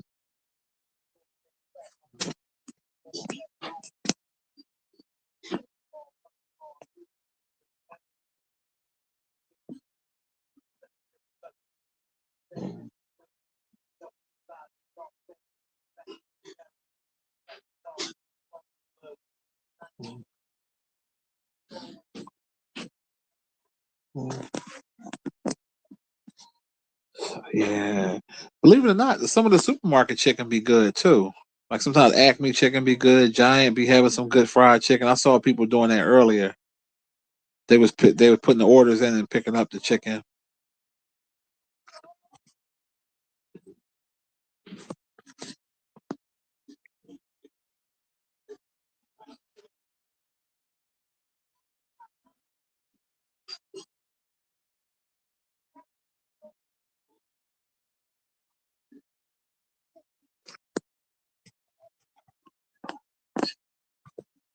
Oh no.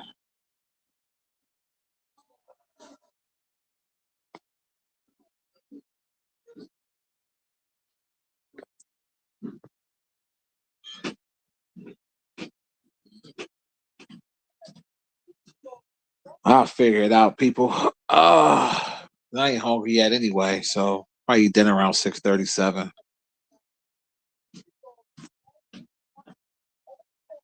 Yeah, which call got the good rotisserie chickens. Um, Damn, let me forget the name of it. Costco's rotisserie chickens be banging.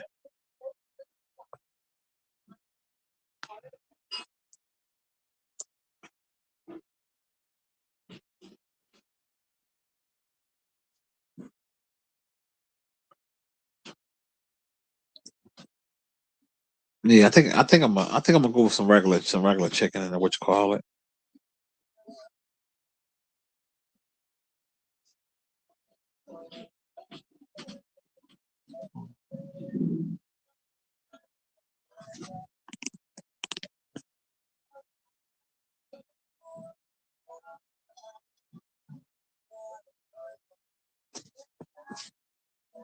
Yo, have y'all been watching that show? The Family Business. That's a pretty good show.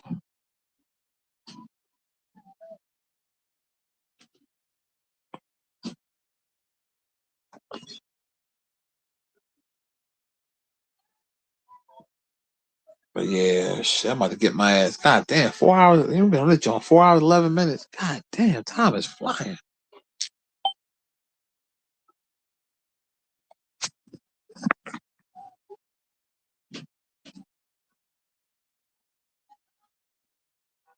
My baby just sent me $10 for food tax. I appreciate you, Shay. She said for food tax. Oh man, like the ride, the back shots, and giving out a little change. Oh, it's beautiful. It brings tears to my eyes. Brings tears to my eyes. Brings tears to my eyes. Shit, bro, that's that down south hospitality. That's what that is.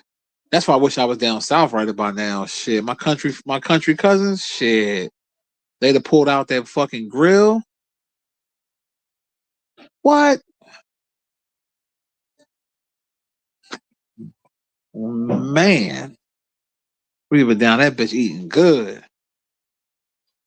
I do want to get there. You know what? I'm gonna get down there this sometime this summer. I'm gonna try that. I'm flying though. I ain't gonna lie to y'all, man. I honestly think I have somewhat of anxiety driving, like especially on the expressway, because how people drive so reckless and don't know how to drive. I'd be real hesitant to drive anywhere like too far. I remember before I used to be up for them long ass 7, 8 hour rides. Now, hell no. My body can't take it anyway. I gotta hop on a damn on a plane. But I think I'm gonna go down there sometime this summer, man. See my country family.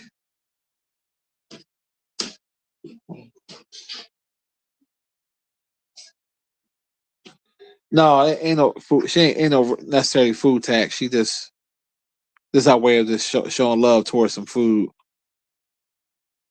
I mean, it's taxed on everything. I mean, you know how that go. But like, I know what she meant by that.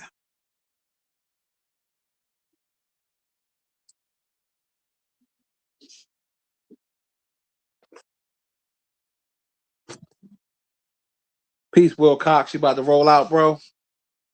Salute to you. Yeah, I'm sitting here debating what store I'm gonna go to, man.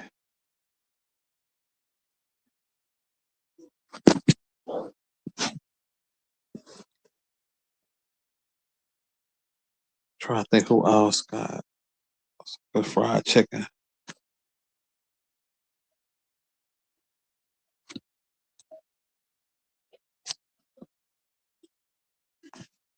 Oh, they've been put the Rocky music on now. Yeah.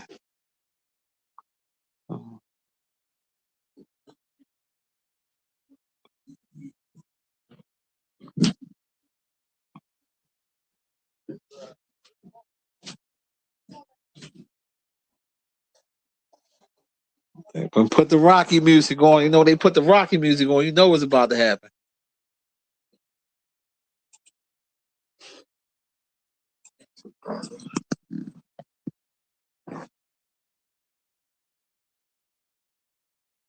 Yeah, that's all it is kindness. I appreciate the kindness.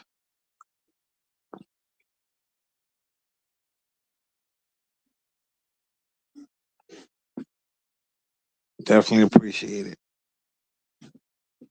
Yeah, but yeah, I gotta get down. I gotta get down south and get some of that country food, man.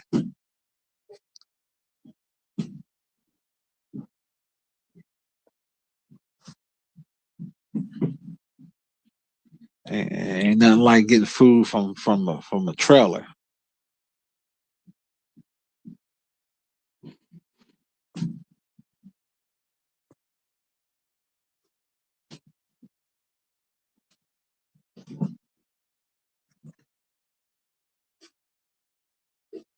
You ain't never lied, bro, right? Ain't nothing like a Trav. I'm telling you.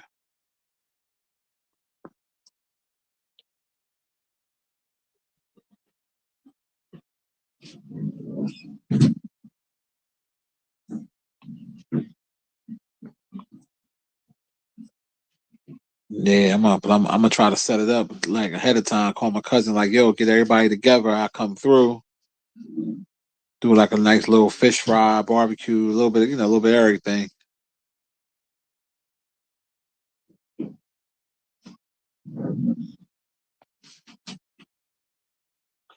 Hell yeah, them gas stations be having them good fried chicken. That's what the Royal Farms. That's a gas station. And then fucking some spot down south in Virginia called Red's Chicken. My cousin had got that. And I think that's a gas station. And I was like, yo, I thought somebody homemade cooked it.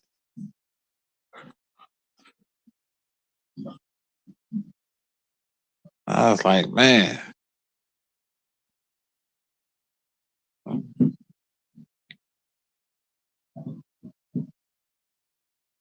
Yeah, I was about to go, Will Cock. I'm sitting here still contemplating if I'm gonna hop in this car or not, man. I'm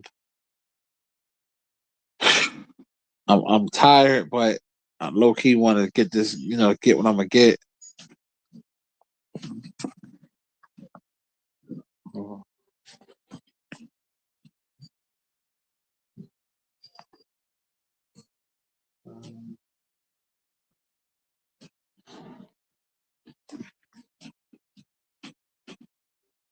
Niggas, I don't like Popeye sides, and they ain't like it used to be. King, what's the deal?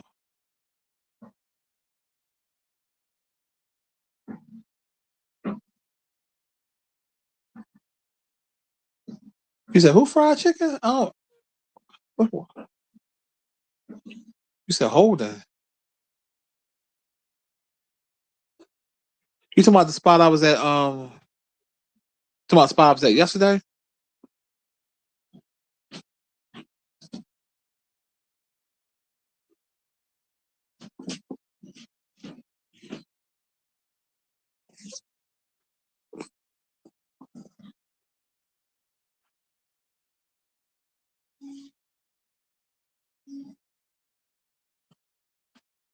Oh, you said the golden fried chicken?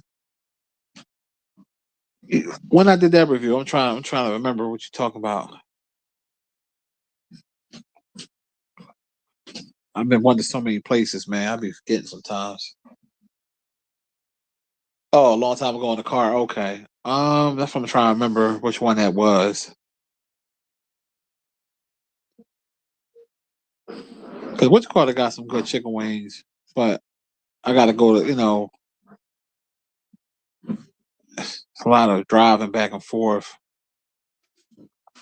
It's a spot called Danny Watt.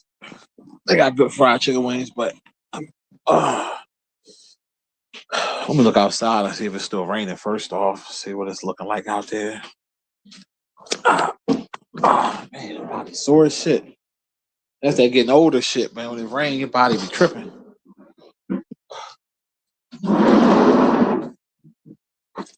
Look outside and say, oh hell yeah, it's raining out here. Raining pretty good too. Man. I don't know. I might get a second win. Who knows? About to go up here and help them with some shit, man. Get my ass off of here, I guess. But anyway, thank y'all for kicking it with me so long, man. We've been on this bitch for a minute, but we vibing out. And I'm gonna holler at y'all later, man. Y'all enjoy the rest of y'all day, man. Stay drama free, sucker free, disease free. And I'll talk to y'all later.